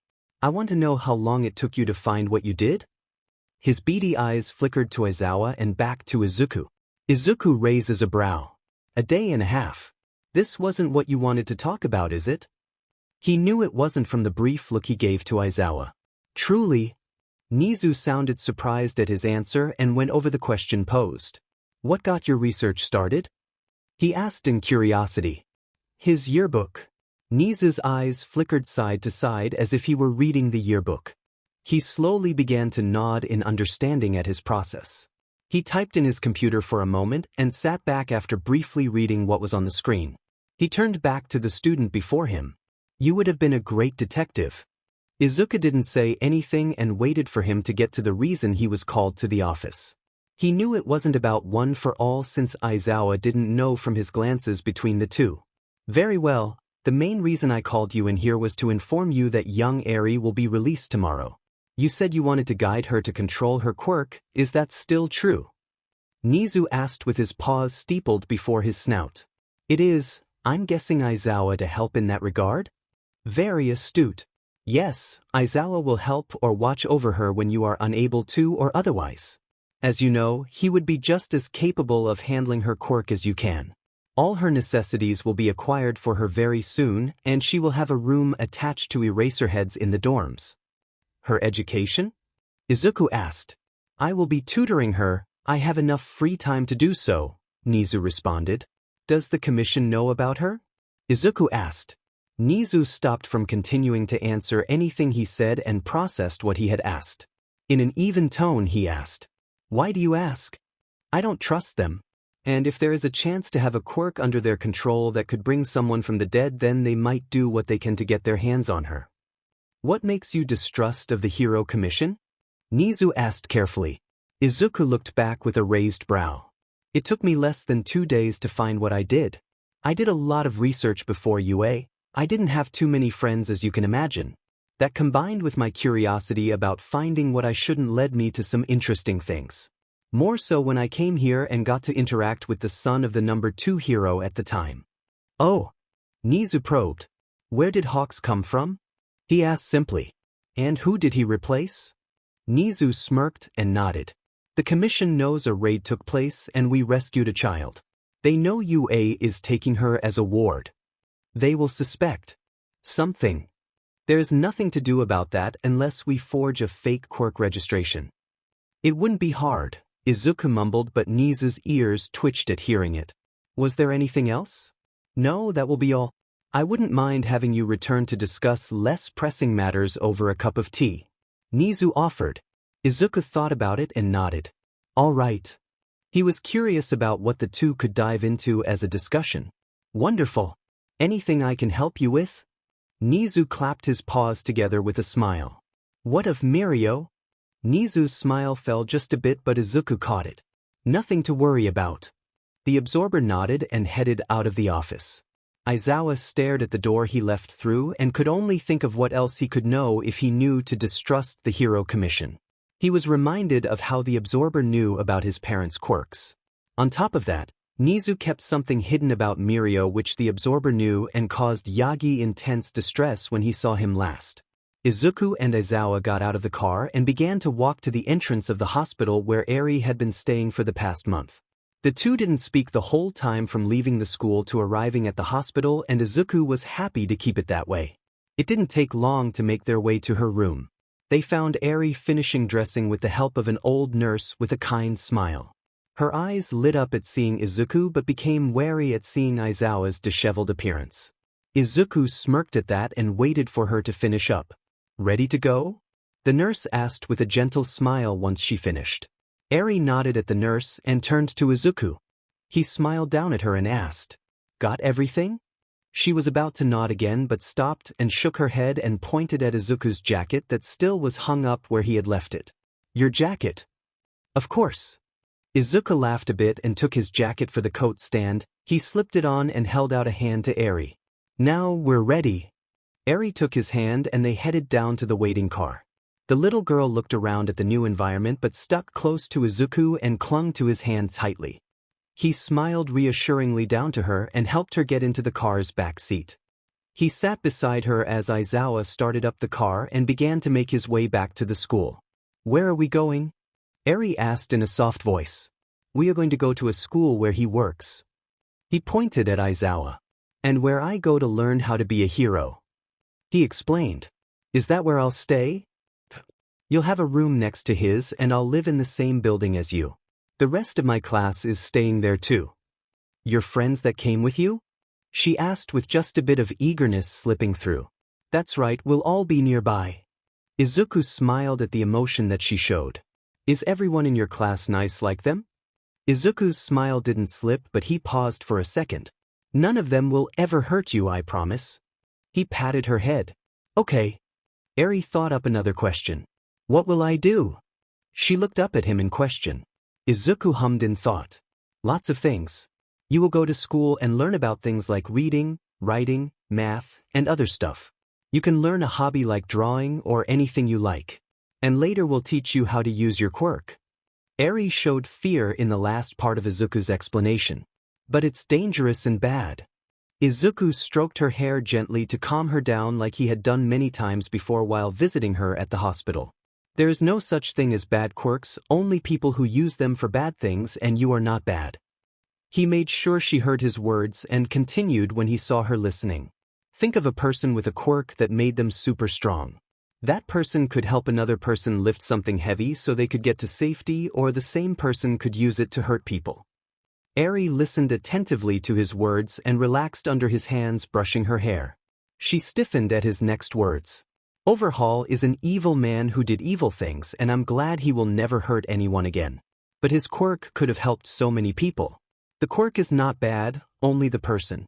And I'll help you learn how to use your quirk so you'll never have to worry about it again. He smiled gently down at her and put his hand over her shoulder to pull her in for a hug. She nodded tentatively and they rode back to school in a comfortable silence.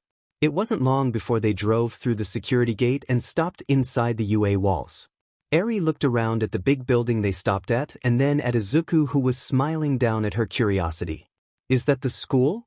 Eri asked as they began to walk to the entrance. No, that's the dorms.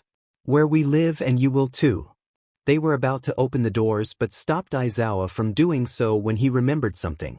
Aizawa, wait a second. Eraserhead turned around and gave him a questioning look. Tokoyami. That is all that Izuku said and let him figure it out from there. Who's that? Eri asked, confused at their pause. Izuku knelt to talk to her eye to eye. You know how there are quirks that change people's appearances. Some have tools that are part of their bodies like hammers or tape. And then some people with animal quirks like cows, frogs, and birds. He paused to make sure she understood so far. Eri nodded and he continued. Well, there is one boy in our class, our dorm, who has a bird mutation. His head looks like a bird's head. Izuku saw the connection between the unknown boy and Overhaul's mask. He could see the mounting trepidation. But he's here. Izuku nodded. He's learning to become a hero like me. He's a good guy that looks like one of the bad guys. When you grow up, you'll see lots of people like that. They look scary but aren't bad. Eri paused to understand what he was saying and nodded. Okay. Izuku smiled brilliantly at her and stood back up to Aizawa, who was looking at him with an unreadable expression. His smile dropped at seeing him. We're ready, he said, clipped. Aizawa didn't scowl back or make a face but instead turned around and opened the dorm doors to the common room. The sound of chatter stopped and most of the class looked over to the open doors. The class spotted the three figures and were momentarily confused, since any time Izuku and Aizawa got near each other there would always be friction, but the little girl between the two was enough buffer to stop the sparks from flying. The next thing they noticed was the child between them. A few of them recognized the girl and smiled brilliantly at seeing her. Eri, you're here. Mina was the first to speak. She threw herself over the back of the couch toward the little girl and landed near her to greet her. I'm so happy to see you out of that place. Mina beamed at her. Mina. Eri greeted Izuku's energetic friend. The rest of Izuku's gang quickly circled the little girl with Uraraka and Tsu also nearby with smiles. The rest of the class began to get close and Eri began to tighten her grip on Izuku's hand at seeing so many people focused on her. Izuku noticed immediately and everything stopped making noise for a second to make everyone pause. Should I explain the situation? Izuku snarked to Aizawa. The man glared at the boy and turned back to the class. This is Eri, she will be staying with us for the foreseeable future. She'll have a room connected to mine, but you'll see her often. I do not have to remind you to comport yourselves appropriately around a child. He glared at the class to get his point across without having to say anything else. After a moment of quiet, Yaoruzo asked, May we ask why she will be staying at UA? She asked politely and many others nodded. She was rescued recently from a villain organization and we deemed it a good idea to keep her here while also helping her get her quirk under control. Aizawa drawled. Midoriya and I will be the ones near her most of the time in case we need to neutralize her quirk. What is it? Sato raised his hand to ask. Rewinding of organic matter, Izuku said before Aizawa spoke. If you see her glow, don't touch her. Izuku smiled down at her to reassure her and patted her head softly. Yaoyorozu mumbled something to herself and was lost in thought. She looked up after a moment. She can reverse the aging of organic matter? She asked incredulously. Extremely quickly. Maybe when she gets more practice, it will be more controlled. Izuku nodded along. Is it appropriate for a first year to take care of a child? Ida spoke out. I've taken care of my siblings when I was even younger. Tsuyu shot back in defense of her green-haired classmate. She had seen how he had looked after the girl while they visited the hospital, and she was sure he would be good for Eri. Izuku ignored Ida and crouched down to Eri's level. Want to see your room? He asked with a smile. Eri nodded and they parted from the class and followed Aizawa to his room. It was on the ground level of the dorms. Aizawa opened it and Izuku guided Eri in while looking around at the apartment with a private kitchen and all the other necessities for living. It was well organized with a comfortable-looking couch in the living room and a TV next to it. The kitchen was well stocked with fresh fruits and other foods for a child to eat. Aizawa motioned to the door to the side and where Eri's room was. Izuku opened the room. He glanced around quickly and took it in before letting Eri go in and explore her new room. He smiled warmly at seeing her look around her room. She peeked in the closet and through each drawer to see new clothes in every place. Have you taken care of children before? Aizawa asked to Izuku's side by the doorway of Eri's room. Never. Parents didn't like the idea of a quirkless teen to look after their child, Izuku said with a dead tone to his voice. Aizawa watched him for a moment before asking. Then how is it you know how to look after her? Izuku raised a brow at his question. You explain things for her to understand and make sure she knows things like Tokoyami being who he is ahead of time. Izuku hummed incomprehensive at what his question was. You're asking how I know how to look after a child. Izuku caught the nod from the corner of his eye while he kept watching over Eri. For me it's simple. Give her everything I didn't. Aizawa didn't respond for a long time while also watching Eri look around her room. I see. Eri approached Izuku and he smiled down at her. You like your room? Eri nodded and asked. Is this all for me? The two men nodded. Oh, okay. What's wrong? Izuku asked softly. Eri paused to get her words in order. It's a lot. Izuku nodded. It can be. It's a big change from what was before to now, but it's better, no? Eri nodded slowly and then looked at Izuku. Where is your room? I'll show you. He smiled brilliantly and held out a hand to her. She took it and the two left Aizawa behind. Izuku showed her how to use the elevator to find the right floor and showed her which room was his. He opened the door of his room and welcomed her in. She walked in tentatively and looked around at the plain room with a few drawings hung up of Toru with their friends together or just Izuku and her. Now you know if you need anything you can come to my room if you like. If that's in the middle of the night, then come in the middle of the night, all right? I don't want to wake you, Eri said softly.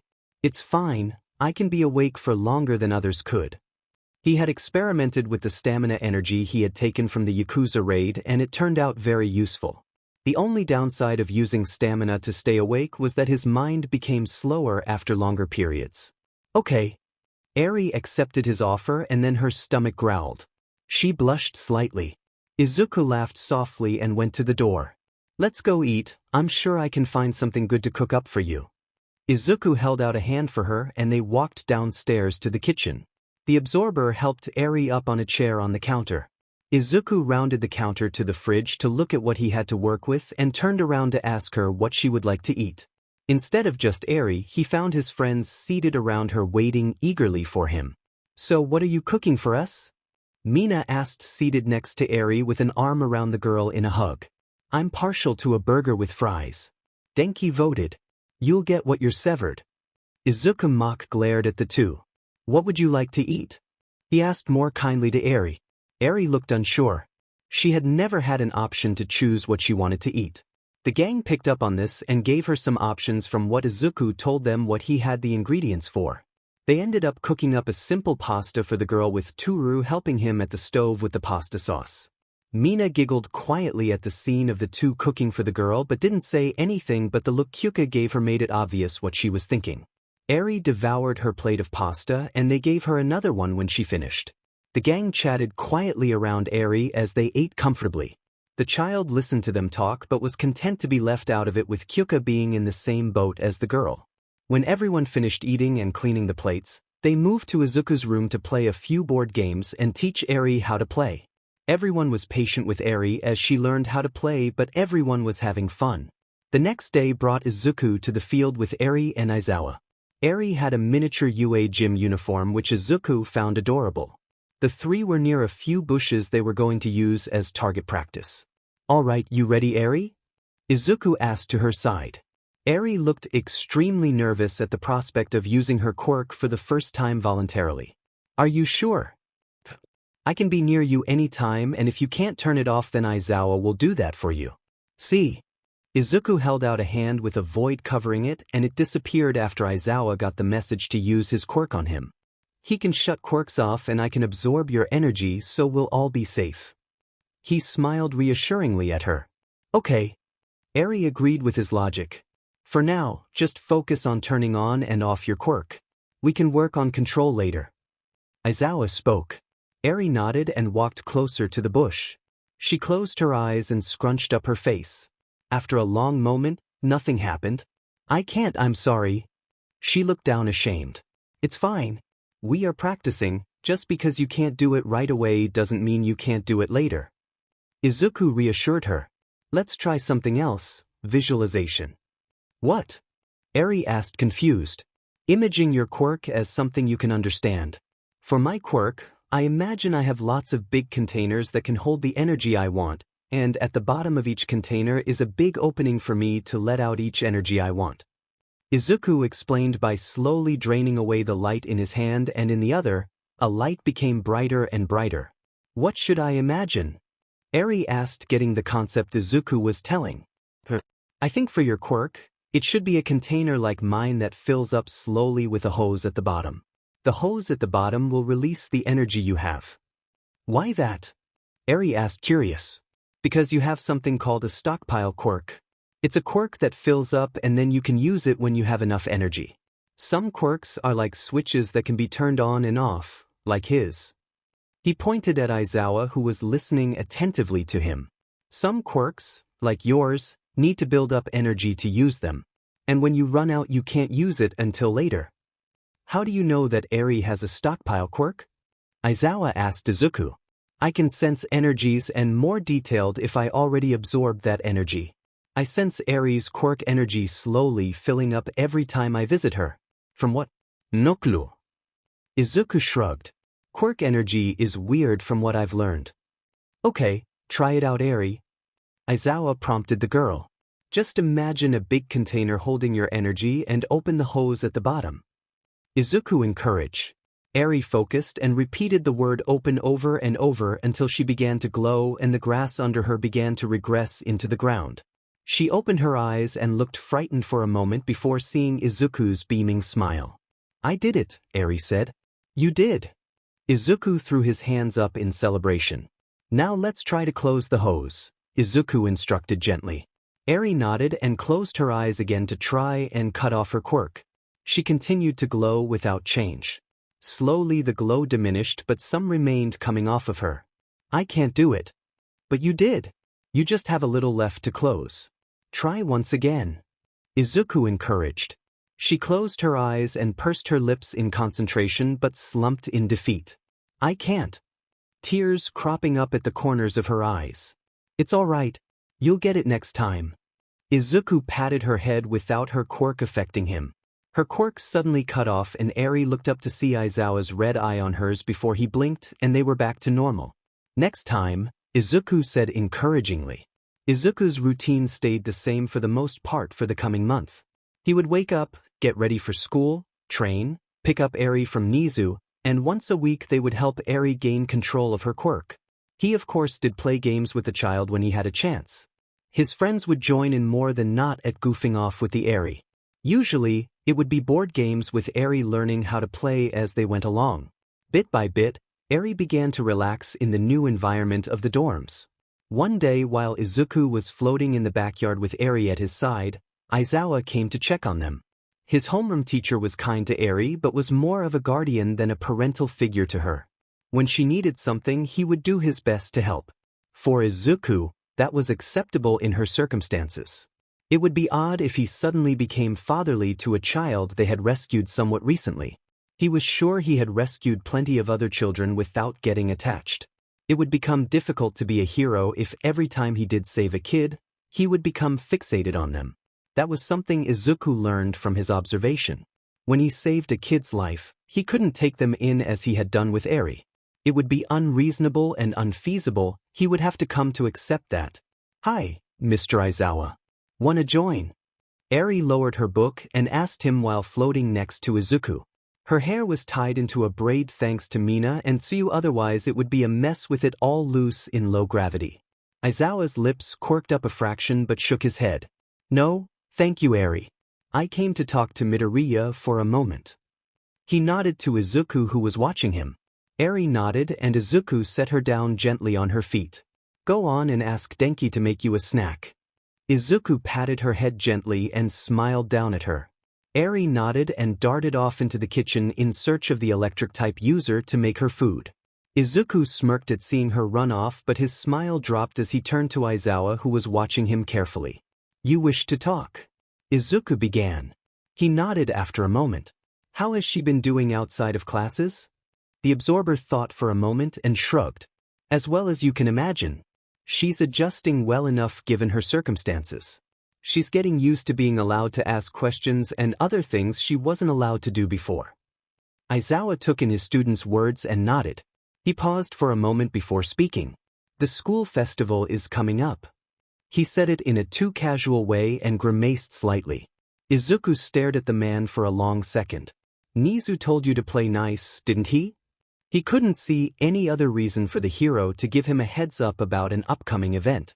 The same hero who was renounced for his logical ruse that caused so much grief in the past years.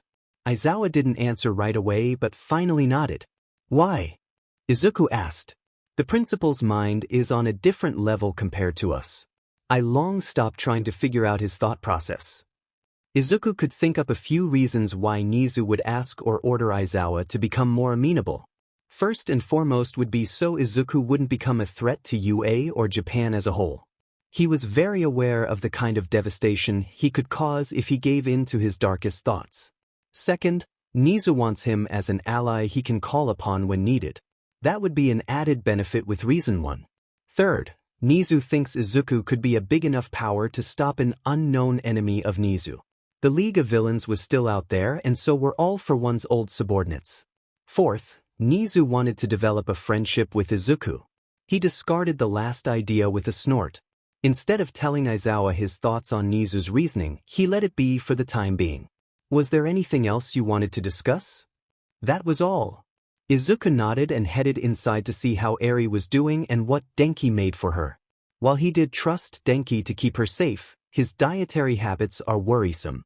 When he walked in, he had nothing to worry about since Kyuka took over for Denki when she saw him begin to pull ice cream and chocolate syrup from the fridge. Kyuka instead neatly sliced up an apple for Eri, who patiently waited at the counter. Izuku joined her in waiting in one of the chairs. When she looked over to see who sat next to her, he smiled warmly in greeting. The rest of Sunday night passed without much fanfare or incidents. The next morning Izuku and Toru walk hand in hand to class. The other gang members walked around them chatting animatedly between each other. Uraraka and Tsuyu were near their group. The two had become closer to Izuku's group since the raid on the Hasaikai compound, and more especially with Uraraka coming to Izuku for help with the new facet of her quirk he had shown her. He had also helped Tsuyu with her quirk, but to a lesser degree than Uraraka's. It's more difficult to help with animalistic quirks than an emitter quirk that Izuku could see easily. He did mention that there were a variety of tree frogs that she could adapt to, but it would be a long shot. After all, poison dart frogs are adjacent to tree frogs. Once everyone was seated in the classroom and the bell rang, Aizawa walked through the door as tired as ever. "Listen up, the school festival is coming up. So, prepare an event or whatever." With that, he wandered to his desk and slipped under it for sleep. Yaoyuruzo and Ida stood up to begin their duties as class representatives. They weren't very effective at the beginning. When there was excited chatter amongst the whole class, Izuku stayed out of it for the most part since he never had any interest in the festival in middle school. What do you think, Zu? Toru asked him. She had gathered near his desk with the others in their friend group. Izuku held his hands up and shrugged. I was never interested in the school festival before. But that would make sense. Denki nodded as he remembered what their leader had told them about his less-than-enjoyable past. Come on.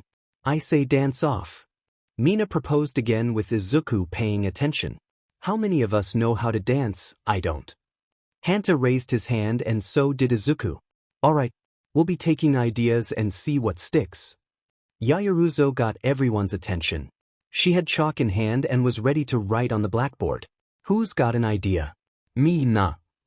Dance competition. Yaoyuruzo began to write on the board as the class shouted out ideas with a few being shot down immediately. Mai cafe. Denki shouted and was properly slapped on the back of his head. Izuku, back me up here? He looked to his leader for support on either the idea or being abused by the girls.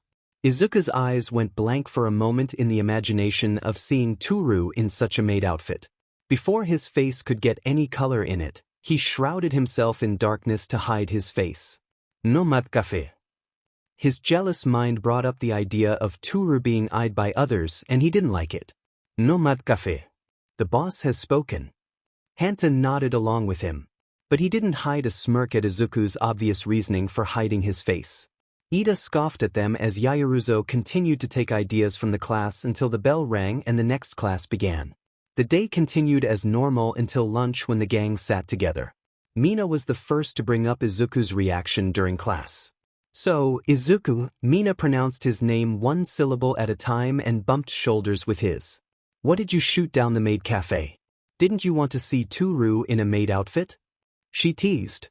Izuku had begun to get accustomed to the energetic pink girl's teasing, but her mention of Toru in a maid outfit did make him hide his face in the void of his quirk.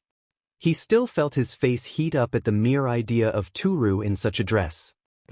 He did it again. Mina pointed at Izuku's face, which was covered in the darkest black. Toru slapped Mina's hand down. Leave him alone. Izuku, you don't have to answer that. Just tell me later. She leaned into him and gave him a wink only he could see. I just don't like the idea of people leering at my friends. The festival is something that is supposed to be fun, not that. Izuku waved his hand in an attempt at an explanation. The boss is a good boss, Hanta stated as he ate his food. So what do you guys think we should do then? Kyuka asked the table. Denki pointed at her with his chopsticks. You know music, we could do a concert. I'm sure others know an instrument. Kyuka's ears burned slightly at the idea. That's an amazing idea. Mina said over Kyuka, trying to get her head in order. She finally managed to do so and shook her head. She raised her hands in surrender. I'm not good enough for that. Of course you are. We all have heard you play and it's incredible. Izuku said, dropping the mask of void to show his earnestness. Kyuka still looked unsure. I will think about it. She said, focusing on her lunch. The rest of the gang nodded at her consideration. They weren't the type to push. What else could we do? Haunted house. Mina proposed.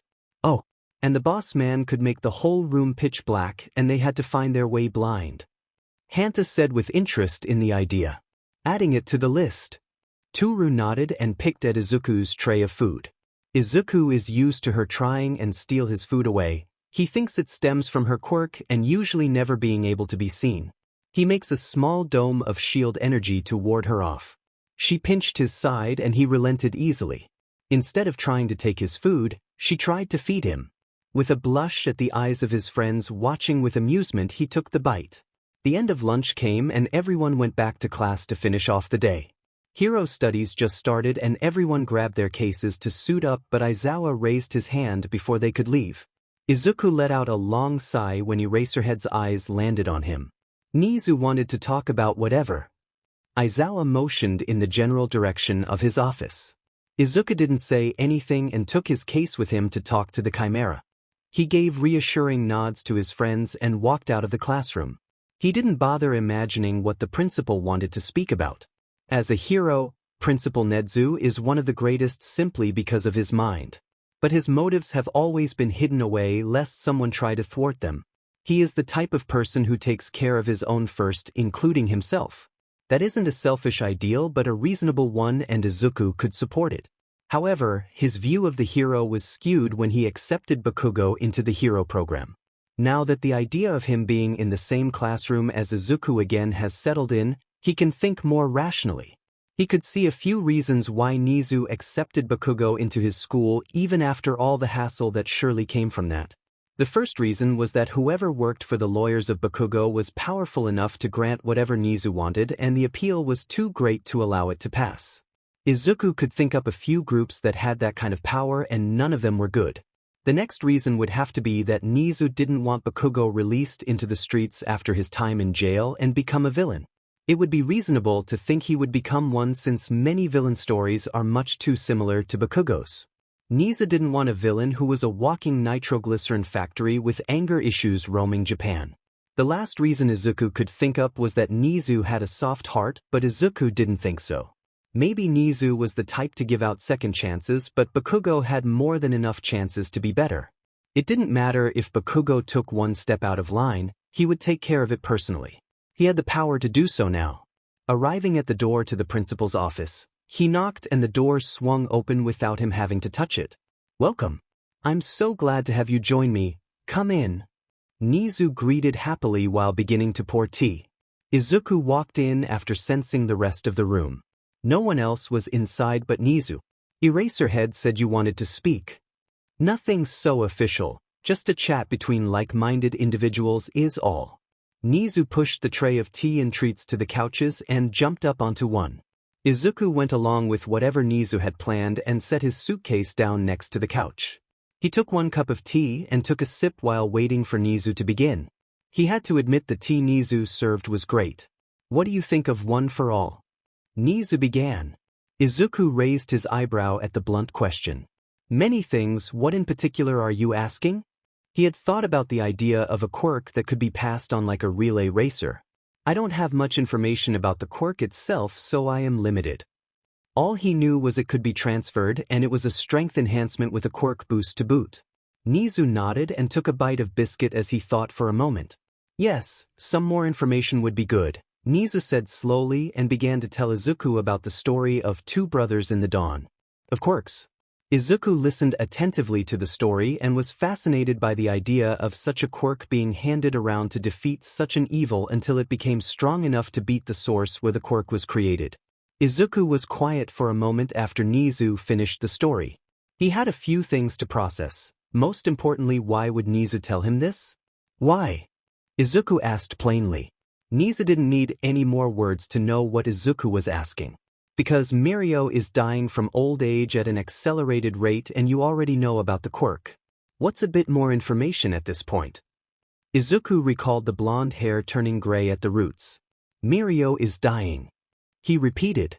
While he didn't care for the upperclassmen, it was saddening to hear such a bright young man being snuffed out at a young age. From old age. Izuku furrowed his brows at the key point. Yes, Recovery Girl looked over him and his cells were degenerating at an impossible speed to help him, Nizu explained.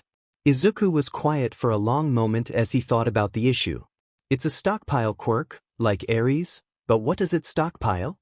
Nizu shook his head and raised his paws in a sign of, I don't know, before lowering them. At first I thought it was life force. The quirk slowly began to draw out life force from the user in its infancy, and now that it's grown stronger. The quirk would have drawn more, but if that was the case, then using the quirk would slow the effect. Izuku finished. Exactly. Recovery Girl did just so. Mirio kept the quirk active as she tested some of his cells, and they continued to degenerate on his body. Nizu finished. Izuku hummed in thought and absent-mindedly took another sip of tea. Okay, the quirk stockpiles energy from what? Izuku shook his head and moved past it. That's for later. Why is the quirk ending Mirio? When did he take the quirk? Nizu answered immediately. Just before the school year began. Almost a year. Izuku filed that for later. How many users have there been before and for how long have they had it each? Mirio is the 9th. As for how long each user held the quirk, it's hard to tell. Ms. Maverick didn't share too many details other than the base information before handing over One for All. We know Yagi Tashinori held it for over 40 years. Izuku pinched his lip and racked his mind. He furrowed his brow and asked, "You ever heard of the Quirk singularity theory?" Nizu's eyes gleamed as he sat forward. "I have." "What a marvelous paper." Izuku nodded eagerly along with Nizu but stopped himself from going on a tangent. One for All has been passed along for so long and it's been growing for 200 years. What if it hits Quirk singularity and it becomes too much for a person to handle? Why Mirio cells are degenerating at an accelerated rate. Nizu also calmed himself for beginning to talk about theory and focused on the issue. It might explain why Mirio broke his arm when he first used it. It's become too much. Izuku raised an eyebrow at that and remembered seeing Mirio's broken arms during the raid. Using it could break his body? If he uses it at 100%, yes. He's been slowly building up to that, but he is at 10% output, otherwise he strains his body and breaks something. Nizu explained. You believe that All for One has reached Quirk singularity? That's what I think, yes. More now than before, with Mirio hurting himself just to use it to its best. Maybe someone with the right Quirk synergy to take the abuse of One for All, but it wouldn't stop the degenerating of cells. He sighed. One for All has become so powerful that it's breaking the user's body apart, Izuku stated. Nizu nodded. It appears it has. The two were silent for a long moment before Izuku furrowed his brows and looked at Nizu sharply. Where is Eri? Nizu was brought out of his thoughts. Oh, she is taking a nap in my room. Nizu hopped off the sofa and scurried to the bookshelf. It opened a secret room with Eri in bed with the covers over her. She woke and looked bleary-eyed at the two. She recognized the two and jumped out of bed to hug Izuku before jumping onto the couch and falling back asleep using his lap as a pillow. Izuku smiled softly down at her and brushed her hair as she snored softly. Nizu leapt back onto his couch and took his teacup. The two continued their conversation about One for All reaching Quirk singularity quietly as Eri snoozed on Izuku's lap. Izuku carried Eri back to the dorms on his back.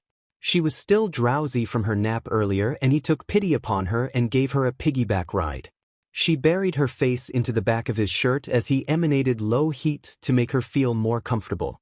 Izuku's mind was back on the topic of One for All and how it could be ending Mirio. He could understand if he used it improperly, which caused his health to decline, such as breaking bones constantly while using the quirk, but if the quirk is just ending him while he holds, then there must be something they weren't seeing.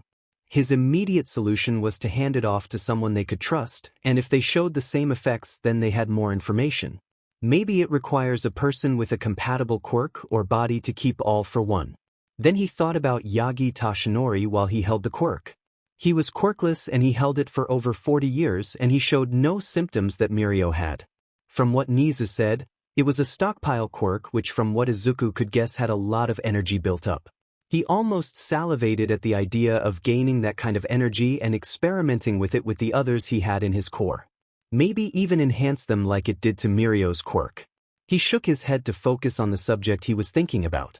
The motion caused Eri to let out a large yawn and Izuku looked over his shoulder to see her rubbing her eyes.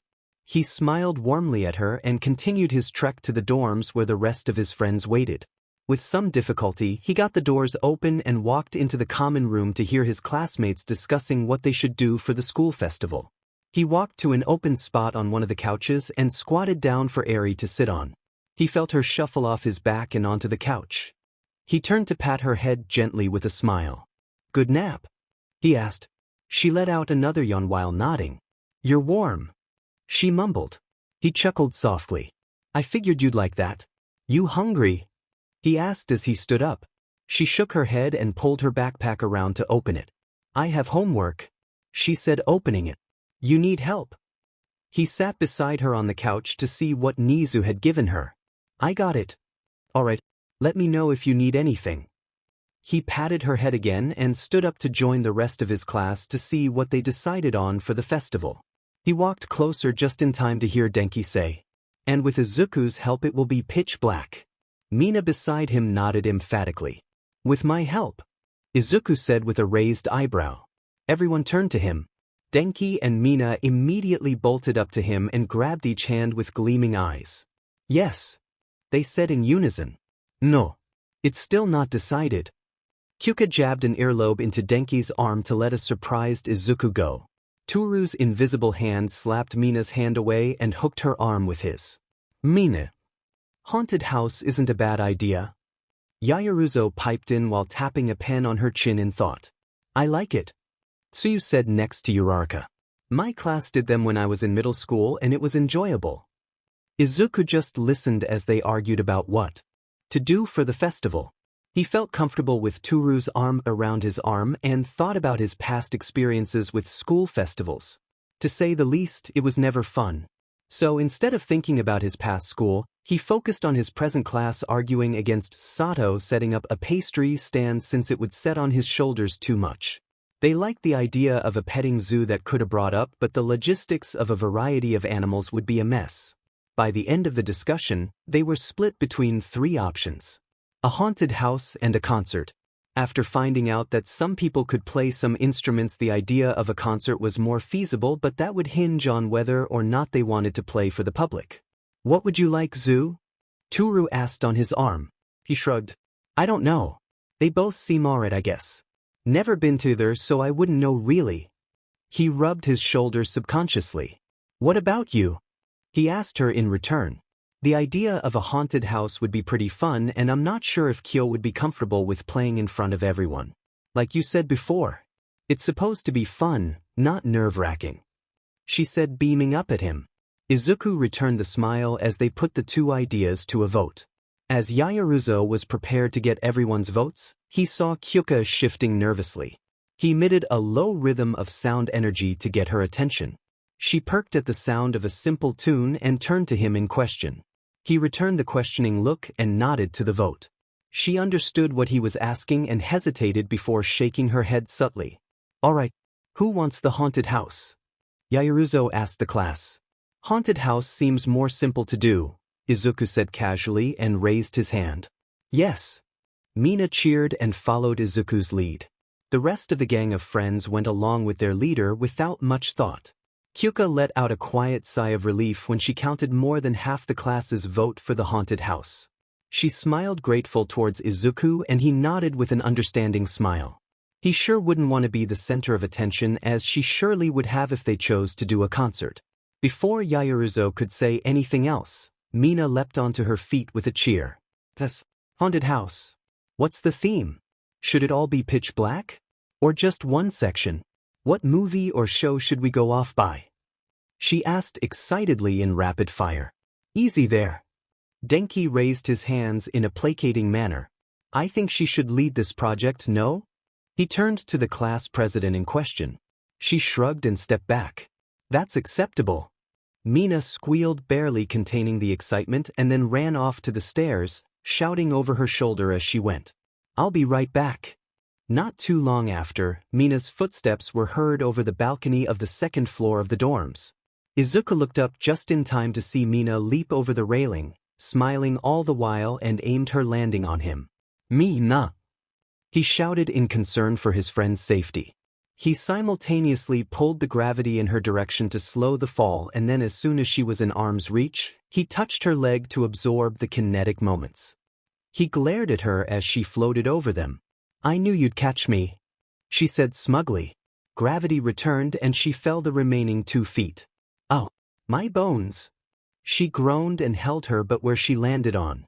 She let go of the few things she brought from her room and fell to the ground with her. Tokoyami picked up one book that he had in his room. H.P. Lovecraft. He asked in surprise at the book he held. That's original horror right there. With his help. She gestured to Izuku. We have advanced darkness, she said eagerly. Some of the class snorted at the reference but continued with the rest of the things she brought. I thought we were doing a haunted house, not a house of horrors? So you asked. Potato, tomato. Mina waved off the words. It's a place we set up to scare people, whether that be ghosts or eldritch abominations? She shrugged. Of course, ghosts do have that nice appeal. I rather like the idea of this. Tokoyami tapped the book he held. That's why I brought all this. This is most of my collection of horror, so we can get some ideas of what we can do. Mina spread out the DVDs, books, and magazines. We have paranormal horror, body horror, psychological horror, Lovecraftian horror, and slasher horror.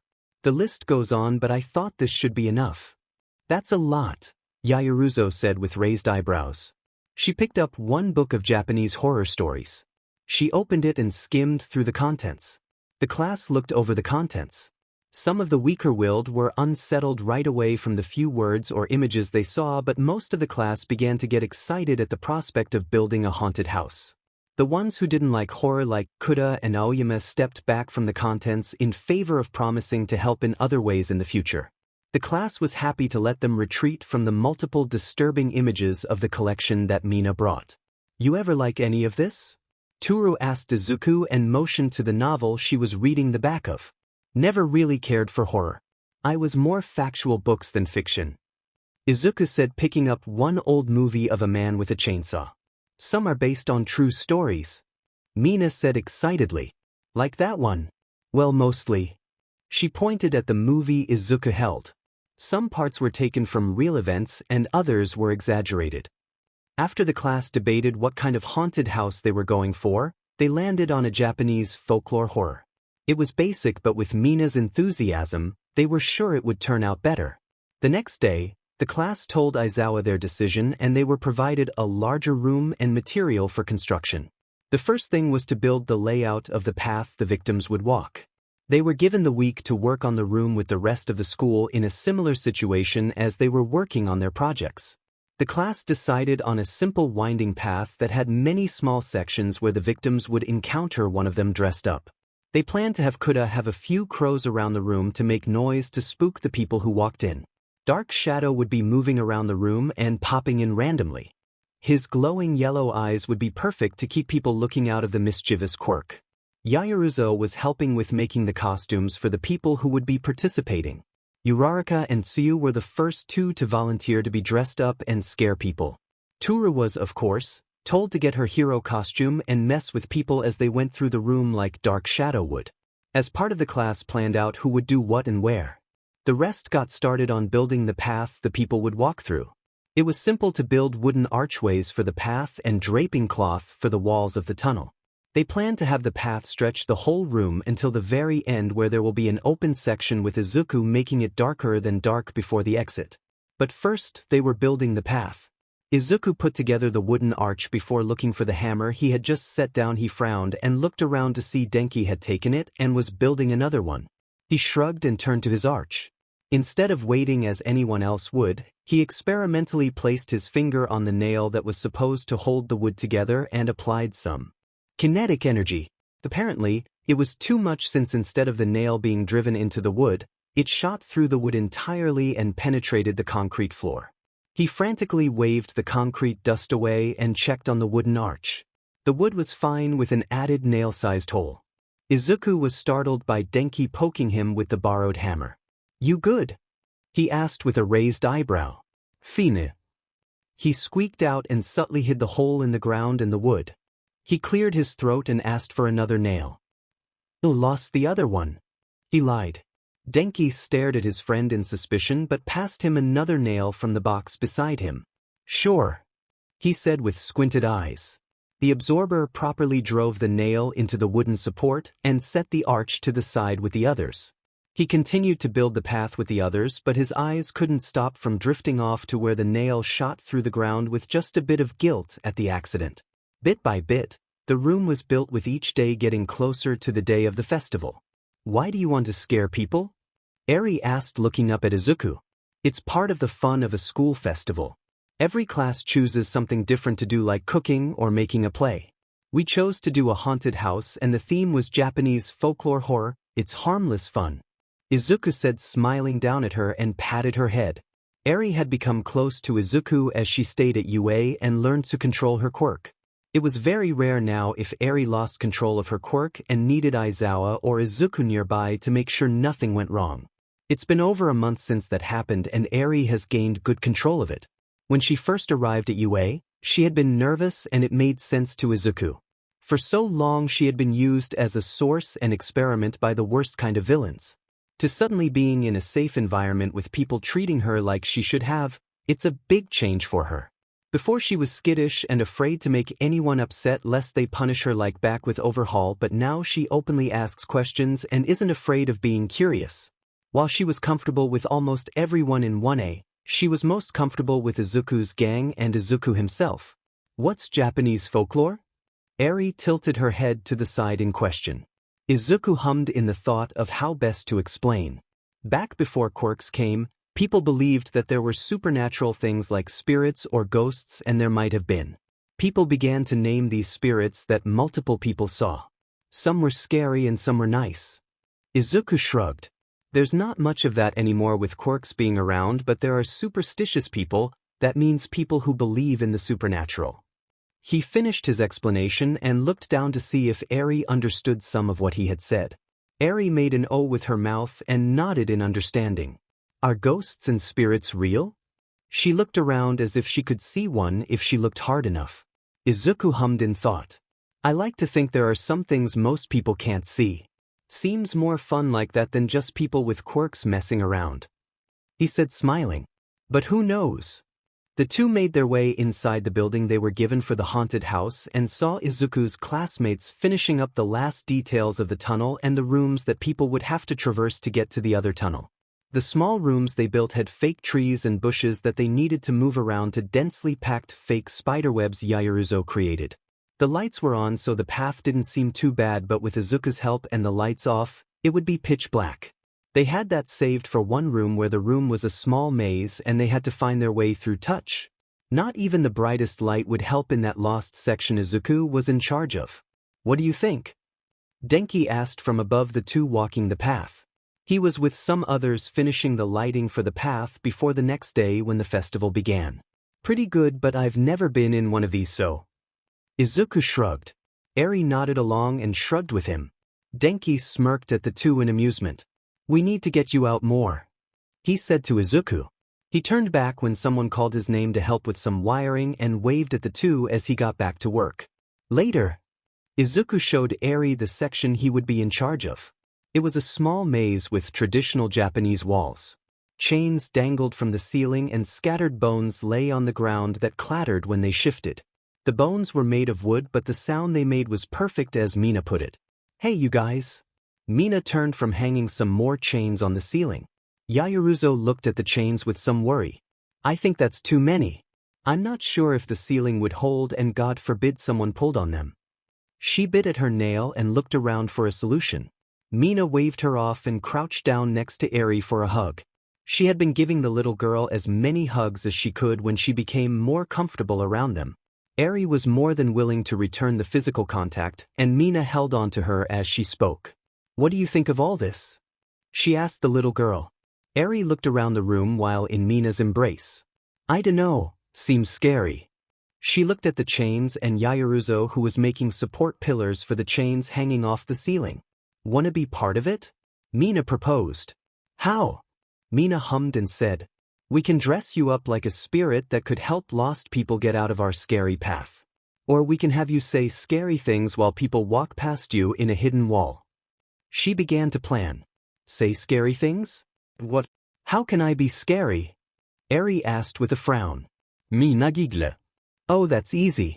Hearing a child's voice while in a scary place will make the scary place go from a 5 to a 10 on the scary scale. She grinned.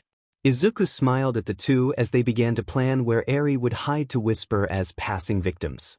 It was simple to make cutouts throughout the path for Eri to run around and find someone to terrorize.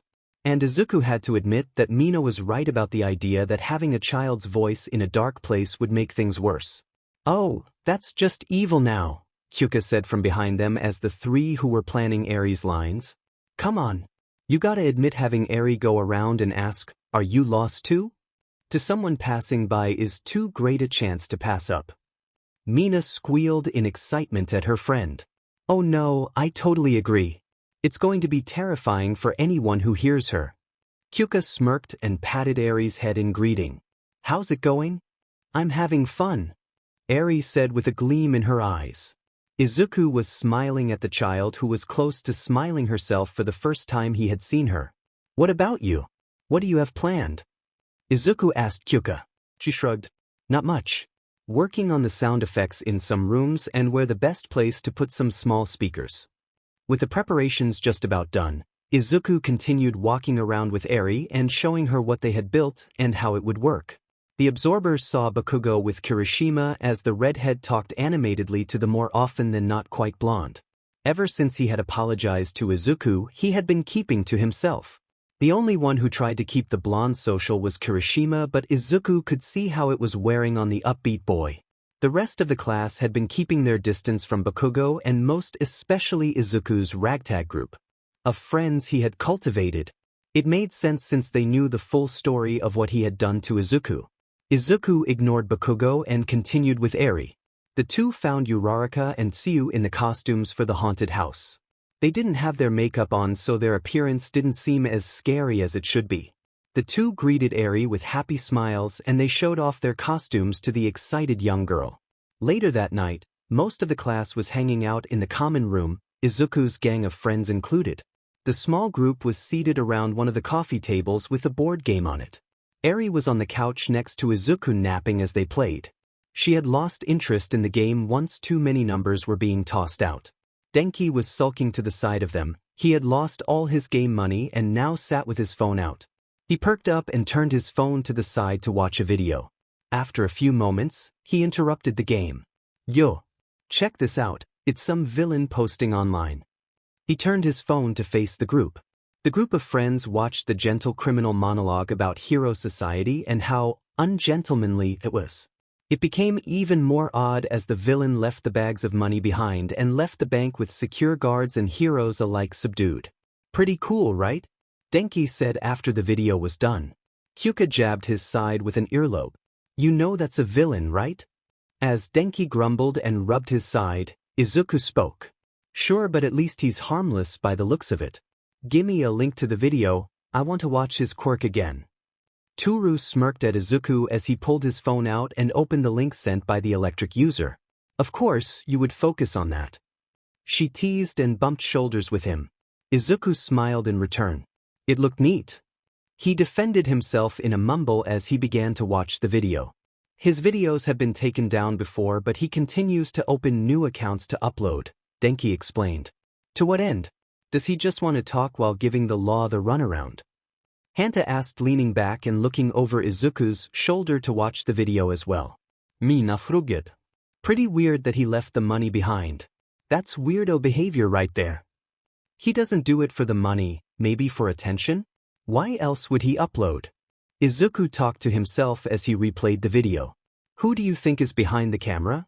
Toru asked, leaning on Izuku's shoulder. Someone pretty competent if you ask me. There's basically no camera shaking and he's always in frame. Truly a professional. Hanta praised the unknown person for helping the villain. Denki and Mina both snorted in unison at the observation. Nerd, Kyuka smirked at the black-haired boy. Hanta looked offended at the statement and turned to his leader. Boss, they are making fun of me, he said in an odd accent. Let them make fun of you. It's what you do with the information afterward that shows what kind of person are you. Izuku mumbled, not paying full attention to the conversation as he wrote in his notebook that he pulled out of nowhere. He smiled to himself and finished writing with a small flourish. This is fun. Denki find another villain? Izuku said, grinning happily. See, I'm not a nerd. Hanta motioned to Izuku with both hands. If I'm a nerd, then what's he? He said it as if he thought he won the conversation. Kyuka snorted and shook her head. That's completely different. Yeah. Izuku is a nerd because he can find how a quirk works and work around it, whether it be helping or fighting against it. You, on the other hand, no cameras, nerd. Denki explained with the finishing barbs sticking into Hanta. Hanta's lip quivered and he sniffed once before looking away. I thought we were friends. He dabbed his eyes gently with Izuku's sleeve. Izuku rolled his eyes and pulled his sleeve away from Hanta's fake tears with a smile. Mina asked the green-haired boy. So, you profile the guy? She asked eagerly for information. Mina was more than happy to hear gossip to sate her thirst for knowledge of people, but Izuku's ramblings were even better for her fix. Izuku smiled at having a willing audience for his so-called lectures in quirk analytics. I think he can control the flexibility of objects in his line of sight or area of influence," he said with gleaming eyes. He flipped his phone around to continue to lecture with the video as evidence, the board game long forgotten. The next day, the school festival was in full swing with food stalls and other small kiosks serving small amenities to the families and guests at UA. It was a relaxed atmosphere with the shout of a child having fun or a family laughing as they walked down the path with pro heroes at each corner. The only few who weren't relaxed were those in Class 1A's haunted house. Two second-year general education girls clutched each other in terror with tears threatening to ruin the minimal makeup they chose to apply that morning. This was a mistake. One girl sobbed, "We need to keep going."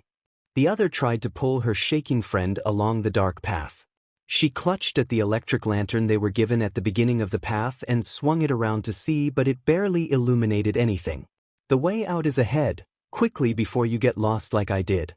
The two young adults froze at the sound of the voice of a child in the near pitch-black clearing. The sensible girl swung around to find where the voice came from, but she saw nothing as her breathing quickened in fear. The sobbing girl only cried harder as her friend began to drag her even faster in desperation. "Never again." She cried but didn't stop from practically carrying her best friend. "I'm sorry. I'm so sorry. This isn't fun anymore."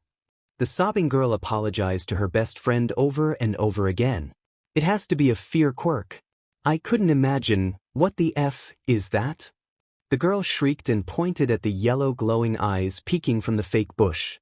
The eyes rose higher and higher as the girls screamed and clutched each other. The two began to sprint down the path without a care of what was in the way. They didn't even see the two other girls dressed up as lost spirits as they sprinted past them. They didn't until the lantern failed to light the way forward into the dark that shouldn't have been that dark. The two tentatively reached out to the wall of darkness but pulled back quickly as their hands disappeared. Not even the lantern in the dark helped. The crying girl began to panic as the other looked around in a frenzy. "Maybe there's another way." She looked at the fake walls but there was nothing. "Don't let go of the wall and each other." The child's voice came again from somewhere. The crying girl clamped her hand around her best friend's hand after hearing the voice. "I don't want to be here anymore." She sobbed. "Little girl? What is this?" The girl with the lantern asked in a stutter. "The end of the path," she said simply, and they could hear a smile in the tone of voice. "Why is it so dark?" No answer. "Hello? Little girl? Don't let go of each other and the wall. Don't let go of each other and the wall." The crying girl repeated as the two slowly sank into the darkest of darks. The two slowly shuffled through the dark with the occasional sniff and sob from one or both of them. The one so useful lantern was now a weight that they couldn't let go of, hoping that it worked once again. They froze in their shuffling as one of them kicked something and it clattered loudly against the ground.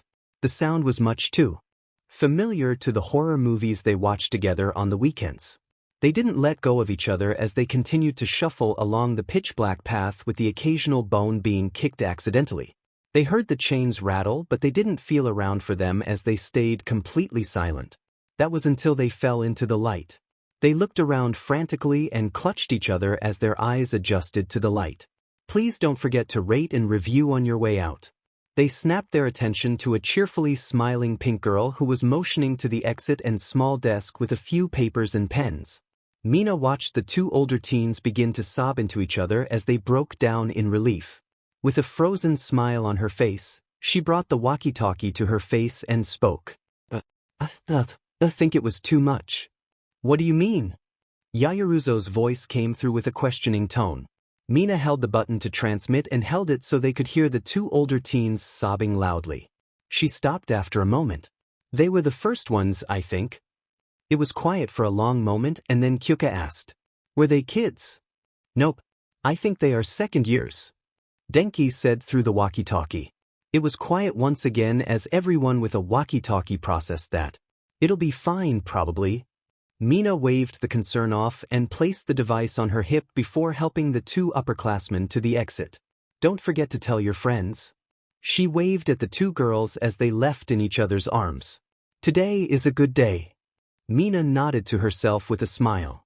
The day continued with excited students and people coming to 1A's haunted house after the first couple came out. The horror enthusiasts jumped at being able to experience a new haunted house to sate their horror fix. Most people were satisfied by the end of the maze, and the remaining few who weren't were very vocal about it. This is supposed to be a fun festival. Not this. A higher-pitched voice shouted. A woman in her mid-30s with a sobbing boy at her side loudly complained to the two girls in charge of the haunted house, Yaoruzo and Mina. Yaoruzo was about to open her mouth to apologize, but Mina beat her to the punch. Who said it was supposed to be fun? It's a haunted house. It's supposed to be scary. Sure, some people find that kind of stuff fun, but to each their own. She shrugged. The pamphlet specifically said that it wasn't for any casual passers-by. She tapped on the pamphlets they made on the table. We even made a sign. The pink girl pointed at the sign on the table with big letters saying, "Super scary." In red. We did make a sign, Yaoruzo mumbled with a nod. She was sent a glare by the woman and quickly continued. We are not responsible for each person who decides to go through. You decided to do so, and with a young child no less. While she did feel bad for the crying child, she did blame the mother for dragging them along into a haunted house. Are you calling me irresponsible? The woman said indignantly. Now you're putting words in our mouths on top of yelling unnecessarily. Mina crossed her arms and shot the mother an unamused look. The staff will hear of this. The mother said in a growl and left, dragging her crying child behind her. The few people who gathered to watch the scene parted to let her leave. Was that so wise? To antagonize her, that is? Yaoruzo asked after a moment of watching the woman go in a huff. She's one of those people who think the world will cater to their every need. Mina waved her friend's concerns away. Those are the worst to deal with. Yaoruzo nodded along. Yes, I've gathered that, but don't you worry that the staff will shut the haunted house down? She glanced at the large crowd lined up to go through the haunted house. Mina also looked around and hummed in thought. Probably not, it's too popular. The festival is supposed to be fun for everyone, and having to satisfy one to anger a mob isn't logical, as someone would say. She dropped her tone and added some gravel to mimic someone. Yaoruzo stared at her friend with pursed lips. You are picking up Midoriya's bad habit. HM? Which one? She asked, confused. Being confrontational? No, well yes, but I was talking about you mocking or looking down on Mr. Aizawa, Yaoruzo explained. Mina stopped in her tracks to head back to her post at the end and turned to Yaoruzo with a serious look in her eye. I am aware that Eraserhead is a great hero, but Aizawa is a less than stellar teacher, especially when he always is making sure my good friend doesn't turn and end everyone. I don't see him do that to anyone else, and I don't think that's very fair. Yaoruzo stepped back at the sudden anger Mina showed. She gathered herself and responded. Aizawa doesn't do that to Midoriya. Mina cut her off before she could continue. He literally told Izuku that the only reason he wasn't expelled for the midterms was so the school could keep an eye on him. She took a step back and took in a breath before continuing. We should get back to our posts. And turned to leave. Yaoruzo was left there standing, unsure what to do next. She took in what Mina had said and tried to look at it from another angle, but if what Mina said was true, then she could see why their little group disliked Aizawa so much. And that was just one incident she was told about. Only Midoriya would know how many more. She finally turned and headed to her post at the beginning of the maze to welcome more people into the haunted house. The day continued with more people coming in and checking out 1A's haunted house. It was a little past midday where 1A decided to take a break for food. Most of them gathered up and ate from the stalls other classes had set up. Izuku's gang was seated at a picnic table with Eri at their leader's side eating a plate of fried squid. How is it, Eri? Izuku asked the little girl beside him. She swung her feet on the bench and took another bite happily. She looked up at him with a full mouth and nodded. Izuku chuckled and patted her head. Good to hear, take smaller bites. I mean, I've had better stall food, Denki complained while swallowing his bite of food. Makes sense, it's not the best since a bunch of teenagers made the food. Sure, there are a few who know how to cook, but I doubt any of us know how to cook something other than cereal. Hanta explained. Everyone at the table turned to Izuku, and he noticed everyone's eyes on him. He shifted slightly in his seat. Not my fault you guys burned boiling water. Mina slammed her hands on the table and stood up indignantly. That was one time. I went to the bathroom and forgot. Kinda weird that the water blackened the pot. You sure you didn't put anything else in it? Toru asked her friend. It was just water. Mina shouted to the sky. But what kind of water? Cold water, hot water, tap water? Denki asked and was subsequently hit in the back of the head for his question by Kyuka. Mina glared at her electric friend and took one of his skewers. I'm taking this.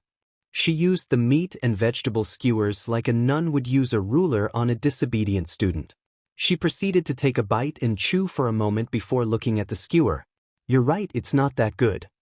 That's when a loud laugh drew everyone's attention to a flamboyantly dressed man standing on nothing above the trees. Izuku immediately recognized him from the video Denki showed everyone. That's why he relaxed some. As far as he could tell, Gentle Criminal was a gentle criminal. He never intentionally hurt anyone other than some bumps and bruises while not even stealing property. Oh hey, it's that guy. Denki pointed. Should we do something? He looked at everyone but most especially Izuku for guidance.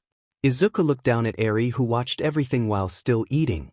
She could sense Izuku being calm, so she was calm too. Izuku shrugged at his friends. Make sure no one gets hurt. We're at a hero school with dozens of heroes. We don't have our hero licenses, just ones to help keep people safe. He said logically. Everyone nodded and began to make sure all civilians were pushed away from the villain. Gentle Criminal for his part began to shout out his thoughts on hero society. Izuku kept an ear open as he carried Eri to a safe place. Zuku, is that a villain? Eri asked while being carried to the building. It is. Izuku nodded while keeping his senses locked onto the villain just in case he changed his routine and began to become a threat. He is named Gentle Criminal and wants attention for some reason. Some people are like that. Pretty harmless from what I've seen. Eri nodded along and asked, shouldn't you stop him? You're a hero. Heroes stop villains. Izuku smiled at her.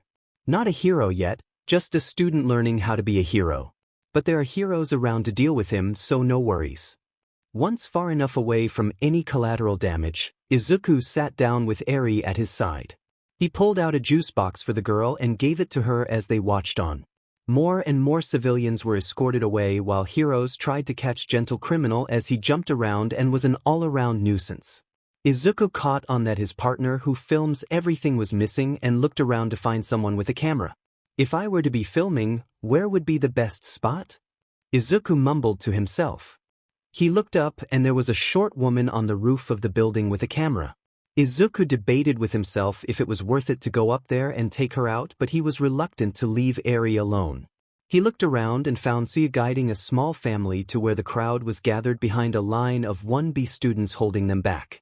After calling her over, he asked, could you watch Eri for a bit? He trusted Tsuyu with Eri both because she had taken care of children before and she frequently visited her at the hospital while she recovered. Sure, but why? She asked bluntly. Izuku motioned to the roof with his chin. Gentle Criminal always has someone recording for him, and I found who it was. Tsuyu looked between Izuku and the unknown villain before nodding. Very well, I'll keep her safe. She patted Eri on the head. Thanks, Tsuyu. I'll be right back. Izuku smiled at the child. He absorbed the gravity around him and jumped up to the roof. He silently landed and approached the woman who was gleefully recording Gentle Criminal running around the heroes who tried to catch him while monologuing. The woman was short with a pink flamboyant outfit to match Gentle Criminal. She had a small duffel bag with her that contained a laptop with many devices Izuku couldn't put a name on. He was still wary of what kind of quirk she could have, so he watched for a moment longer before approaching her from behind. He didn't say anything and waited for Gentle Criminal to look at the camera. Gentle Criminal was laughing as he gave the runaround to a young woman flying in a dress. How is it that heroes have fallen so low? He gave a beaming smile at the camera and froze at seeing a young man behind La Brava. His partner caught the emotion on his face through the camera and began to look around but was stopped by a hand on her head.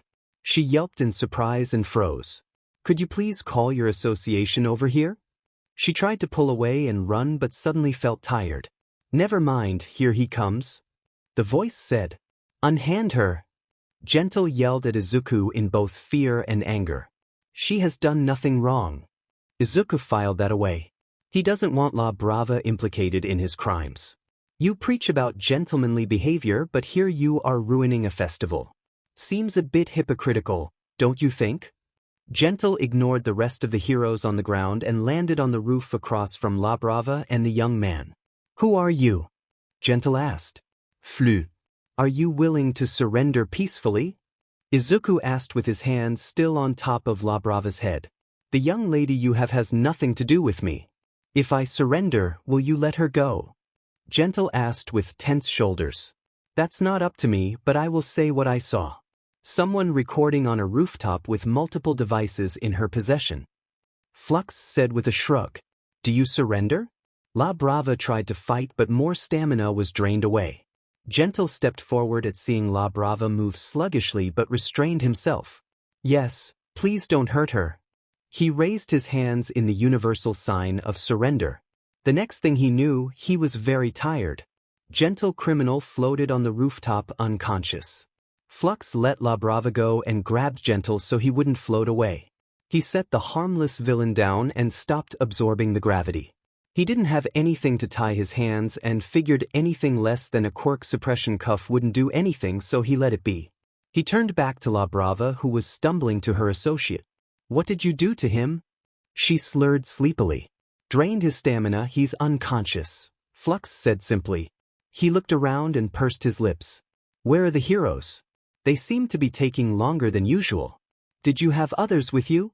He spread his senses but found nothing unusual. Why? Izuku turned back to La Brava kneeling over Gentle Criminal's unconscious form. Why what? Why did you talk him down instead of fighting like most others would? La Brava asked. Izuku shrugged, but she didn't see it. Because I do that for everyone. If they don't, then I fight, but I've asked everyone I fight to surrender peacefully. My tormentor, my opponents, villains, teachers, and even All Might. He said with a small smile at the memory of beating All Might with raw power. You'll be a good hero. La Brava mumbled. Izuku sighed. I hope so.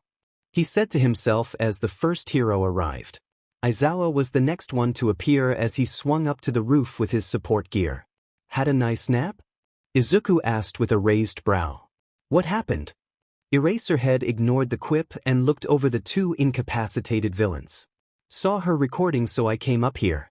He came and I asked him to surrender. He did, and now we're here. He said plainly. Where's Eri? With Siu. Aizawa nodded and made to take the unconscious Gentle Criminal. Izuku jumped off the roof and landed easily. He made his way to where he left Eri. She was still in the same spot, but now with his friends gathered around the little girl. See, told you he would. Denki pointed at Izuku. I would what? Izuku asked the group. You would leave as soon as the other heroes began to arrive at the roof, Toru said with Eri on her lap. What happened? So you asked. The woman was the assistant to Gentle Criminal. He saw me and then surrendered after I asked. Izuku summarized. What did you do to her? Hanta asked first. What's that supposed to mean? I didn't do anything to her. Izuku said somewhat indignantly. Well, why would he surrender so easily? There must have been some reason he did. Mina said. I think he didn't want her implicated in his crimes. It's one of the first things he said. That's pretty romantic, Kyuka smirked. That could be a bomb of a song too. Izuku, would you surrender if I was a hostage? Toru asked sweetly. Of course not, I would burn everything away to save you, Izuku said, crossing his arms. He has such a way with words. Mina swooned and draped herself over Kyuka dramatically. I wish I had someone that would commit war crimes to save me. The group laughed at her antics and Izuku sat next to Toru and Eri. What's a war crime? Eri asked innocently. Nothing you have to know until you are older, Izuku said.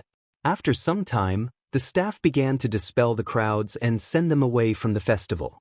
Since there was a villain attack, the rest of the festival was cut short. Most of the students complained but accepted the outcome of a villain infiltrating school grounds. Again, Izuku was sure something would come of that. This would mark the fourth time UA was attacked if you count the press on the first week of school. Not to mention this was a harmless villain just doing it for attention. That would make UA's security look like a joke. I suppose we should head back to the dorms, Mina said, getting up from the bench next to Eri, who was sipping on her juice box. Kyuka nodded. The rest of the festival is cancelled. That blows. I wanted to see what there was other than food. She sighed in disappointment. Hanta and Denki looked at each other, and after a brief conversation with nods and shaking their heads, they sprinted off to where the food stands were. The rest of the gang just watched in confusion as the crowds began to leave the school grounds. The gang looked at each other and shrugged. They didn't have to wait long before the two were running back with their arms full of all kinds of food from the stalls they no doubt had taken it from. They both had broad smiles as they closed with their friends. I don't know about you, G-. He was cut off by another louder voice from where they had come from. Who took all the food? Denki's eyes widened just as Hanta said, "Run for it."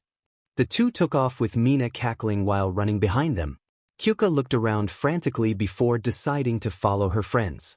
Toru laughed out loud and tugged Izuku to run with them. Izuku didn't hesitate to pick up Eri in his arms and began to run with his girlfriend, laughing the whole while. Eri was nestled in Izuku's arms as he ran. Her braided hair flapped about with the wind, and she watched as the scenery passed by in a blur. For the first time in a long time, she giggled and then laughed with the people who made her feel safe.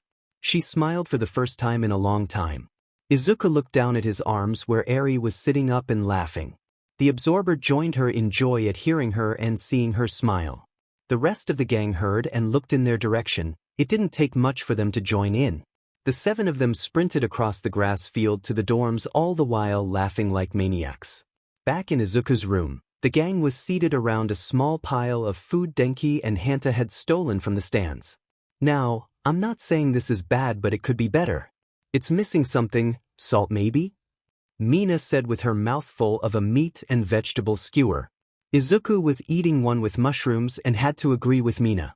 There's no spices to it. They just tossed them on the grill from the packaging. He still took another bite. I like the squid, Eri said, finishing another fried squid. Denki nodded emphatically. Squid had always been my favorite. I don't know what this is, but it's great. Hanta showed a fried something held by chopsticks. That's tteokbokki. I wonder who made them? They're a South Korean food. I had them once with my parents. Toru exclaimed at the foreign food. It's like some spicy fried rice cakes. She said by explanation. I don't know how you all can keep eating. I'm stuffed. Kyuka leaned back on Izuku's bed with a sigh. Perseverance, Mina said and grabbed another bland mean skewer. Eri yawned at that moment and leaned against Izuku's side. He smiled down at her and got a pillow that Kyuka passed him for her. She took it and laid down next to him with another yawn. You're such a dad. Denki snorted a laugh after Izuku finished helping Eri lay down. Izuku blushed and shook his head. That isn't my intention, he said while absorbing the sound around Eri so as not to disturb her nap. I just wanted to mentor her, I guess. I didn't want to see her get thrown into the foster system, and with her quirk, it would have ended badly. He explained. Just joking, we know how it is. Denki waved to calm his friend down. Toru was about to speak when there was a knock on Izuku's door. Everyone looked at each other and Hanta got up to open it since he was the closest. Midoriya residence, Hanta said, opening the door. Uraraka and Tsuyu were on the other side of the door in their casual clothes. They had changed out of their lost spirit costumes. Uraraka smiled at them all in greeting and Tsuyu gave a small wave. We saw you all sprinting away from the food stalls and thought you all might have some extra? She asked sheepishly. We didn't get a chance to try the stalls. The villain attacked right as we were leaving to eat, Tsuyu explained. Of course. Toru spoke before anyone else. We still have tons left. Uraraka and Tsuyu smiled at the invitation. They walked in and the gang made some space for them to sit around the mound of food the other two had requisitioned for them. They dug in immediately by grabbing what caught their eyes and joined in the conversation fluidly with the rest of the gang. They didn't talk about anything of importance but just enjoyed their time as they whittled down the mound of mediocre food. Now, I'm not saying it was my fault the guy tripped on the rebar on the ground, but maybe he shouldn't have run his mouth about my family. Uraraka finished her story as everyone laughed at her actions. Mina gasped out a laugh and asked, Did he really say that about your dad? He did, the bastard. Luckily, we were outside the construction area, and his broken arm didn't reflect on us. She said smugly. Did your parents know? Denki asked. That used my quirk to raise the rebar so he'd trip? I think De knew but kept his mouth shut. She grinned from ear to ear. I'm sure he wanted to do something similar, but... She shrugged as an explanation. What about you, Hanta? Have you ever used your quirk like that and get away with it? Denki asked his friend. Hanta hummed in thought and looked up at the ceiling. Not really, I leave evidence way too easily. Although, I did once tape the floor with double-sided tape so a D of a classmate would fall. He ended up breaking his nose and I ended up suspended for a few days. He finished with a grin. That's good. I've done similar things with diluted acid. Really easy to mistake it as someone clumsily spilling water if the acid is very fluid. Mina said with an evil grin. Now you Toru. She said turning to her best friend. I've used my quirk all the time and gotten away with it. She waved her hand but only Izuku saw it. It's so easy for me. All I had to do was act like the bright girl that wouldn't hurt a fly. I've tripped so many of my classmates, you wouldn't believe me. I've also... She paused as if she was hesitant to admit it. She looked to Izuku for his reaction and he was only smiling at her. Stolen a few things. Nothing expensive. Just erasers, pencil bags, or a phone or two. She finished quietly and quickly. Kyuko was the first one to burst out laughing.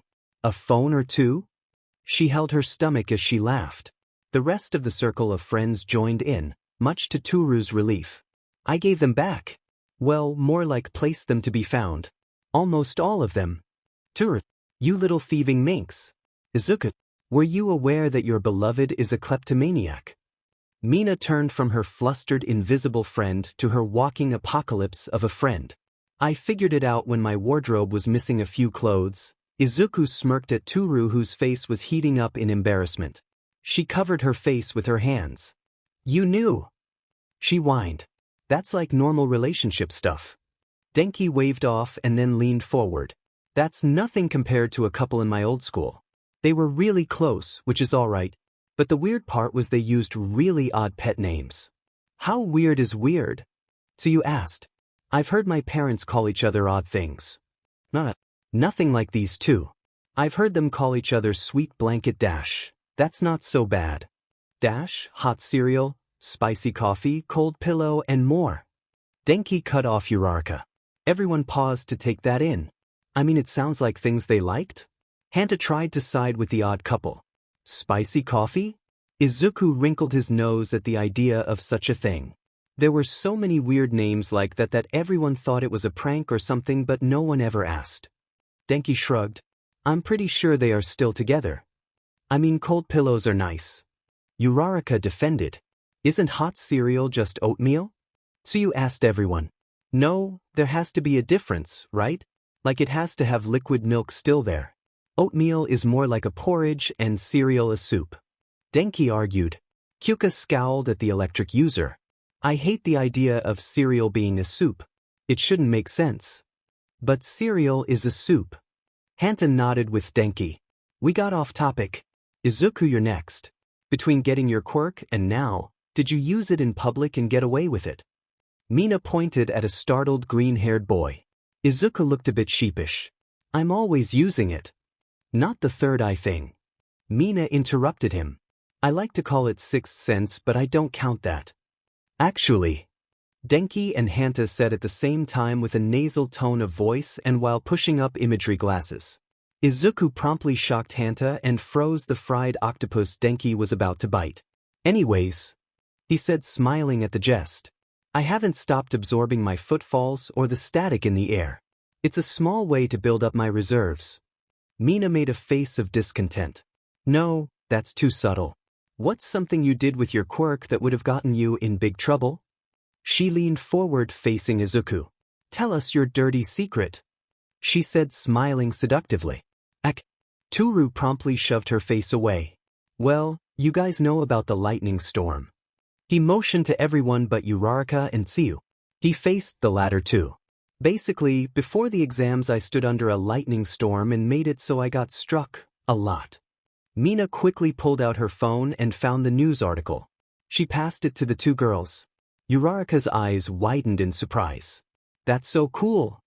I would say it was dangerous, but seeing as you can absorb it. So you shrugged. That was one. The other was when I discovered I could absorb electricity and almost caused a blackout in my neighborhood.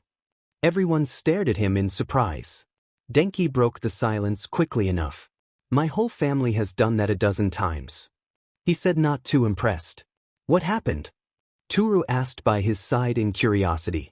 Well, I walked by a lamp post and felt the energy inside it. I couldn't resist and began to pull, not knowing the houses around me were losing power. Izuku explained while smiling at Denki at the unintended pun.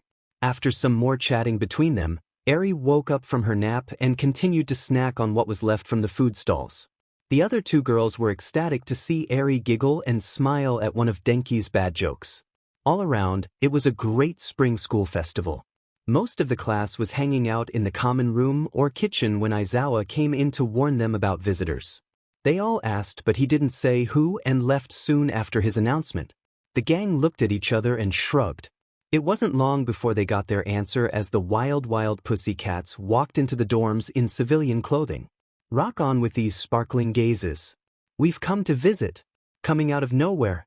Stingingly cute and cat-like. Wild Pussycats. The four posed with Tiger holding a box of pastries. The class came together to greet them properly and small talk began between them all. Sato was the first to take the box from Tiger's hands. Everyone who knew Sato knew he wanted to judge the pastries, but no one said a thing. Most of the girls followed to have a bite. Izuku and the remaining gang stayed back for the most part. The leader of their little group caught Tiger talking to Katsuki.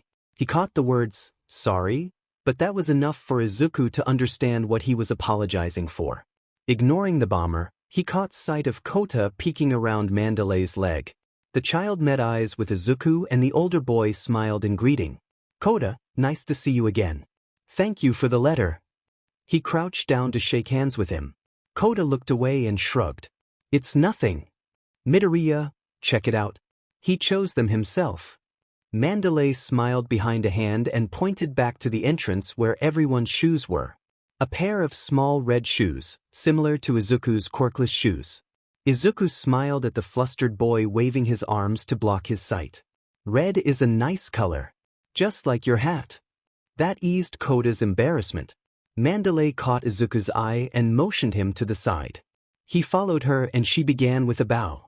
I want to thank you for saving Kota and what you had to do so. Izuku felt uncomfortable at that moment at the sudden motion of Mandalay. Mostly because he had never been thanked for anything by anyone older than him. All that matters is Kota is alright. Please, stand up. Mandalay obliged with a smile and they turned to the surprised noise from Denki who was talking to Ragdoll. He gave your quirk back? What? No, I'll be doing office work when we start up again. I'll be an office cat. Ragdoll posed in a cutesy manner. I was about to say something was fishy if All for One gave a quirk back so easily, Denki said. The team of four looked confused at his statement. Pixie Bob asked, how much do you know of All for One? And how? Denki pointed at Izuku who looked back at the four who had questioning eyes. I like to research quirks and seeing someone with multiple quirks, I dug deep. He shrugged. I like to share what I find with my close friends. Some of the stuff gets real dark. Denki shook his head. The four took that in for a moment before Ragdoll broke the silence. Well, we better check up on 1B. We just stopped by to let you all know we'll be back to work soon. Why now? Yaoruzo asked. So we stopped dropping in the hero Billboard chart. We were at 32th and dropped down to 411th. Mandalay explained. Izuku scowled at the mention of the way they rank heroes. The four heroes didn't catch it but Denki did. He didn't say anything but filed it away for later. The hero team leaves for 1B's dorms and Izuku waves at Kota before they leave. The rest of the class began to talk about the ranking while Izuku and the other two boys in the gang found seats on the couches. The other girls come back, each with their pastries and Toru with an extra for Izuku. He smiles at her and takes it. The boys look offended at the girls for not bringing them one like Toru did Izuku, and they just scowled at them. Hanta and Denki sulked away to get their pastries. Once seated, Denki asked what he had seen earlier. Izuku, do you not like the hero Billboard chart? I saw you made a face when it was mentioned. The gang turned to Izuku, who was curling his lip just a bit. No, not really.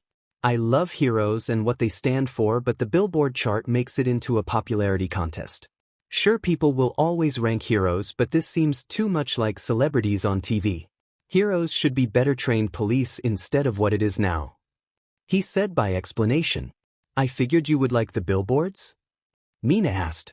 I used to, but there are a few too many people who become heroes for the fame instead of what it's meant to be. If you become the #1 hero, then it shouldn't be because you have better marketing people under your belt. It should be you become the #1 hero because you did your best in your job. Now, most of the class was listening to Izuku's thoughts on the Billboard charts. Many thought he had a point, but a few scorned him for his thoughts. Katsuki felt stiff as he recalled all the times he had said exactly what Izuku was disgusted by.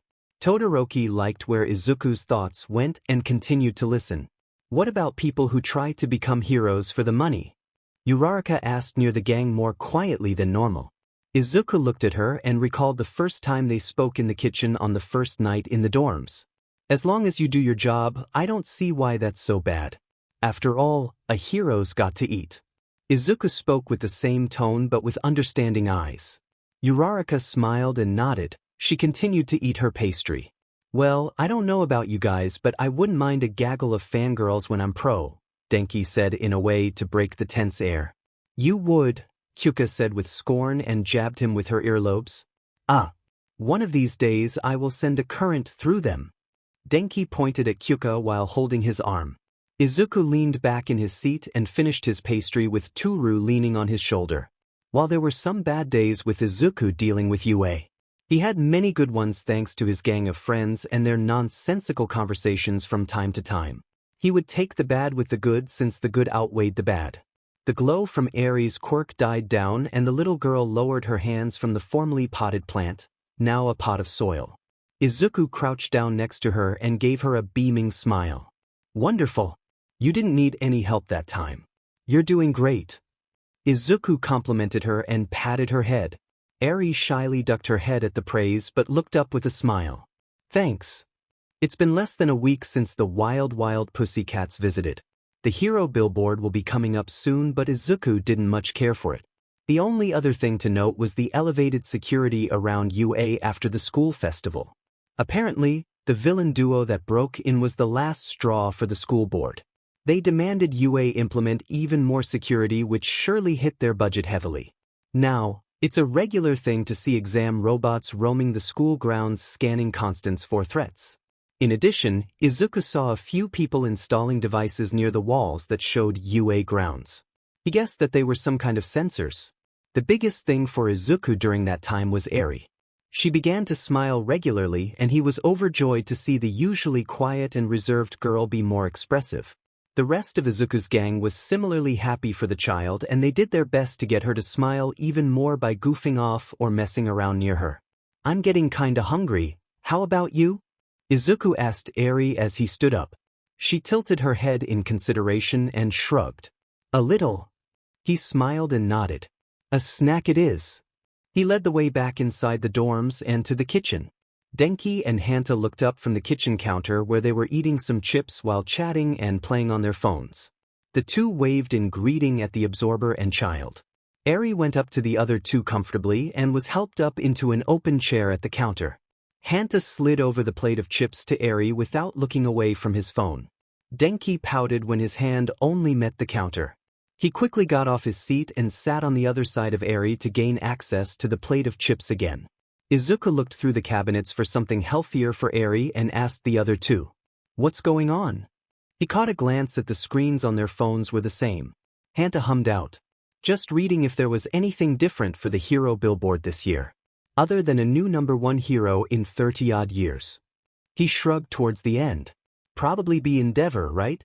He doesn't have the charisma of All Might, no one does, but he's in line for the #1 spot. Denki added. Izuku nodded at their statements and began to wash an apple for Eri. He began to cut it into slices as he spoke. Crime will rise, it's inevitable. All Might was a crime deterrent, one way too big. And what happens when that deterrent leaves a hole too big to fill? Crime rises to seep through the gaps. Izuku set the plate of apple slices in front of Eri. Denki nodded and then smirked at his friend. You'd be real good in a poetry club. Maybe ask Tokoyami, I'm sure he knows a few spots. Hanta snorted and pointed at Izuku with a chip. That wasn't poetry, it was just idioms and metaphor speak. What did you call him? Denki asked in a horrible Texan accent. He ain't no idiot. He tipped an invisible hat in respect of Izuku. Denki got what he wanted as Eri giggled softly at their back and forth. The other three smiled at hearing her laugh and continued with their conversation. The night came and most everyone in 1A was gathered up in the common room to watch the billboard begin. Izuku was sandwiched between Toru and Denki on the couch with Mina playing on her phone seated at his feet between Toru and him.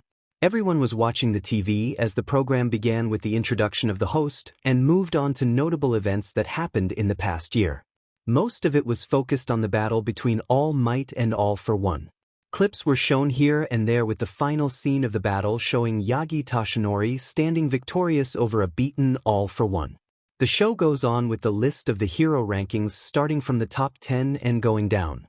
They didn't name them all but showed a list of them scrolling slowly down. After that, the main show began with the 10th spot. Ryukyu dropped a spot. Uraraka pouted at seeing her mentor drop in ranking. Tsuyu patted her shoulder. She's still in the top 10 at least, she said in comfort to her friend. They moved on to the other spots after showing a few clips of Ryukyu throughout the year. One after another, the top 10 were shown. Nothing too surprising other than Kamui Woods, a hero who was still a rookie 2 years ago and rose quickly to number 7. The rest of the top 10 were introduced with Hawks being pushed to number 2 and Endeavor at number 1. Izuku watched Todoroki from the corner of his eye and the thermal boy watched somewhat unsurprised. To Izuku's surprise, Todoroki turned to him with a question. What do you think of him? He spoke loud enough for everyone to hear it. Endeavor? Izuku asked and Todoroki nodded. He shrugged and turned back to the TV where they were showing Endeavor at the raid to get Bakugo free. He will need to adapt. Before, he could do what he wanted for the most part with his image. Now, he has to mold to what Japan needs. He has shoes to fill that he will never be able to fill. Even more, he will have to be careful with what he does. Everyone will be watching him more closely, he said to the listing classmates. Todoroki took that in and nodded in agreement. After a moment he asked, would you be open to returning to Endeavor for an internship? Turning back to Izuku. Izuku pursed his lips in thought. I wouldn't mind a good fuel source, he said, smirking back at the half-and-half boy. Todoroki gave a faint smile in return and turned to the TV as Ryukyu began to give a short speech and then Yoroi Musha at the number 9 spot. The heroes went down the line, each giving a speech until Hawks interrupted Edgeshot about how generic they had been.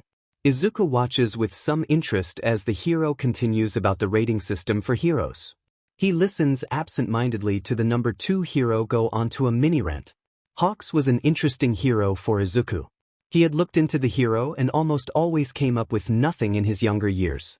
He had found out Hawks was taken in by the Hero Commission at a very young age when he found a newspaper clipping of a young Kigo Takami saving multiple people in a car crash.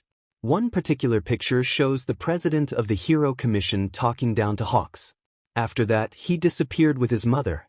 No school records, no sports competitions, nothing to show Hawks existing. From what Izuku can guess, Hawks was taken in by the Hero Commission and groomed to be their next Lady Nagant. Once he had that thought, Izuku could see the act for what it was. He glanced at Bakugo and could only think he would be the same one day. His lip curled at the mere idea. Toru next to him placed a hand on his arm and he looked at her. She smiled and bumped her head with his shoulder.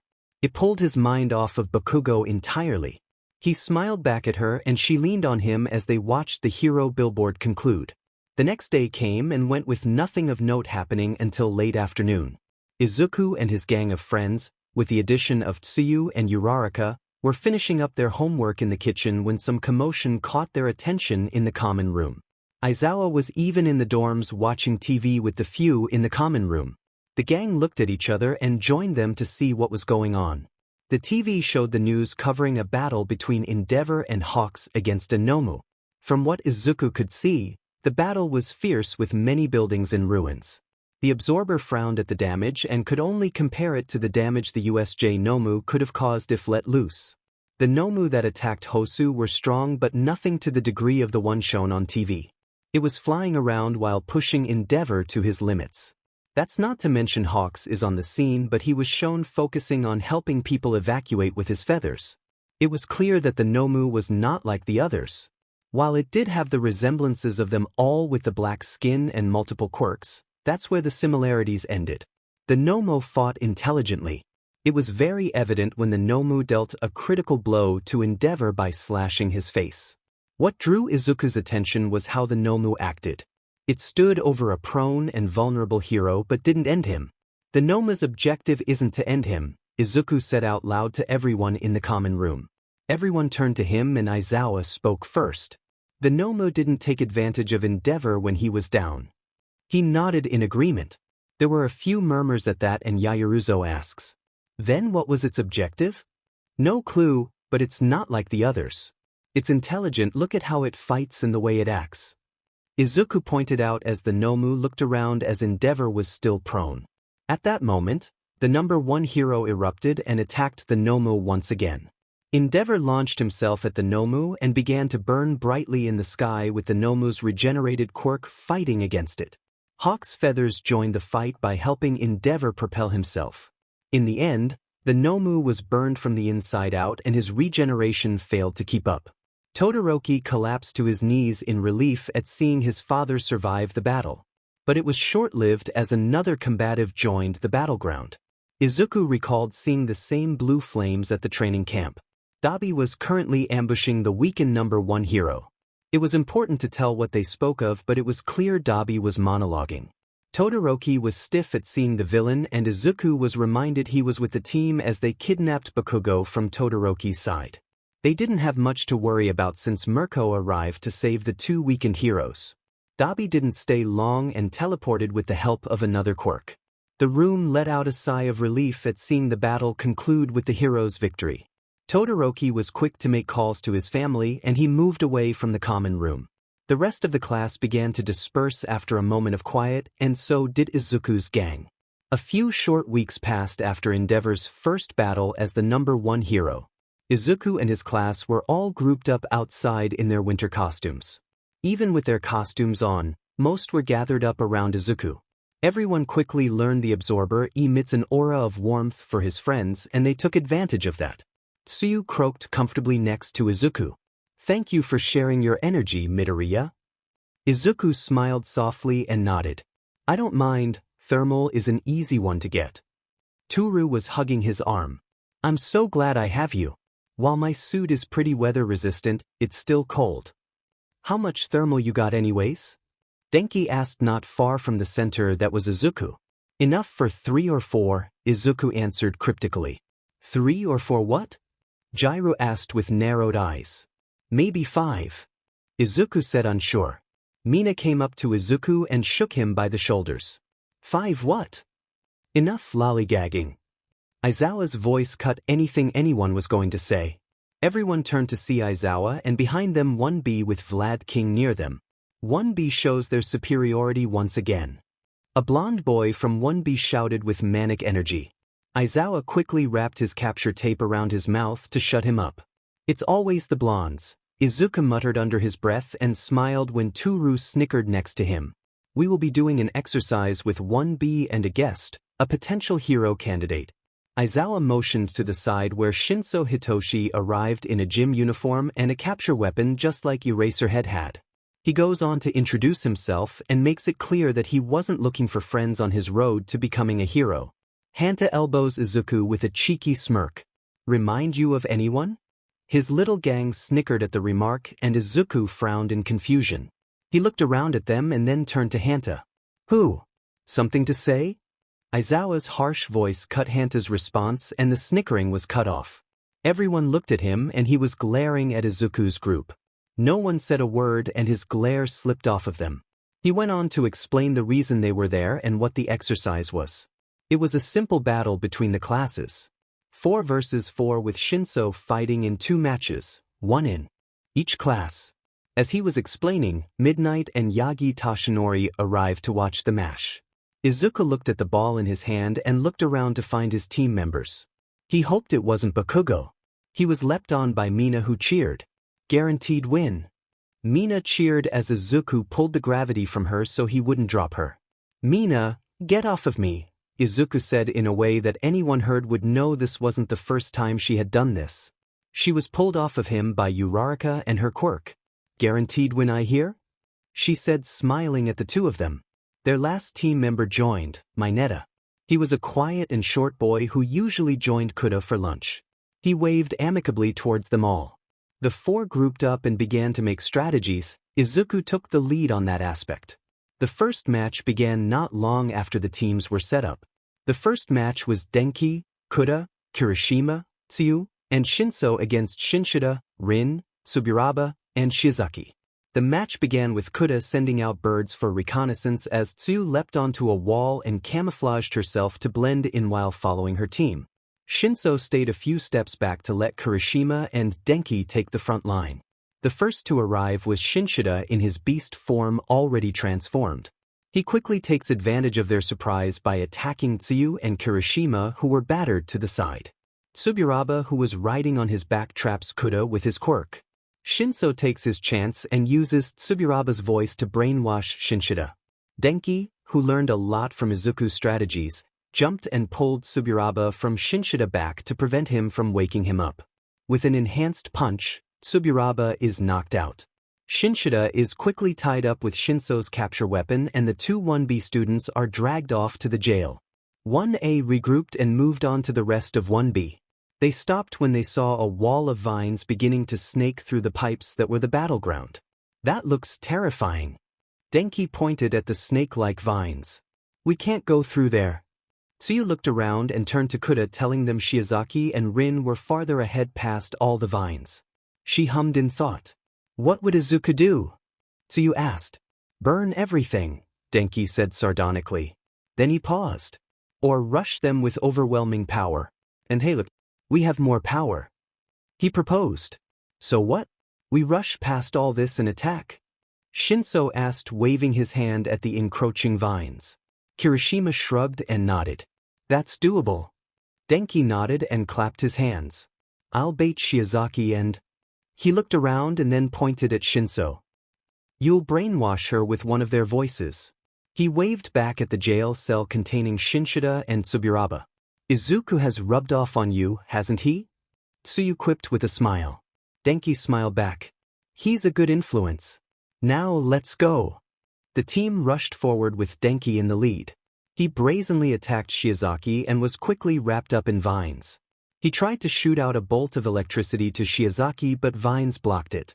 He tried to do the same to Rin, but Kirishima took care of Rin while Tsuyu wrapped him up. Shinso mimicked Shinshida's voice and she fell under his quirk. The match ended after that with 1A cheering for the first one. How do you all believe you did? Aizawa said to Group A, who had just won their battle against 1B. Amazing! It's a wonder how I haven't graduated early. Denki said pompously while combing his hair to the side. Aizawa narrowed his eyes at the arrogance but moved on when Tsuyu spoke. While we didn't choose a leader, I believe we did very well together. I didn't do too much other than support, but I felt good about my performance, Shinso added. Kirishima tossed his arm around Shinso's shoulder. None of that. You did great, you took out 2 of the big hitters. Without you, Shiozaki would have taken us all out. He said, beaming. The group talked about their performances in the trial as Vlad King scolded his group. Izuku meanwhile was taking mental notes about the trials that just concluded. He could see many scenarios in which 1B won or how 1A could have done better. He also put himself into a scenario where he would battle against the first 1B team. While he was in his mental world, Mina smirked at his usual antics and let him be. She had grown used to her friend's behavior and sometimes even tried to follow along with his muttered conversation, but always ended up losing track of what was going on. She was fine with that instead, She made her way next to the Gravity Girl and began to gossip and make small talk with the newest addition to their growing gang. The next combat trial was set to begin and everyone not participating focused on the screens. Yaoyorozu, Tokoyami, Yuga, and Toru against Kendo, Manga, Komori, and Kuroro. You think your girl will win? Mina bumps shoulders with Izuku in question. Izuku hums in thought. Possibly. Both Kendo and Yaoyorozu will take the lead and have good heads on their shoulders, but I believe 1B will win unless they take out Komori quickly. She is pretty terrifying once you think about her quirk. If she is let to work her quirk, then there will be mushrooms that knock people out everywhere. Unless Yaoyorozu lets loose and begins to make truly nasty countermeasures against Komori. And I don't know how Kuwaro's quirk will react with Dark Shadow. I haven't seen too much of Manga's quirk, so that will be interesting to see. As for Yuga and Toru, in a direct fight, Yuga will be good range support with Toru sneaking to take out targets of opportunity. But, again, that will be difficult with Komori in the field. Mina nodded along with his observations. When he finally finished giving his assessments, she spoke. So first, quickly take out the Mushroom Girl and they might have a chance. If not, Yamamoto would need to pull out the big guns to win, even though I don't think she would. Uraraka looked between the two, still getting used to Izuku's tactical mind. I think I understand. Mineta nodded in agreement. The battle started with Toru getting rid of her boots and gloves and shooting off into the dark of the area. Meanwhile, Tokoyami moves forward with Dark Shadow scouting ahead. The quirk quickly comes back and attacks Tokoyami. It's revealed that Kuwaro had taken control of Dark Shadow. Yaoyorozu tries to contain the quirk, but it's no use, and creating light to subdue Dark Shadow would only weaken their team while providing shadows for the opponent. Kuwaro makes his move and grabs Yuga to capture him. He is dragged away as Tokoyami gives pursuit. As they battled it out, Toru slipped behind the battle to find Komori and Kendo moving forward. The two spoke as they moved and Toru made her move. Silently as she could, she stuck Komori 3 times. She then sent a blinding light everywhere, causing the two to become disoriented at the sudden attack. Kendo tried to grab Komori and get out of there with her quirk, but she swung at nothing in her attempt to grab Komori. Toru grabbed the smaller girl and quickly knocked her out while dragging her away to capture her. Kendo shouted in frustration as their plan B was ruined. Toru was ecstatic at her victory but reined in her exuberance to focus on her objective. She had learned much from Izuku and his tactical mind. When she proposed her plan to assassinate Komori, Yaoyorozu was reluctant to agree. The heiress gave in to the plan when Toru pointed out Komori was the biggest threat to them. When she had read Izuku's journal about her, she had been slightly off-put by what it said. Her quirk and skills could be put to use as an assassin, and a very good one. She didn't like the idea of her ending people, but when Izuku clarified that she could just take them out non-lethally, she was very interested. From there, Izuku had shown her a few things she could study to become adept at taking out people with her bare hands. Pressure points on the body were hard to learn, but she was eager to put her skills to work. With Komori taken out, Manga moves on the plan anyway to separate Yaoyorozu from the others. He sends a barrage of attacks with his quirk to keep her away from her teammates as they battle between themselves. Yaoyorozu is pushed back with the shield she created. It only gets worse as Kendo arrives to help Manga take out Yaoyorozu. With one last effort, she launched a bag containing items to help Tokoyami and Yuga capture Kuwaro. Yuga ends up getting captured again by Kuwaro as Tokoyami equips the thermal goggles to find Kuwaro. He shows his super move Black Abyss, Sabbath. With Dark Shadow covering him like an exoskeleton, their movement became blinding. He locks on his rival and quickly pushes him back with Yuga sending a barrage of lasers to help. Toru ran back from dropping off Komori at the jail cell and found Yaoyorozu unconscious with Kendo and Manga moving to help their teammates. She intercepts them quietly just as she did the first time round. This time she goes for the brains of the team, Kendo. With deft movements, she strikes at the pressure points to take out the arms and then puts the redhead into a chokehold with Manga none the wiser of his teammates' assassination right behind him. Kendo tried to fight back, but with her arms unresponsive and her legs kicking futility, there was no way of escape. Once again, Toru internally celebrated her success but cursed when she had to drag the unconscious girl back to the cell she had just left. With a quiet groan, she got kendo on her back and jogged away. Just as Kurwaro was beginning to lose, Manga showed up to help him with an onomatopoeia of light to push dark shadow away and give his teammate somewhere to use his quirk. Yuga shoots out lasers at Manga, but he is beginning to run out of steam due to the barrage of lasers he was already shooting out to capture Kurwaro. "Where's Kendo?" Kurwaro asked with labored breaths.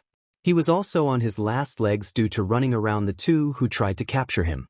Manga waved to his side and then an exclamation mark was shown on his head when he saw Kendo was gone. He looked around but there was no sign of their leader. With a blurred-out curse, Manga focused on their two tired opponents. Manga shot out onomatopoeia after onomatopoeia to push Tokoyami and Dark Shadow away while Kurwaro moved to capture a tired Yuga once again. It was inevitable as Yuga was dragged away for the third time and this time Tokoyami wasn't able to help him as Manga began to cage the bird-headed boy and his quirk. Then, Manga felt his legs go numb after a strike to his back. Strike after strike landed on his body with no one to see who it was. With a panic, he shot out an onomatopoeia that expelled a cloud of mist. Toru was barely visible in the cloud of mist. Like a ghost, she darted in and out hitting Manga's pressure points until the last thing he was her outline. Tokoyami and Dark Shadow broke out of Manga cage as he was knocked unconscious. "Many thanks, Prism. I am beginning to flag but I will do my best to put my fated rival in chains of the darkest black." Toru gave him a thumbs up that they could see for once due to the thermal goggles Tokoyami had on. "Sounds good. Komori, Kendo, and Manga are out. All that's left is Kurwaro. I'll trail you and jump Kurwaro when I get the chance, what do you say?" Tokoyami and Dark Shadow nodded in agreement as they began to look for Kurwaro. They didn't have to wait long as Dark Shadow was taken over again to attack Tokoyami. The goggles were smashed soon after and Kurwaro baited Tokoyami to fight. As the two fought, Toru snuck around trying to find Kurwaro but it was nearly impossible due to all the shadows. She only had one idea and quickly whispered it to Tokoyami as she ran past him to get into position. Just as Kurwaro struck out at Tokoyami, a blinding light expelled all the shadows including Dark Shadow. This caused Kurwaro to become exposed. Surprised at the light, he turned to it instinctively only to be blinded. Tokoyami took his chance. Without Dark Shadow he pounced and sent a barrage of punches at the defenseless Kurwaro until he was subdued and the blinding light subsided. Mina and Uraraka cheered exuberantly at 1A close success. Izuku was also relieved to see his girlfriend win her match. He smiled in pride at her accomplishment. The teams were dragged out and their respective teachers went over their trials. Toru was given many congratulations and Izuku was the only one to see her blush profusely at it. The next battle was interesting with Todoroki, Ida, Ojiro, and Shoji against Tetsutestu, Kaibara, Hananuki, and Tsunatori. Izuku had some disdain for Ida due to his family being able to get him free from any punishment due to going after Stain. He was also interested in seeing if his speed had improved. He was already aware of Todoroki's improvements since he helped take on any super moves that were thrown at Izuku. That was a great way to increase his thermal energy quickly. Ojiro was hard to gauge since he didn't see too much of the boy but he could see Ojiro become a lesser version of Mirko if only he had more drive to him. As for Shoji, he was interested to see how he had developed since his quirk could become very versatile. The battle was head-on with Tetsutestu leading the charge with the others behind him. Todoroki predictably froze the surrounding area which slowed Hananuki from using his quirk as effectively as before. This didn't slow Tetsutestu as he was pushed forward with the help of Tsunatori's horns. Ojiro was slowed in his movements due to Hananuki's quirk when he trapped the area around them. Kaibara moved onto Ojiro's position as Ida tried to help his teammates only to get trapped. In anger, he uses his super move early and escapes from Hananuki's trap. Due to Ida's speed, Hananuki isn't able to protect himself from the barrage of attacks from the Speed Demon. As they fight, Ojiro is pushed back from Kaibara's onslaught of Drill's hands. As Tetsutestu takes on Todoroki, Tsunatori fights Shoji at range with her horns. He defended himself with his arms but the horns began to push him back. At this time, Todoroki began to use his flames on Tetsutestu in an attempt to do something to slow the metal-covered boy. The wall of fire caused Tsunotori to pull back from Shoji and Tetsutestu to pause only to push forward.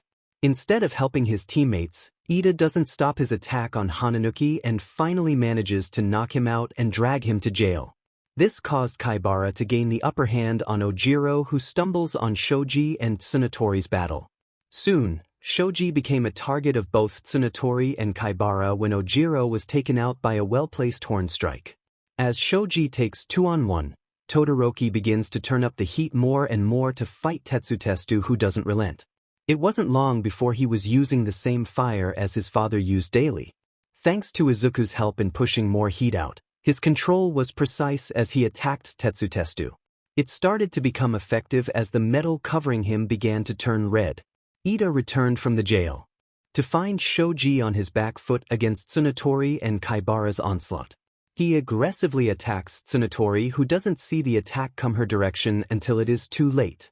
She was launched away from the other two in the blink of an eye and knocked unconscious after a follow-up attack from Ida. This allowed Shoji to take on Kaibara without worrying about another. Suddenly, there was a massive explosion and the two turned to see a glowing red Tetsutestu being launched away from the epicenter. The battle was soon over with 1A winning, but it was sloppy. Aizawa wasn't too pleased with their performance and the lack of teamwork. Ida was especially reprimanded for his lack of restraint against Tsunotori and Hananuki, who were in the nurse's office due to broken bones. The next match was up with Monoma already running his mouth. 1A has no chance. Not only will they go against one of our illustrious recommendation students, but there will be no trust in the leash dog. He pointed at Katsuki, who was looking away from them all. Izuku's eyebrow raised at the last comment and wondered if everyone knew about Katsuki, or maybe it was just Monoma finding dirt to throw around. Aizawa was close to quieting the blonde until Vlad made a zipping motion at Monoma and he relented from his boasting. Aizawa's eyes landed on Izuku and he could feel the question in them. Did he blab about Katsuki? Izuku's only response was a raised brow and a non-committal shrug. The green-haired boy turned from Aizawa's glare to his friends who were teamed up with Katsuki. He could only give them an encouraging nod. That was more than enough for Hanta, who puffed up in pride, and Kyuka, who gave him a confident smile. The screen displayed the teams. Bakugo, Sato against Tokichi, Kamakiri, Aways, and Bondo. This time Uraraka came up to Izuku. How do you think they'll do? Izuku bit his lip in thought and hummed. Not sure. Power-wise, they can win, but teamwork will be an issue.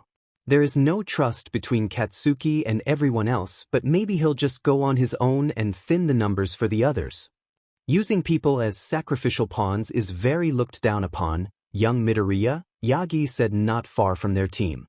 The only one not startled was Izuku, who didn't turn to address the former #1 hero.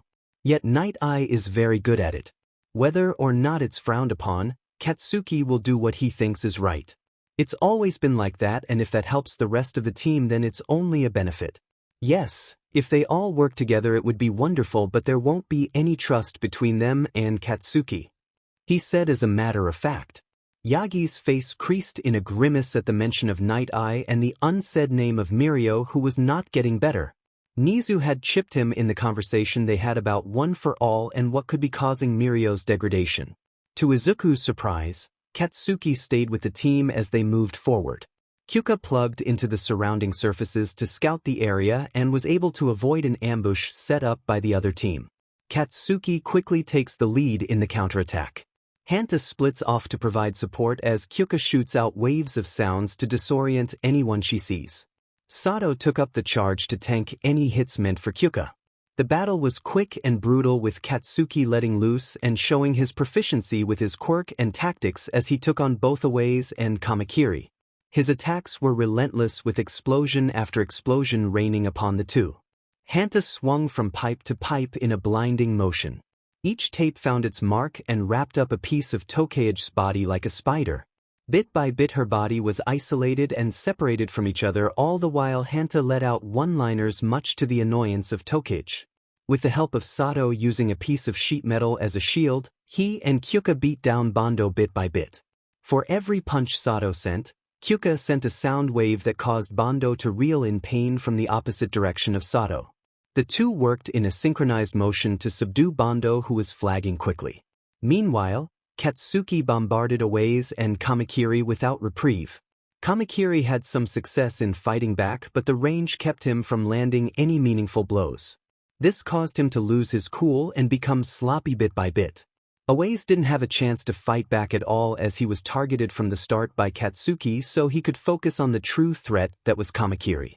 He did his best to trap Katsuki, but Aways wasn't able to do anything to stop the bomber. With his body warmed up enough, he sent one last powerful attack against Kamakiri, which ended the battle then and there. Hanta dragged a string of tape behind him. Stuck to the tape were dozens and dozens of taped objects. He grunted slightly at the weight and let out a sigh when he arrived next to Sato. He handed the tape to him and patted his large arm. "So good news, we won. Bad news, Tokai's body parts are individually wrapped and it will take ages to unwrap her." Hanta said sheepishly, and a pair of eyes and nose glared at him while floating next to his head. Kyuka nodded along and backed away. "Your mess, you deal with it." Katsuki was already walking away, and Hanta took that chance to sprint away from Sato, who dumbly stared at the tape and the wiggling body segments. Sato then turned to Tokai's eyes and nose. He cursed the tape man and began to drag the tape along. The last group to fight was Izuku's against Monoma's team with Shinso on their side. Throughout the exercise, Izuku had been working on a plan with the others. He told them what he knew of their opponent's quirks and capabilities. Kodai, Shota, and Yanagi make a very good team on their own. With Yanagi shooting shrunk-down projectiles at us with double the impact with Shota's help, it makes a powerful weapon. Izuku said between rounds. Uraraka interjected. "How would Shota's quirk work with yours?" She punched into her hand for emphasis. Izuku hummed in thought. "Most likely, I would be able to absorb the secondary impact as easily as the first. But it would be best to avoid experimentation during combat." Mina nodded along. "So take out Yanagi first, or what's the plan?" She side-eyed their opponents from across the waiting area. "If we go that route, then Monoma would have to go at the same time since he would copy Yanagi's quirk," Uraraka pointed out, and Mineta nodded in agreement. Izuku tapped his lip in thought. "That's not to mention Shinso. Denki told me his quirk works by responding to him like I thought it did. To avoid getting trapped by him, we will only state things. No questions, only statements. If someone asks something, then we know where he is at. I'm sure he takes after Eraserhead's ambush tactics." He turned to eye the identical scarf that sat on both Aizawa's shoulders and Shinso's. "Statements? You think that'll work?" Mina asked. Izuku shrugged. "Probably." They gave him a flat look and he raised his hands to appease them. "It's not like I know how every quirk works. I can figure some things out, but mental quirks have always been tricky." Last match. Move to the starting positions. Vlad King shouted. The two teams made their way down to the area where they would be fighting. Izuku turned at hearing encouraging shouts from both their class and from 1B to their class. He smiled at seeing his gang of friends cheering for them. He even saw Toru take off a glove and send him a kiss that no one but him saw. His chest warmed at the display. Izuku examined the jail cell. "Are we allowed to escape the cells?" "I think it's more of the idea of being captured than actually being contained," Uraraka smirked. "All right. So statements only, and what's the plan?" Mina clapped her hands. Izuku nodded and made a crude drawing by melting the concrete with his finger. He made 3 points signifying the trio most likely working together and then 2 dots away from the others. Those 3 probably will stick together with Monoma and Shinso being the vanguard, or more like scouts. "You leapt to scout back at the Uchi," Uraraka stated. Izuku nodded with a smile and backed away from the 3 before leaping with no gravity and a pulse of kinetic energy. Just as he thought, he could see 3 figures moving together with the other 2 nowhere to be seen. He could guess that the 3 saw him since a volley of projectiles was sent his way. Nuts, bolts, and other metal bits expanded to be bigger than he was tall. They all had a bluish glow, effects granted by Yanagi's quirk propelling them. A wave of thermal energy washed over the wall of metal and it liquefied before him. A blast of kinetic energy sent the slag away from him and his team in a shower of sparks and molten metal. He thought it should be cool enough that it wouldn't end anyone before it hit the earth.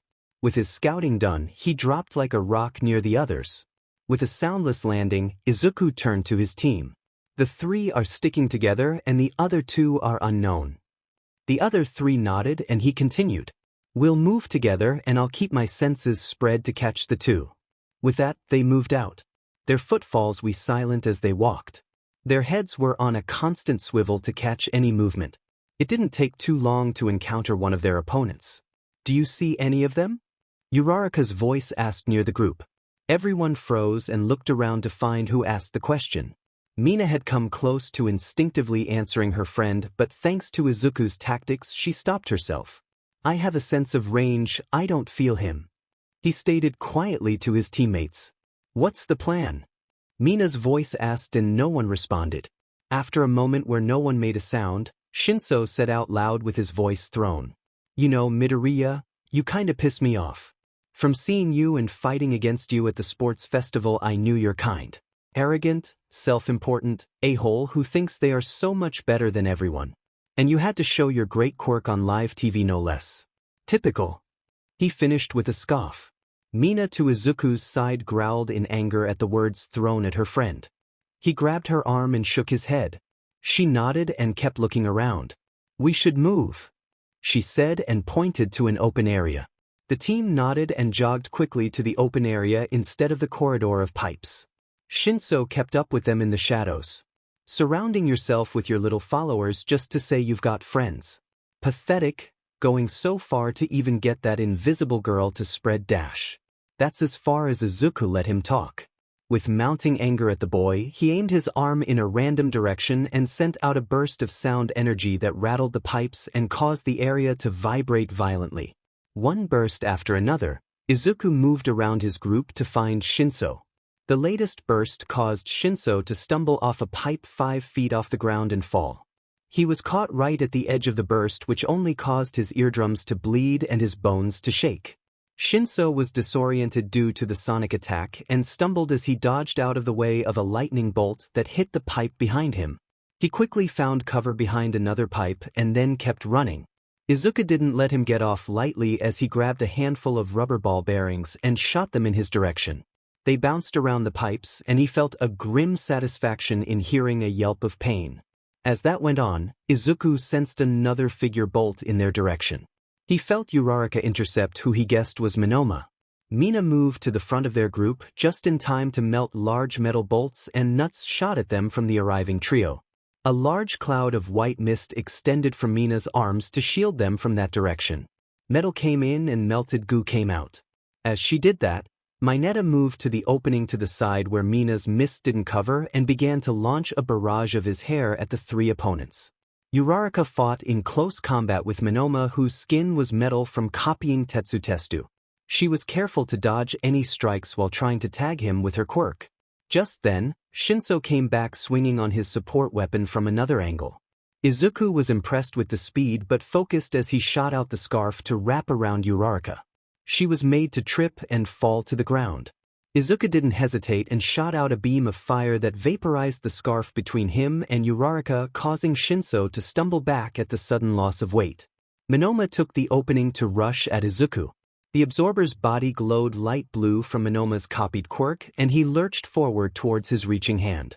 Not risking his quirk being copied, Izuku increased the gravity where Monoma stood and he dropped to his hands and knees.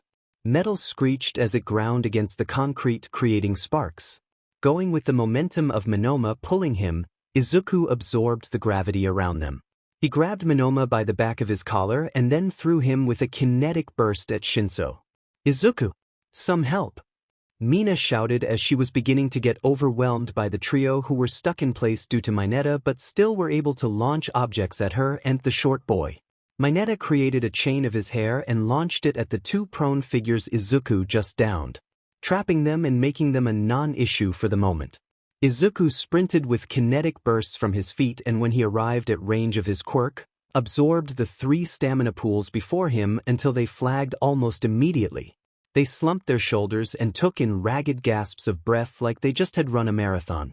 He completely drained Yanagi since he didn't know if she could continue throwing objects and get rid of their main ranged opponent. Mina ran to Uraraka to help her out of the scarf just as they announced the winners of the battle. The two girls hooped in victory and Mineta offered a high five to Izuku, which he gladly reciprocated. They moved on to helping the other team out of Mineta's quirk. Mina by melting them and Izuku by burning them away. As he was near the trio, he returned their stamina and they perked up right away. They gave their thanks to him. Izuku turned to Mina's raised voice over Shinso. "You have no right to talk about what you don't know anything about." She shouted at Shinso with fury written across her face. "Mina, let it be." Izuku tried to placate his friend as he hurried closer. While he was still angry at the purple-haired boy about what he was going to say about Toru, he knew it was a tactic to get him to respond to Shinso for his quirk. Shinso scoffed and made to get up. Uraraka stopped him by stepping closer, just as angry. "Izuku, why don't you tell him when you got your quirk? I'm sure someone as arrogant as you wouldn't mind," she said with crossed arms. Izuku sighed. "A bit over a year ago." 1B members and Shinso whipped their heads to look at Izuku, who steadily returned their gazes. "You're a late bloomer," Shota voiced the thought on their minds. Shinso grimaced and looked away, realizing his mistake. Mina huffed an angry breath and turned away from them to head back. Uraraka joined her soon after. Izuku sighed again and made to follow. Monoma stood up and held out a hand to shake. "No hard feelings?" he said. Izuku raised a brow at the hand. "My quirk can end very easily. I can absorb, store, and release energies. That includes thermal energy in a person's body or electric currents in someone's brain. I caused Muscular to go brain dead at the camp when I had no choice," he said seriously. Monoma faltered at hearing his words and made to lower his hand. Izuku took it for a moment before releasing it. He stared at the hand and then Izuku. "Why?" he asked, confused at feeling the quirk copy. He shrugged. "I've always liked quirks, and if I had yours I would do the same. Either to play with a new quirk or just to experiment." He moved around him to follow his teammates. "I can't imagine what you wouldn't give to have something like his quirk, not to mention all for one's quirk." Mina teased him, back to her usual self. Izuku hummed in thought. "It would be incredible to have such a quirk. My first thought would be to take all the quirks from every prisoner in the Tartarus, and then open a shop to trade quirks that people don't want." He smiled wistfully at the idea. Mineta hummed in thought. "That would be nice to see. Especially those villains that are in there for life. I've got to ask, what shampoo do you use? When I went to burn them away, they smelled like grapes. It was really nice." Izuku asked the short boy. He blushed at the words and mumbled something before answering. "It's natural. I don't use scented shampoo since my hair smells like that. A mutation from my great-grandmother's side." "That's neat," Izuku said, interested in the quirk lineage. Uraraka tapped Izuku's shoulder tentatively and asked, "Are you upset about what I said about getting your quirk? How they know and probably will tell others?" she asked sheepishly. Izuku turned to her and shook his head. "No, it's okay. It was only a matter of time until more people knew, and this is a good way to get the word out. It'll be easier to see everyone's true feelings about such things. I'm not upset with you." He smiled reassuringly. She smiled back and her shoulders slumped in relief. "Good, I didn't want to lose such a good friend." The four arrived at the viewing area with everyone. The five others behind them moved to Vlad King while Izuku and his team went to Aizawa, who watched them expectantly. The four stepped in front of him like every other group had, and he looked over them. Mina began before Aizawa could start. "I think we did great," she said, beaming. "Why is that?" he asked, unamused. Mina hummed and pointed. "Well, for starters, Izuku made a good plan to stick together with the threat of a mini Eraserhead skulking around while countering his quirk. While he was the main cannon, we provided support by holding off the others like Uraraka did with Monoma when Izuku tried to take out Shinso, and me and Mineta held off the three who threw stuff at us. Also, no one on our team was captured." She finished beaming. The gang of friends not only learned new ways to use their quirks from Izuku but also picked up some of his tactical mind. They absorbed everything he had to say on many topics. Most of the time they couldn't keep up with his train of thought, but the parts they did understand usually stuck. And Izuku was more than happy to explain his ramblings. Aizawa raised an eyebrow at her explanation. "It seems classes have been a benefit for you." "Nope. I learned mainly from Zuku." she said proudly. He's a really good teacher. Uraraka by her side nodded. Izuku felt warm at the compliment but didn't take his eyes off Aizawa the whole time. He turned to eye the green-haired boy. They didn't speak for a moment until Izuku broke the silence. You should teach Shinso how far he should goad someone in responding and with what words. It could end badly for him if he said the wrong things to the wrong people. He said evenly. Aizawa continued to stare at Izuku for another moment before speaking. Noted, dismissed. With that, he turned to leave. Izuku scoffed and turned himself to leave with his team. He wasn't surprised they didn't get feedback from him given Izuku just beat his protege. He would have expected him to be more logical but apparently not. The gang of friends returned to the dorms and made plans to rest for the weekend. Mina quickly proposed to play board games much to Izuku's reluctance due to the last game ending with a table flipped, Denki crying in a corner, and a roughhousing session between Mina and Uraraka. He soon caved in when he got puppy dog eyes from most of the group. Later, Mina slammed her hand on the table and glared at Tsuyu who had just taken the remaining money she had. You're cheating. Where are the loaded dice? Shake your sleeves. Open your mouth. Where are they? Tsuyu croaked contentedly and counted the colorful paper bills. I'm wearing a short-sleeved shirt. She said deadpan. So you admit it. I remember you can store things in that belly. Mina continued to accuse their friend. Izuku watched on with an expression that could only convey resignation. With a sigh, he let the argument go on. He would only intervene when it started to become physical like the other times. Toru was at his side, leaning into him while giggling at her friend's meltdown. The others were similarly eyeing Tsuyu suspiciously since they had all lost money to the amphibian girl. From the corner of his eye, Izuku saw Shinso come through the front door of the dorms and look around. Finding Izuku, he made his way to him. The argument stopped and everyone turned to him. Midoriya, can I speak to you? The pause. Privately. He looked at others seated around the coffee table and back to him. Izuku nodded and stood up, giving his money to Toru. He followed him out the front doors and into the darkening night. They stopped not far from the doors and Shinso turned to him. He shuffled in place and rubbed his neck, unsure where to begin. They stood there for a moment, Izuku not saying a word and Shinso opening his mouth multiple times to begin but closing it in the end. Shinso took in a breath and released it. I'm sorry for what I said about you. After finding out you were a late bloomer, things make a bit more sense. Izuku watched him for a moment, curious about some things. Why did you want to become a hero? Shinso looked up at him and answered. It's something I've always wanted. Now more than ever. To give people with villainous quirks something to look up to maybe. He was quiet after that, thinking about his life up to that moment. And you? Why do you want to become a hero? Izuku answered without hesitation. To change hero society. Shinso raised his eyebrows at that. Change it how? The absorber hummed in thought. To get rid of some aspects of being a hero and look to enforce others. He said cryptically. Shinso furrowed his brows. Like what? He shook his head. Doesn't matter right now. He turned to leave. As for your apology, I'll look past it for now, but I won't forget what you said about the closest thing I have for family. You should choose your words more carefully. If you say that to the wrong person, they wouldn't hesitate to end you. With parting words, Izuku entered the dorms and absorbed the electricity contained in his hand. It was a failsafe. He was sure falling under his control would make him lose focus on his quirk, causing the energy to shock him awake. Didn't trust Aizawa and Shinso as his apprentice would jump at the chance to help his teacher.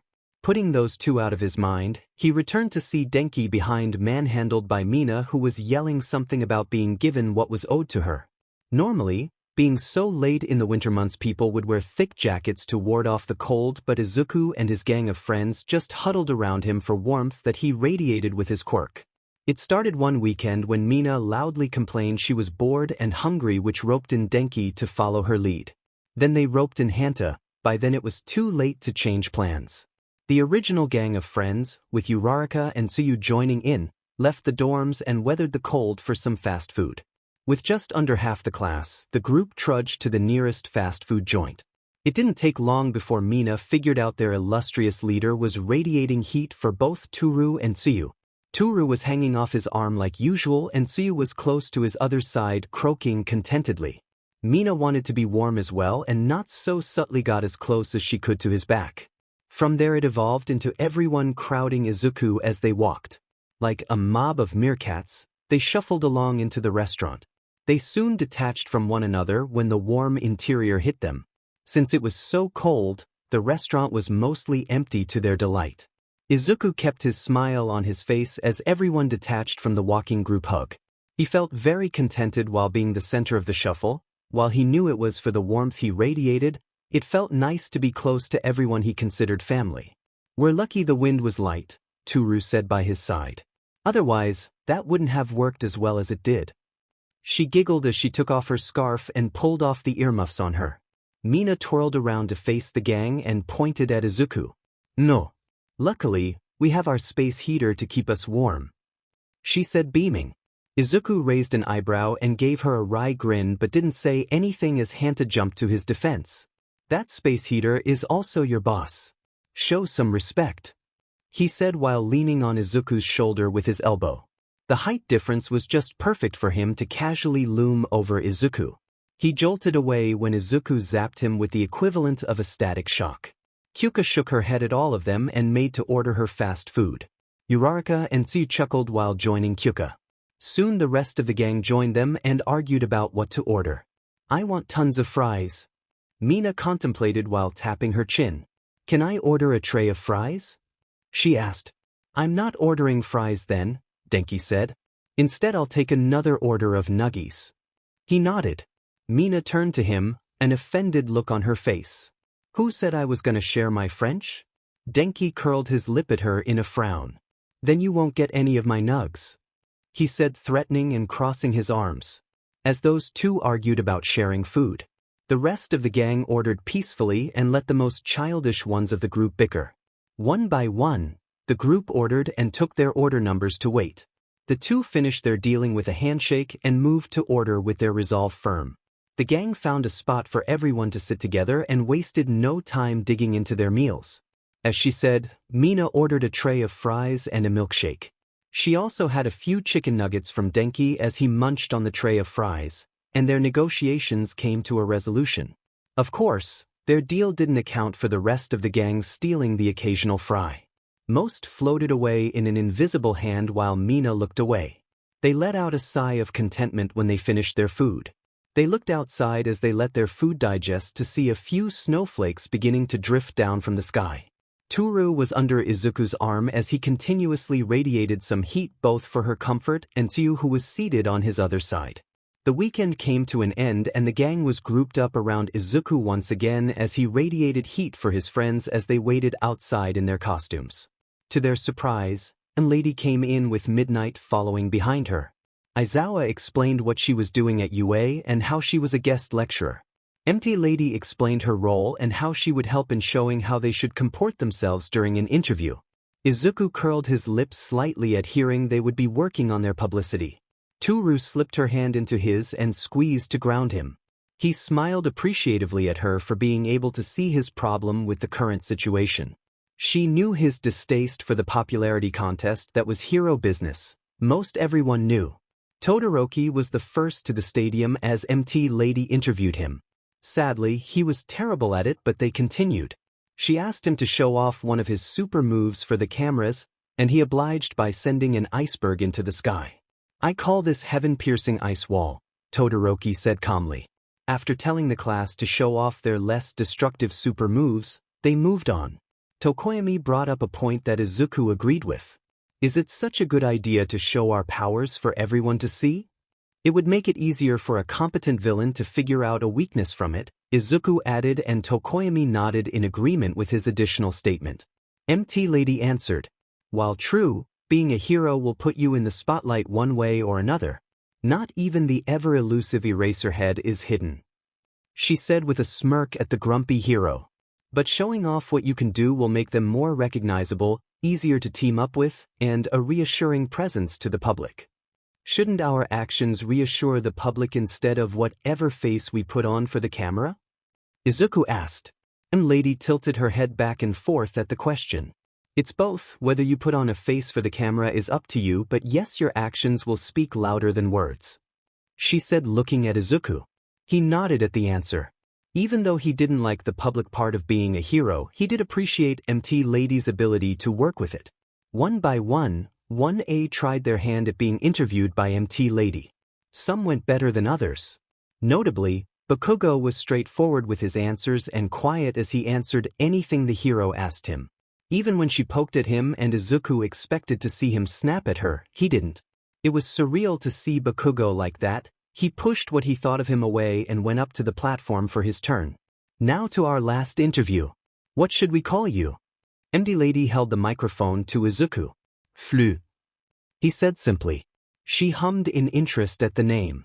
How did you come up with such a name? It's short for fluctuation.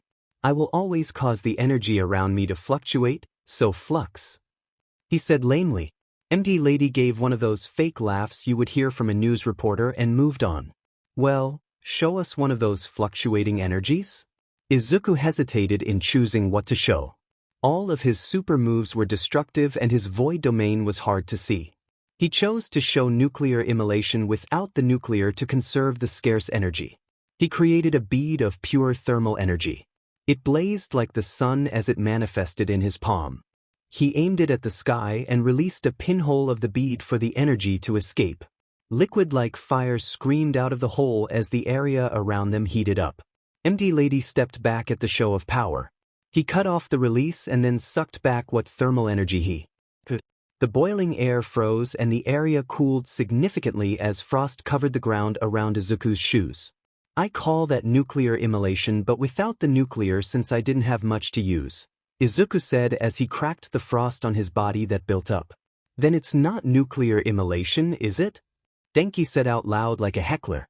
Izuku's eyes crinkled as his half-mask hid his smile at being heckled by his friends. I suppose not. Emilady looked at the warm expression he showed for a moment before turning to her again with a flat expression. Classes ended not long after that. Back at the dorms, Izuku sat to relax on the couches. He only notices the buzz of activity when he looks around. Most of his classmates were hurriedly setting up decorations. He only then realizes, after seeing the Christmas decorations, that it was soon Christmas.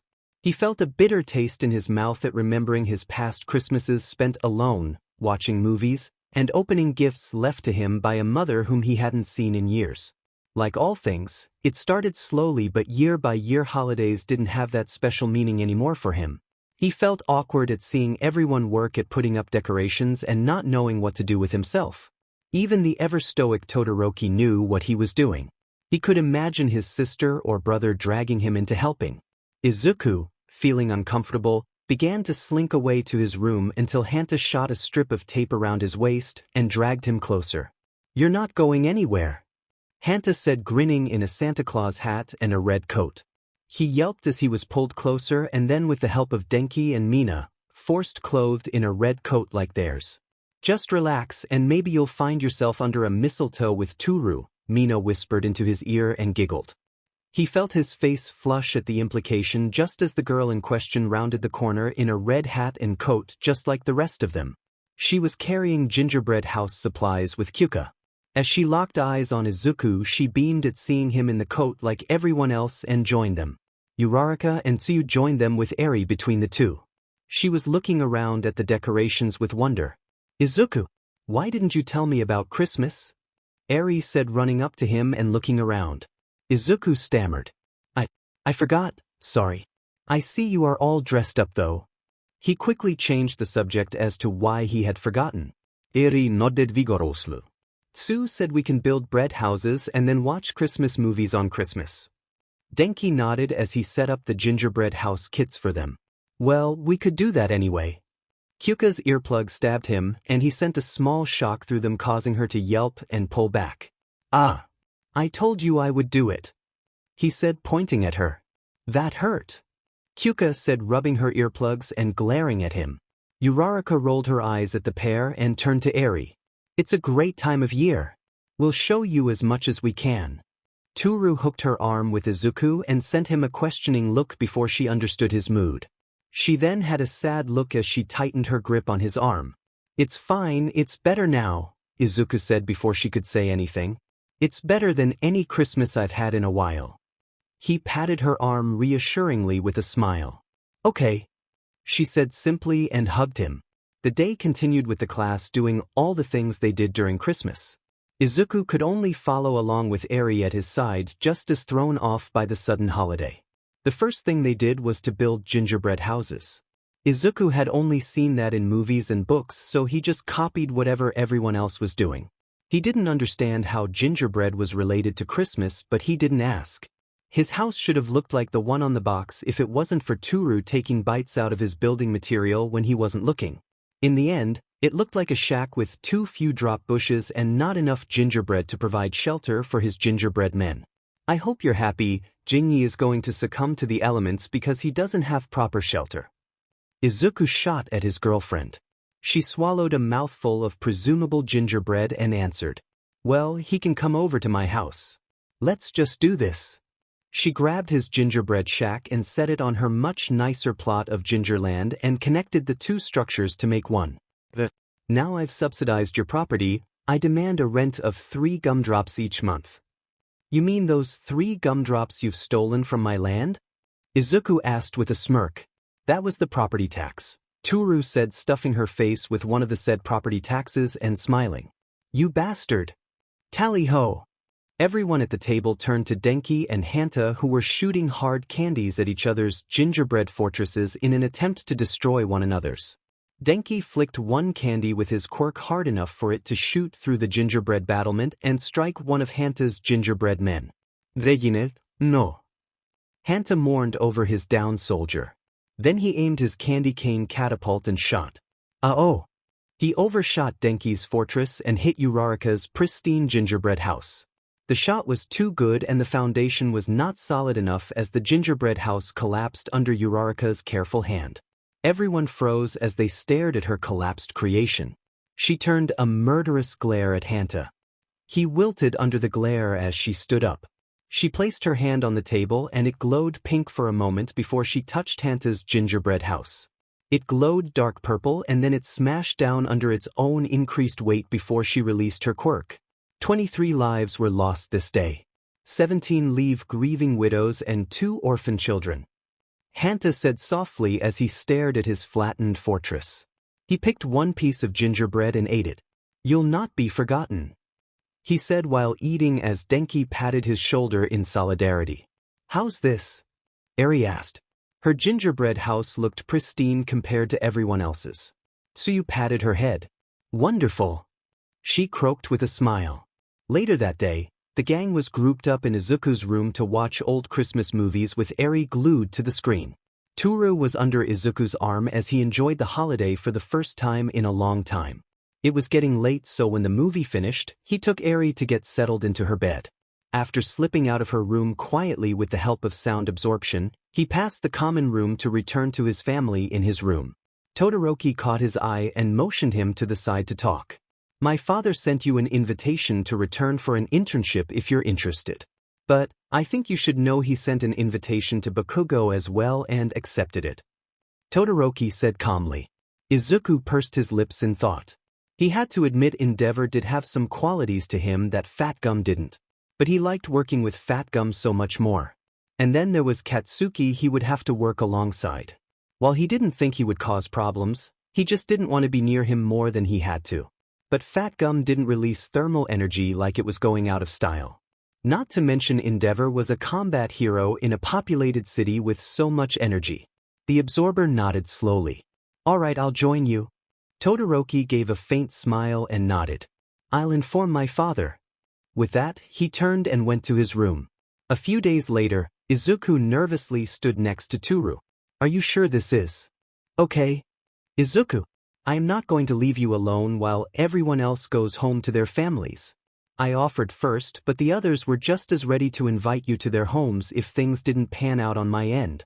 Toru scolded him and dragged him off the train platform with ectoplasm escorting them for security. Izuku felt warmth fill his chest like thermal energy never could as he thought his friends lining up to invite him to their homes for New Year's just so he didn't end up alone. He cleared his throat and rubbed his eyes at the idea of it alone. Toru stopped and pulled him into a hug without asking. When he felt more composed, the two continued down the street until they reached a modern home. Toru didn't knock before opening the front door and waving at ectoplasm in thanks. Izuku took in a deep breath before tentatively following Toru into her home. Toru! Nighteye, the invisible girl's mother, exclaimed and hugged her daughter with joy. Toru hugged her back just as tightly and turned to drag Izuku further into the house than just the entrance. I brought Izuku just like I said. Nighteye smiled warmly and hugged Izuku just as she did with her daughter. Welcome, please make yourself at home. I'm so happy to have you two be able to join us for New Year's. I can't imagine how busy you guys must be with being students and all the training. She said, all the while smiling and pushing them into the living room. Izuku felt flustered at the warm welcome and then abruptly moved to sit across from Toru's father, who was under a kotatsu, a heated table covered with a blanket. Toru hugged her father just as tightly as she did previously with her mother.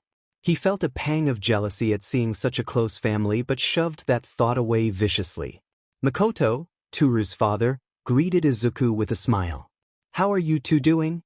He looked between the two teens. I don't have to worry about any unexpected grandchildren, do I? Dad!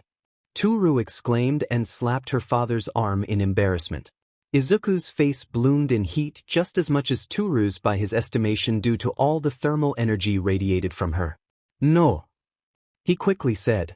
Nighteye chuckled softly and set down a tray of tea and cookies for everyone. She bopped her husband on the head as she joined them under the blanket. Leave them be, I'm sure they are being responsible. Right?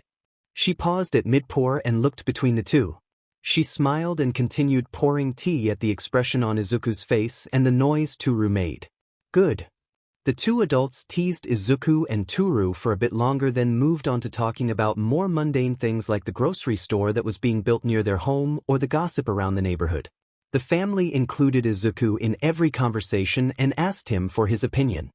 He felt warmth fill his chest, and it wasn't just from the heated table they sat at. He felt the missing piece of being in a family that he missed for so long slot into place when he spent time with Toru and her parents. He smiled more and more as the day passed. Not once did they bring up why Izuku was spending New Year's with them instead of his own family, and he was relieved for the lack of questions. He had to wonder if Toru told them in advance some bits and pieces of his past or just told them not to ask questions. Either way, he was happy. Nighteye and Toru shooed Izuku out of the kitchen when he offered to help cook dinner. He didn't try and fight them and just sat with Makoto on the couch. They chatted about some politics and Izuku gave his opinion on the topics, though his usual cold responses were watered down greatly compared to what he had said before at UA. When dinner was eaten and everyone was set to go to bed after letting the food settle, Nighteye spoke up about the sleeping arrangement. How do you guys want to do this? When she got confused looks from the two teens, she rolled her eyes and huffed out a breath of amusement. With a smirk, she looked at the two. You've been sleeping under the same roof for months. Can either of you two look me in the eye and tell me neither of you snuck into the other's bed at night? Izuku's face heated and he looked away while Toru squeaked softly. We haven't done anything. She exclaimed loudly. I never said you did, but I know my daughter. Sleep however you like is all I'm saying. She said, grinning, and patted Makoto's arm as they made their way to their room. He made a sound of protest, but he was hushed by his wife. Toru huffed, and then after a quiet moment between the two just standing there, she grabbed Izuku's arm. Come on, I haven't shown you my room yet. She looked back at him and smiled at him. He smiled back with the residual heat on his face dissipating. The room in her home was stripped of most things. They had been moved to the dorms. It still had the furniture, but most decorations were gone. The two of them were already changed into their pajamas and ready for bed, so Toru wasted no time in pulling Izuku to the bed. She positioned herself in front of him and laid down comfortably after placing his arm over her. She hummed in contentment as Izuku laughed softly and hugged her. The small family and Izuku woke up early the next morning to visit a shrine. When quirks became more commonplace, people visiting shrines became less common. Even then, many people were at the shrine they arrived at, all lining up to pay their respects. Toru dragged Izuku to the stalls to buy some hot drinks, even though he was radiating enough heat to ward off the cold for her. It was a festive atmosphere and peaceful as they lined up with the Hagakure parents. Their time came and Izuku followed traditions even though this was the first time doing such. He knew the traditions and bowed his head in prayer. Help me keep the ones I love safe. Welcome back, Flux, and welcome Katsuki. Endeavor greeted the two hero students. A day had passed since Izuku had gotten back to the dorms with Toru and he was in front of Endeavor once again. Izuku eyed the large scar on Endeavor's face due to the Nomu he fought off with Hawks. You seem chipper? He said hesitantly. His mood shifted and went back to his normal ways. I only accepted you two since Shoto asked me to. I would have rather had Shoto alone. Well, they're here, so deal with it. Shoto shot back to his father. While it was rude, it wasn't like before the sports festival when he would have said it with vitriol. Yes, yes. He waved Shoto's concerns off. Katsuki stayed quiet the whole while and Endeavor looked at him. He stared at the blonde for a moment before looking at Izuku. Your profiles note that there is heavy animosity between the two of you. Will that be an issue? Izuku didn't even glance at Katsuki as he answered. I know when to be professional. Same here, Katsuki grunted. The number one hero looked at them for a moment longer before nodding. Very well, then let's get going dash. He paused as he listened to his earpiece and then began to run. Keep up. He ordered over his shoulder. Izuku didn't need any of his hero uniform to use his quirk, so he didn't equip anything like Katsuki or Todoroki did as they ran after Endeavor. The number one hero looked like he was trying to outrun the students, but Izuku could see it was more of a hurry to get to the scene before anything occurred. To keep up while adding to his energy stores, he absorbed the gravity in his immediate area and blasted concentrated kinetic bursts for propulsion after Endeavor. It was still chilly, so he released some thermal energy for comfort as he followed the hero. Endeavor glances over at Izuku but focuses back on the man in the sky not too far ahead. Glass from the surrounding buildings was pulled to him and then launched at the streets while rambling about the end time like a lunatic. Endeavor moved to intercept the attack with a flaming fist and Izuku rocketed to grab the villain. He tried to go into an alleyway but slumped limbless as Izuku reached his area of influence. His stamina drained into unconsciousness. Izuku stopped his momentum by touching the building wall and absorbing the kinetic energy from himself. He looked down the alleyway to see Hawks with others similarly dressed like the villain. Damn, you're sure quick. Hawks praised Izuku with a lazy grin. He poked the head villain with his boot. What did you do? I'd like to know that as well. Endeavor came up behind Izuku. Absorbed his stamina, Izuku said plainly as Katsuki arrived with Todoroki. He'll wake up exhausted. Hawks quirked up an eyebrow. So what? You've got his stamina now. Izuku nodded. Very useful to stay awake an extra day or boost your energy. He showed it by sending a small bit of stamina to Hawks. He visibly perked up and shivered. Holy hell, kid. He looked to Endeavor. I want him, he can replace my coffee. Granted, I'll still drink it, but damn, that's way more effective. I'll give you anything. He pleaded to the number one hero. Endeavor crossed his arms. If you needed to contact me, you could have just done so, he said. Izuku watched on quietly as he tried to understand what was going on between the two. Hawks shrugged. I was just passing by. The police come up at that moment and begin to take away the villains from Hawks and Izuku. He tells the police what he did and they nod to pass along Star Servant's condition. You know, Tokoyami told me a bit about you, Hawks said to Izuku. He says that you're a very knowledgeable person with awesome power. What do you think of that? He asked curiously, leaning closer as if he could see into Izuku's mind easier. Izuku watched him in return. I like information and do have information about many things and people. From villains to heroes to people of power. Whether that information is of any use. Izuku shrugged and didn't mention the second part of Hawk's question. The number two hero hummed and leaned back. He posed with his hand on his chin and nodded. I like you. Tell me what you think of this. He handed over a Meta-Liberation War book from his jacket pocket. He took the book and looked it over before looking back at Hawks. I think the idea is nice but would need lots of regulations for it to work. Infrastructures would have to accommodate even more than what we have. Lanes for speeding people, strengthened roads for giants' transformations and their weight. A new police force between heroes and what we have now just to keep up with people flying or leaping from building to building. Those are just the transportation changes. What about the idea of people using their quirks for work? Jobs will become a premium for those who have the right quirk, and those who don't will be kicked to the curb. If this would ever come true, then it would have to become a gradual change over decades. The ideology of Destro is not a bad one, but his ideas have been twisted in recent years. Izuku stopped his lecture and flipping through the book to look at Hawks. Hawks was back to leaning forward in interest at what the young man was saying. "Go on, what was changed?" he asked. The absorber took note of Endeavor, Katsuki, and Shoto being near and listening to their conversation. He pushed them out of his mind and focused back on Hawks. The newer ideology of the followers of this book think more radically. It changed from being free to use quirks as a human right to a hierarchy of stronger quirks to weaker ones. A caste system where I would be a young master at the higher tier while we watch over the lower castes. That's not to mention when a young master becomes too strong for the great masters and they decide they don't like the threat of the young ones becoming too strong, keep the status quo. Then we slowly slink into getting rid of those rising masters. And that's all while ignoring the quirkless. They would be eradicated one and all. Young master, huh? You think highly of yourself. Hawks tried to joke, but inside he agreed with everything the young man said. Izuku shrugged and handed the book back. "I'm the top of my class, it would only make sense." Hawks took the book, wrote something on the inside, and handed it back. "For my fan," he said, winking, and moved to talk to Endeavor. Taking the book, he looked inside to see Hawk's phone number and a note to contact him if he ever wanted to debate or chat. Izuku hummed in thought and watched Hawks pull out another Meta Libration War book and handed it to Endeavor. This one looked more worn and had dog-eared pages with post-it notes in between.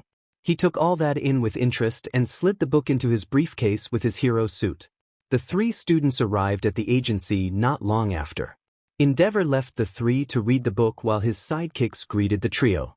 Izuku had met most of the sidekicks of Endeavor the first time around.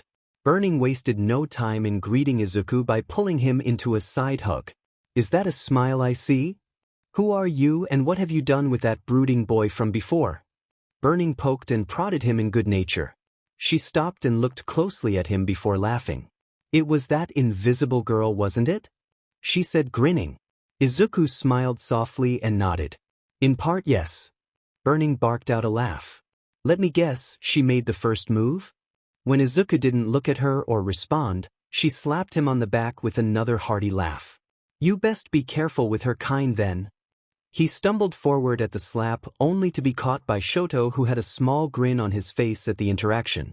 The other sidekicks knew of Shoto and let him be while they introduced themselves to Katsuki. The blonde greeted them with a polite tone but in short answers. They took him for a tour after they got changed into their hero suits. The other two joined Katsuki's tour even though they knew the agency well enough. An hour later, they were eating a light lunch when Endeavor came into the cafeteria and zeroed in on the trio. He made his way to them and announced, "I'll be personally training you three." Both Shoto and Izuku narrowed their eyes at him. The last time they interned with Endeavor, Izuku barely got any time in hand-to-hand combat with the man, but suddenly he wants to mentor the three of them equally. He worked with Shoto alone last time and shoved Izuku to Burnen's capable hands. Izuku spoke first. "Why not just do the same thing as last time with me going with Burnen?" He had a feeling it had to do with the book Hawks gave to him. Maybe a hidden message?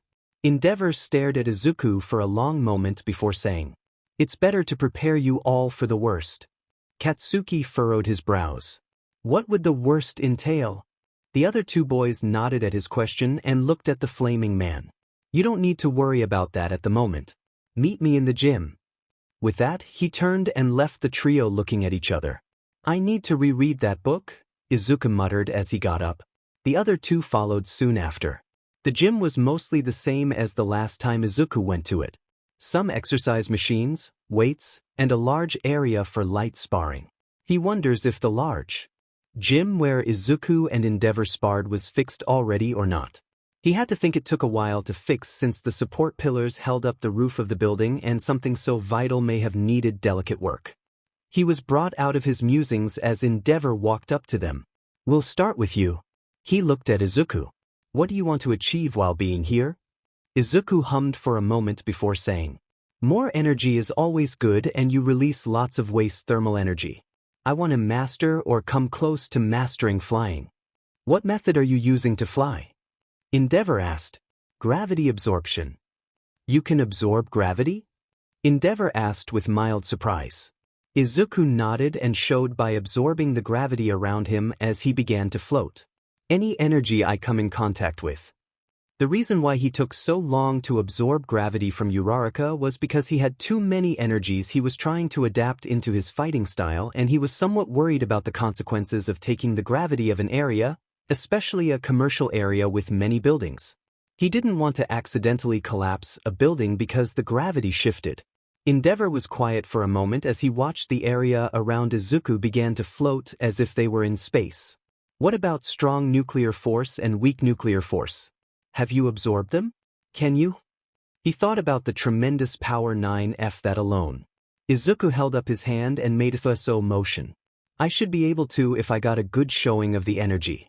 But I don't think it's a great idea for multiple reasons. First and foremost, I can't manipulate the energies I absorb. They come in and out, that's it. And one small mistake with those energies would cause a massive chain reaction that I might not be able to contain. Finally, even if I wanted to gain it, it would slow me down to try and learn such an incredibly complex energy alongside gravity. Endeavor nodded along as he listened. All the while his sidekicks and the other two watched on as Izuku rapid-fired words, and the number one hero understood everything he said. Good, that's something we'll begin to work on. Maybe having Hawks help you with flight isn't a terrible idea. He moved on to Katsuki. What do you wish to achieve while here? Katsuki looked at his hands and said, I want more control over my explosion. I can avoid collateral damage easily enough, but I want more to come from them. He finished and looked up at the number one hero. Endeavor nodded. Good, Shoto. He turned to his son. More fire. He said simply with a shrug. My specialty. Endeavor snorted. Endeavor gave the three interns a task or goal of capturing a villain before he did. He explained how heroes are required to know their surroundings at all times and be ready to move at a moment's notice. He gave them the challenge of capturing a villain before he did, and Izuku did it within the hour of their patrol. Sure, Endeavor had the advantage of experience and the hero network in his ear, but Izuku just had that raw power to speed ahead of the number one hero and absorb the stamina of a villain trying to run away on a motorcycle. Endeavor gave him a nod at the successful task but was a bit bitter at having his goal completed so quickly. It was hard to compete with Izuku in speed when he could just absorb the gravity around him, speed into a wall without injuries or damage to the wall, and then use that absorbed kinetic energy to blast in the correct direction. They move on with the patrol and continue to learn from Endeavor. He explains about using their quirk's full power without causing collateral damage all around. The week passes with the same process of Endeavor giving them real-world experience and training them back at the agency if they require it. Izuku leapt on the chance to continue his hand-to-hand combat with Endeavor since he had lapsed in that since the first internship with him. Endeavor gave a small hum of annoyance as the four walked down the street. His ever-present heat was closer to his skin ever since Flux joined his agency once again. He turned his head just enough to look over his shoulder at the small green-haired boy whose eyes never stopped moving more than a second. Must you always take my heat away? Izuku's eyes flickered to the large man leading their patrol and then continued scanning the area. He shrugged in answer. It's free energy, I'm just recycling. Save the planet and all that. His eyes crinkled the slightest about. Shoto a bit behind him snorted at Izuku's answer, but his face barely shifted from his neutral expression. Katsuki expelled a small huff from his nose to signal his amusement at Endeavor's plight. Aren't you always absorbing thermal energy? Shoto asked. I'm always absorbing energy in general. Thermal now, light later, sound and kinetic around my feet, and electricity from the static in the air. It's best to get thermal when I'm high in the air since taking all the thermal energy up there won't cause any damage and I can take as much as I can reach. Izuku looked up into the cloudy sky and imagined what would happen if he absorbed all the thermal energy in a cloud. Endeavor listened to Flux speak as he also continued to scan the area. How can you discern which energy is which? Thermal and kinetic are not very different, are they not? Molecules vibrate at different speeds. He asked while not keeping his eyes off the crowds. They are very similar, but my quirk separates them into their own cores. I tried to use one for another, but it doesn't work. I can't manipulate the energies, just take them in and release them. Koris? Katsuki asked. Like a bucket, Shoto murmured. Izuku eyed both of his classmates for entirely different reasons. He wanted to laugh at the analogy of his quirk being a bucket but grudgingly answered Katsuki.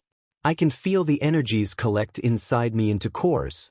Each one feels different. Thermal wants to be used and ready to spread. Nothing like gravity which wants to compress evermore. That's nothing on quirk energy which is unique on its own. He showed an example by holding a bead of the explosive quirk energy he got from the first internship with Endeavor. Each is very different as far as I've seen. My biggest drawback is that I can't control the energies.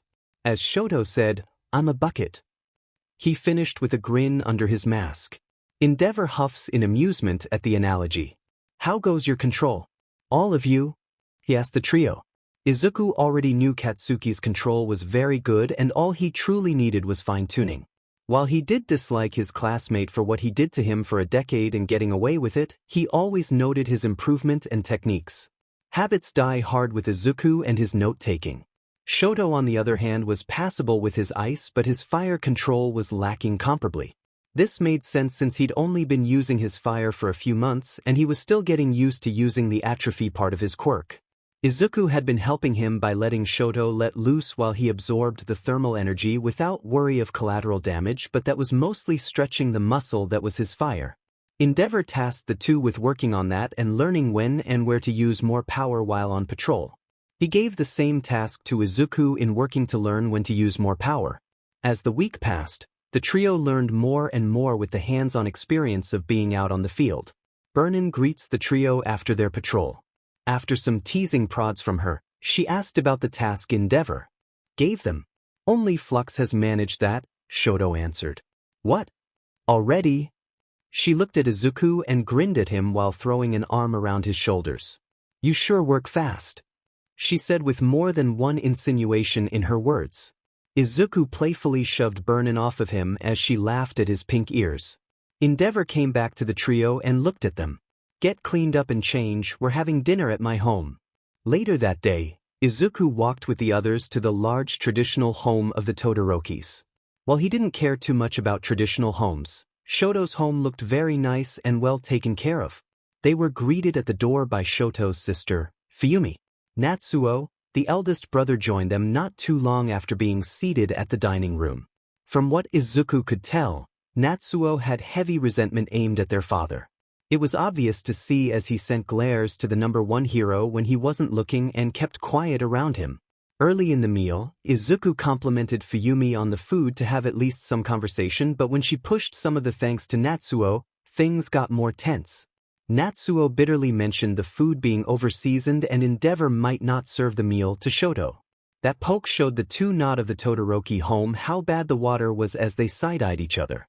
While Izuku practically hated Katsuki for what he did to him, he at least had some tact with having guests for dinner and not shoving their dirty laundry onto the dining table. From what Izuku could glance at the blonde, he could agree with Izuku's unspoken thoughts on the matter. As Enji tries to apologize to Natsuo for something Izuku nor Katsuki understood, the elder brother abruptly ends his dinner and thanks Fuyumi for the food.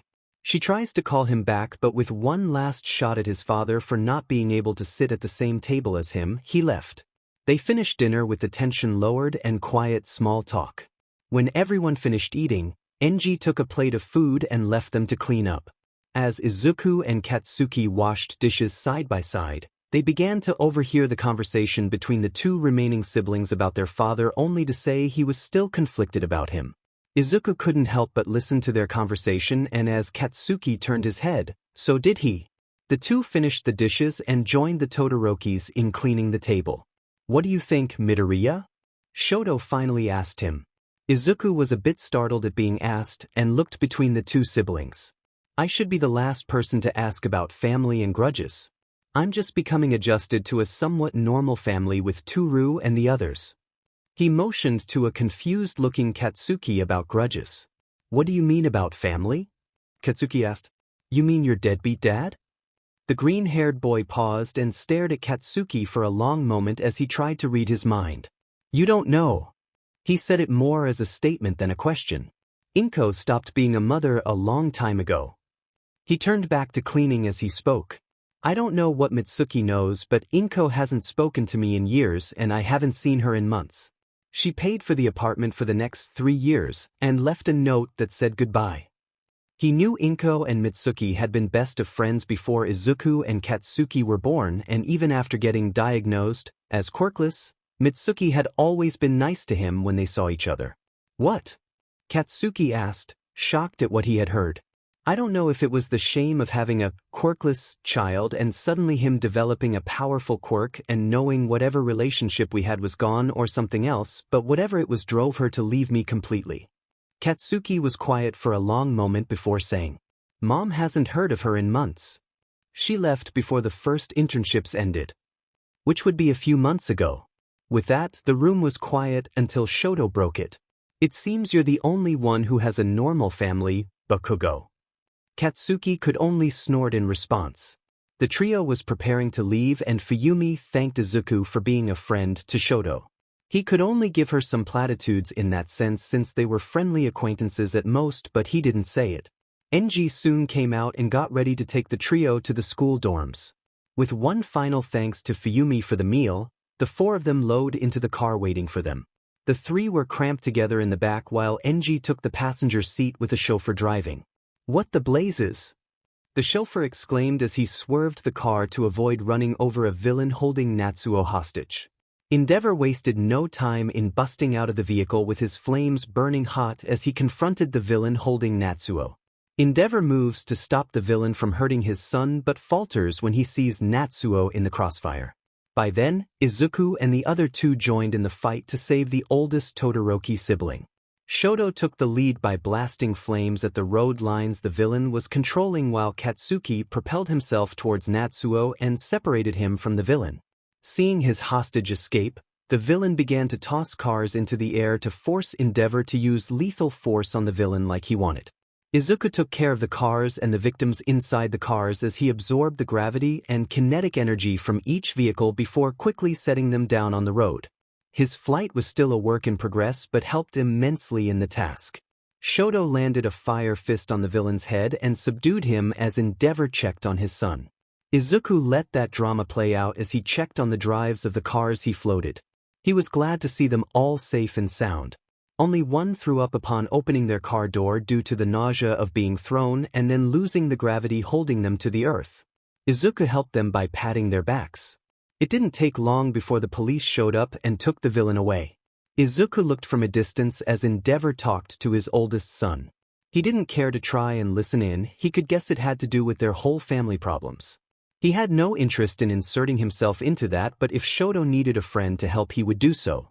With all the excitement over with, Izuku and the other 2 were finally dropped off at the dorms. Their internship with Endeavor would continue when school started again, 4 days a week. The trio split off to do their own things. Izuku was no different as he looked around for his family. He pursed his lips slightly when he didn't see them in their usual spot in the common room. He shrugged and made his way to his room to drop off his stuff. When he got closer to the room, he sensed multiple people inside. With a grin, he opened the door to see almost everyone in his friend group splayed out in his room. Toru and Mina were on his bed while Denki and Hanta used a large beanbag chair on the ground. Kyuka was seated against Izuku's bed frame with her phone on her lap. The only 2 missing were Uraraka and Tsuyu, who were probably on their way back from their internship. Yo! Mina greeted him first from his bed. She rolled over to look at him right side up and grinned at him. Izuku raised an eyebrow at all of them. Since when did you guys have keys to my room? Everyone looked at each other and shrugged unanimously. Like a week after we moved in, Denki said while picking at his ear. He pulled his finger out and blew on it to get rid of anything he picked up. Kyuka looked at Denki with disgust at the display. It was Toru's idea. Well, we needed a hangout spot so I chose this, Toru said sitting crisscross on his bed. Izuku could see the smile on her face and shrugged. I don't mind, but why my room? He walked in and dropped off his hero suit in his closet. Why not your rooms? Yours is the biggest, Mina said immediately. Izuku gave her a flat look. They are all the same size. He only got a grin in response, so he shrugged and joined Toru on his bed. They sat next to each other as they began to chat about their internships. Toru, Mina, and Aoyama lined up an internship with the number 9 hero Yoroi Musha. Toru was especially excited to continue working on her light manipulation and using them as lasers. Kyuka joined Shoji in working with Gang Orca on working on their searching techniques. Izuku smiled and praised their choices. What about you two? Izuku asked the two on the beanbag. MD lady, they said in unison. Izuku tilted his head in thought. Why her? Denki swished his hair dramatically. Unlike you all, we don't have the luxury to choose a top ranker. We graciously accepted Mineta's invitation to work with him. Also, Mineta said working with her was pretty chill, Hanta added. That too. Denki nodded. There was a knock on Izuku's door and Uraraka and Tsu peeked inside before walking in with smiles. They carried a beanbag chair and a pillow to sit on. The two were greeted happily and they joined in the conversation. Izuku leaned back on his bed and smiled contentedly at the atmosphere they created. Toru leaned against his shoulder and held his hand, happy to see him happy.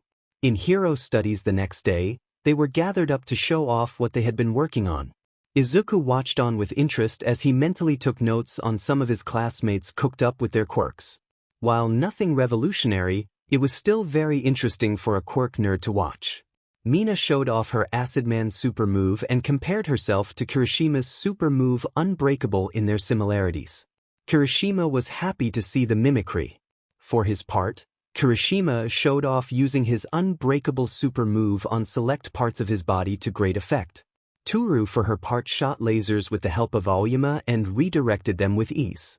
Even to the degree where she took off her glove to shoot lasers from her fingertips in 5 different directions. She was especially proud of that move. All the while she still hid her ability to become visible to most of everyone. She wanted to keep that one a secret. Of course, her closest friends knew and saw it. Mina was especially happy to take hundreds of pictures together with her. Uraraka's turn came up and she showed an increase to power that most of them didn't expect. While she showed off her regular moves of floating the attacking robots, she moved to show off her newest super move Kinetic Bombardment. She floated up to the floating robots and used them as projectiles as she pushed the absorbed gravity from everything floating. The effect was a robot 20 meters in the air shooting down with the mass of dozens of robots and impacting the standing robot. The two were obliterated under the mass. My goodness! Young Uraraka, that was marvelous. All Might praised her with a beaming smile. Uraraka blushed under the praise and took it happily. She shot Izuku a thankful smile as it was with his help she could push the mass into other objects. Finally, came Izuku's turn. He stepped up to the starting area and began by having the gravity in his immediate area be absorbed. Everyone watched as his hair began to float and the smallest debris around him while he lifted off the ground. Then with a crack of kinetic energy, he zoomed forward toward the robot. He coated his arm in intense thermal energy and sliced it in half as he made his way to the next robot. The melted robot solidified as he absorbed the thermal energy behind him. With each turn and movement, a crack of kinetic energy propelled him in the direction he wanted to go. While thermal energy would have been good for long flights, kinetic bursts gave him great mobility in tight conditions. At first, when he was learning how to fly, the sudden stops and turns were disorienting, but he fixed that by simply absorbing his kinetic energy and preventing his internal organs from becoming mush at the intense G-force he put himself under. Izuku moved from one robot to another in bursts of kinetic energy and destroyed them quickly using his whole arsenal of energy at hand. With the final robot ahead of him, he decided to use gravity and compress the energy that wanted to compress everything around it. With a bead of purple energy that felt dense even to those who couldn't sense energies, Izuku did the same he didn't with the thermal beads he created and opened a small part for it to be released. The area aimed in front of him was smashed into the earth violently. The metal making up the robot was made into a flat pancake. The earth cracked under the sudden gravity that compressed it to rock. With a satisfied hum, Izuku turned to his classmates.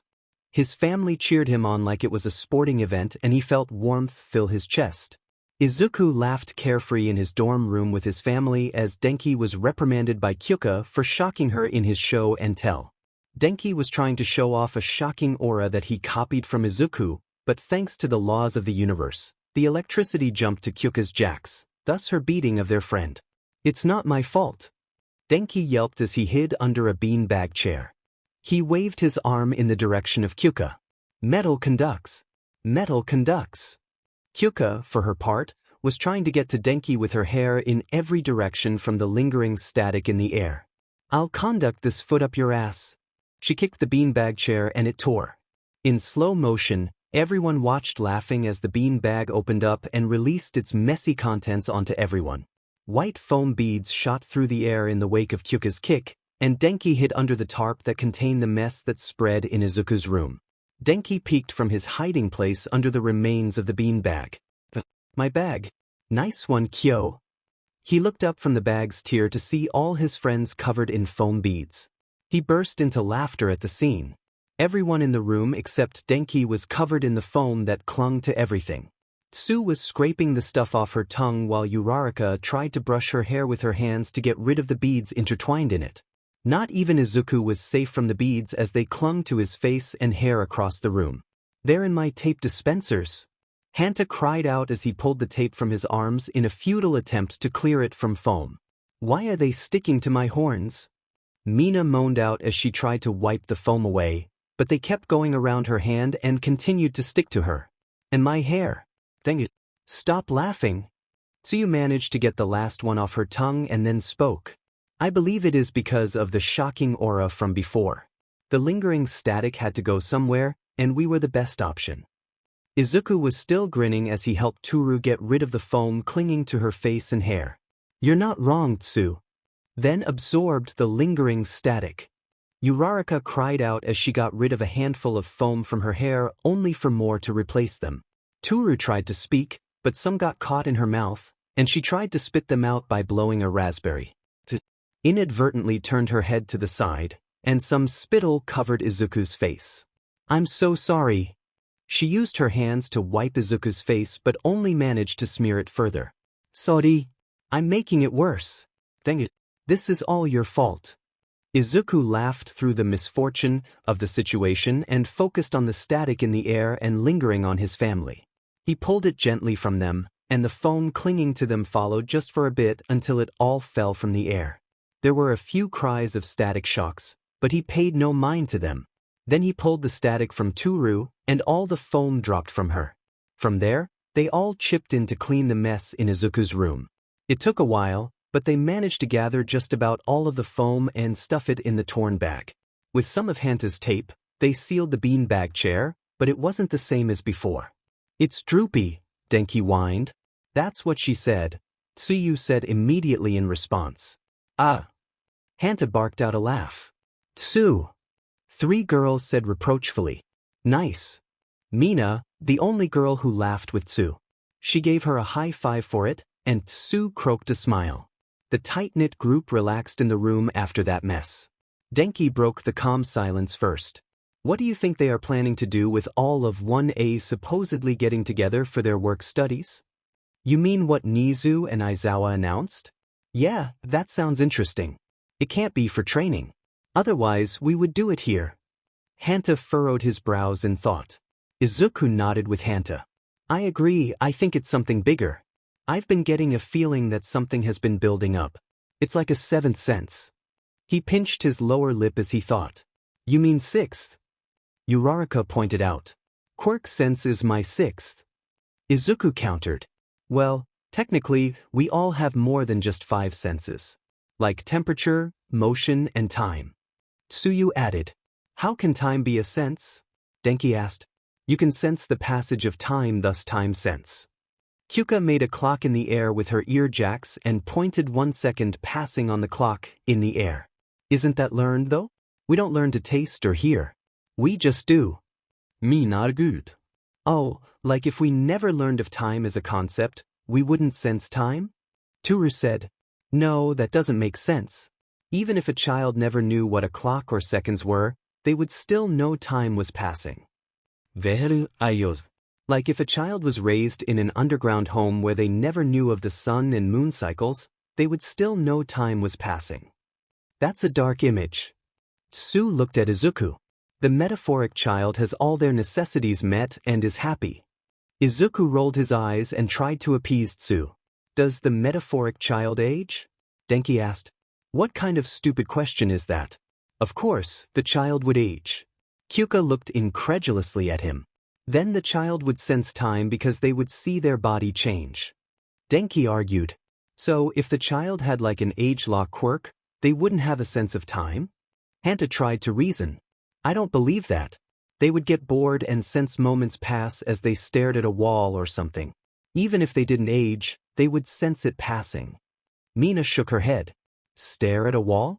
Is that what you did when you were bored? Kyuka smirked at her friend. I liked to mess with electrical devices when I was bored. Dad had tons of stuff to tinker with. Denki said, Wait, we got way off topic. What were we talking about? Uraraka stopped the conversation from going down another tangent. Right. Izuku snapped his fingers. We were talking about something going on and everyone gathering for their work studies in a few days. Right. Stop derailing the conversation, Denki. Hanta gave a mock glare at his best friend. Denki looked at him with a betrayed look on his face. Just before he opened his mouth to say something, Toru rolled right over it. What do you think is going on? Denki pouted and faced the wall dejectedly. No one cares what Denki thinks, he said, hugging his knees to his chest and making circles on the wall with his finger.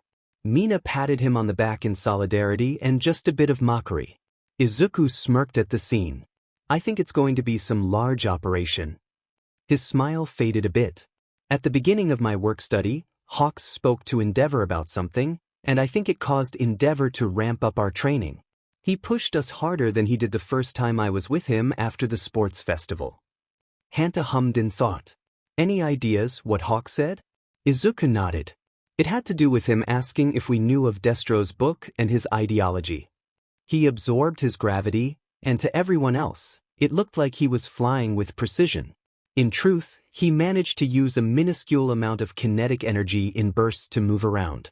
He floated over to his bookshelves and grabbed a book. He returned to his place next to Toru and held up the book. I've heard of that one. Destro's ideology was very radical from what I remember. Tsuyu croaked softly. Mina squinted at the book cover. Mind filling in the less literate of us. It's pretty simple. Destro wanted a world where quirks, or meta-abilities, were used freely and not shunned on a day-to-day basis like it is today. He believed quirks were part of us and shouldn't be criminalized for using them in public. In today's age, the words have been twisted more and more to the point where it's been labeled as villainous or even as terrorists. The idea of using quirks freely is the same, but with the added caveat that there would be a hierarchy. The strong rule and the weak obey. Izuku lectured and handed over his copy of the book to Uraraka, who wanted to look through it. They were all quiet for a long moment to absorb his words. And you think this has something to do with everyone gathering up for work studies? Denki asked in the quiet. Izuku shrugged. It's all I can think of. There haven't been any clues on the websites I frequent. Endeavor has been quiet on all fronts, and I haven't seen Hawk since. He finished with a sigh. You have his phone number, you can ask. Uraraka flipped the book to its first page to show Hawk's sign name and phone number. The absorber shook his head. I don't trust him. Right, he was raised by the HPSC and probably is bugged to Kingdom Come. Mina pinched her lip in thought. What? When did that happen? Uraraka looked shocked and looked at all of them. Denki snapped his finger and pointed at her. Right, you weren't here for that revelation. I think you and Tsu were with Ryukyu at the time. No, it was when they went shopping together. Uraraka didn't want to go alone, so Tsu went with her. You three came back just as they left. Hanta pointed at Kyuka, Mina, and Toru. Right? Tsu came back with that cute raincoat with the chibi frogs. Toru exclaimed. I like that coat. Tsu smiled. Off track. Kyuka reminded them all. So yeah, Hawks was essentially taken in by the HPSC when he was young and groomed to be their next Lady Nagant or spy or whatever. Mina explained to the two girls out of the loop. Uraraka shook her head in disbelief at what she was hearing. She completely believed Izuku's claims since she had read some of what he researched and how excruciatingly detailed his notes were, so if Izuku said he found proof of what Mina said, then she didn't doubt it. Tsu croaked and tilted her head in thought. That makes sense. Hawks has always been off to me. Well, that's because he's a prey bird and inadvertently turned her head to the side, and some spittle covered Izuku's face. I'm so sorry. She used her hands to wipe Izuku's face but only managed to smear it further. Sorry. I'm making it worse. Dang it. This is all your fault. Izuku laughed through the misfortune of the situation and focused on the static in the air and lingering on his family. He pulled it gently from them, and the foam clinging to them followed just for a bit until it all fell from the air. There were a few cries of static shocks, but he paid no mind to them. Then he pulled the static from Toru, and all the foam dropped from her. From there, they all chipped in to clean the mess in Izuku's room. It took a while, but they managed to gather just about all of the foam and stuff it in the torn bag. With some of Hanta's tape, they sealed the beanbag chair, but it wasn't the same as before. It's droopy, Denki whined. That's what she said, Tsuyu said immediately in response. Ah. Hanta barked out a laugh. Tsu.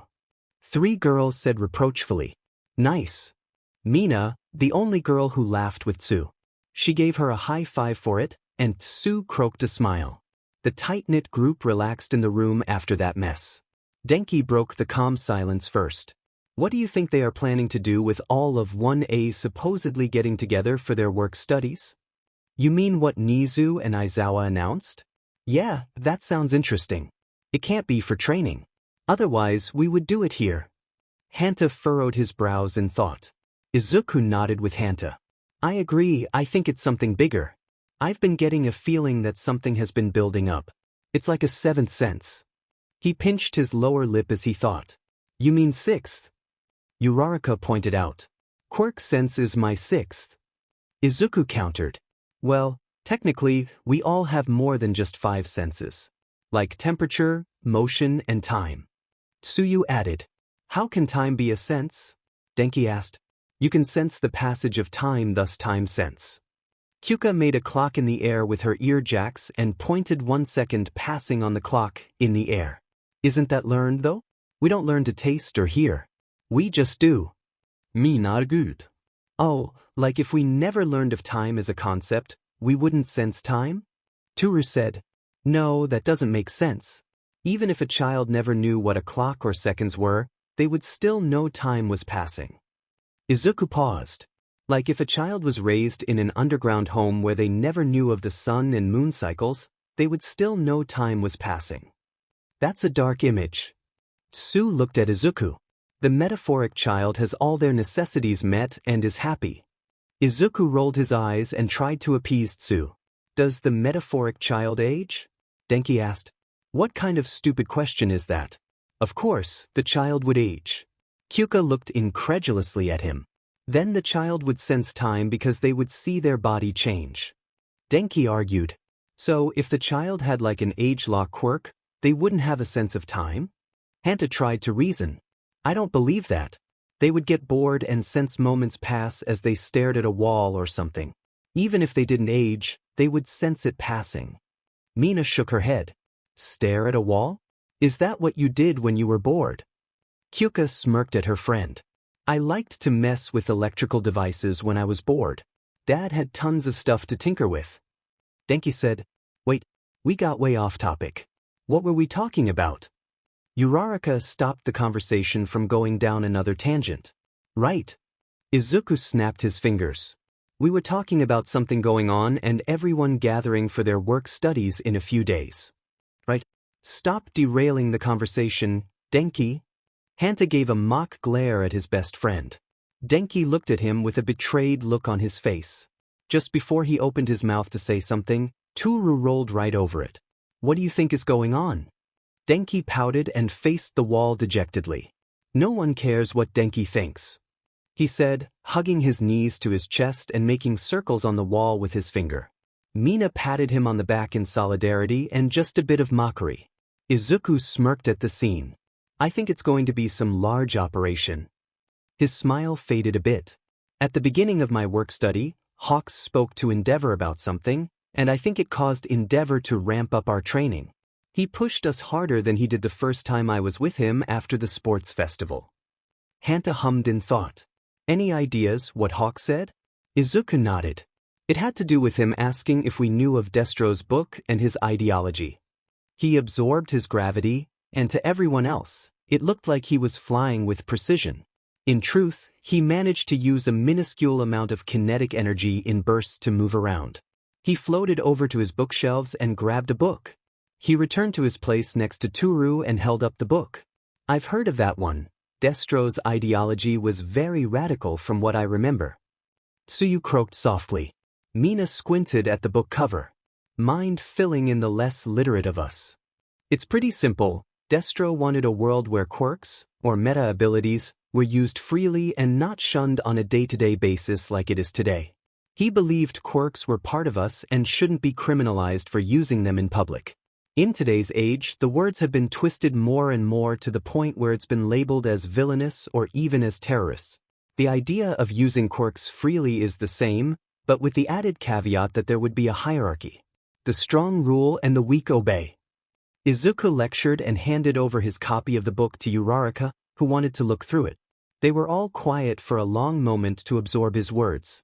And you think this has something to do with everyone gathering up for work studies? Denki asked in the quiet. Izuku shrugged. It's all I can think of. There haven't been any clues on the websites I frequent. Endeavor has been quiet on all fronts, and I haven't seen Hawk since. He finished with a sigh. You have his phone number, you can ask.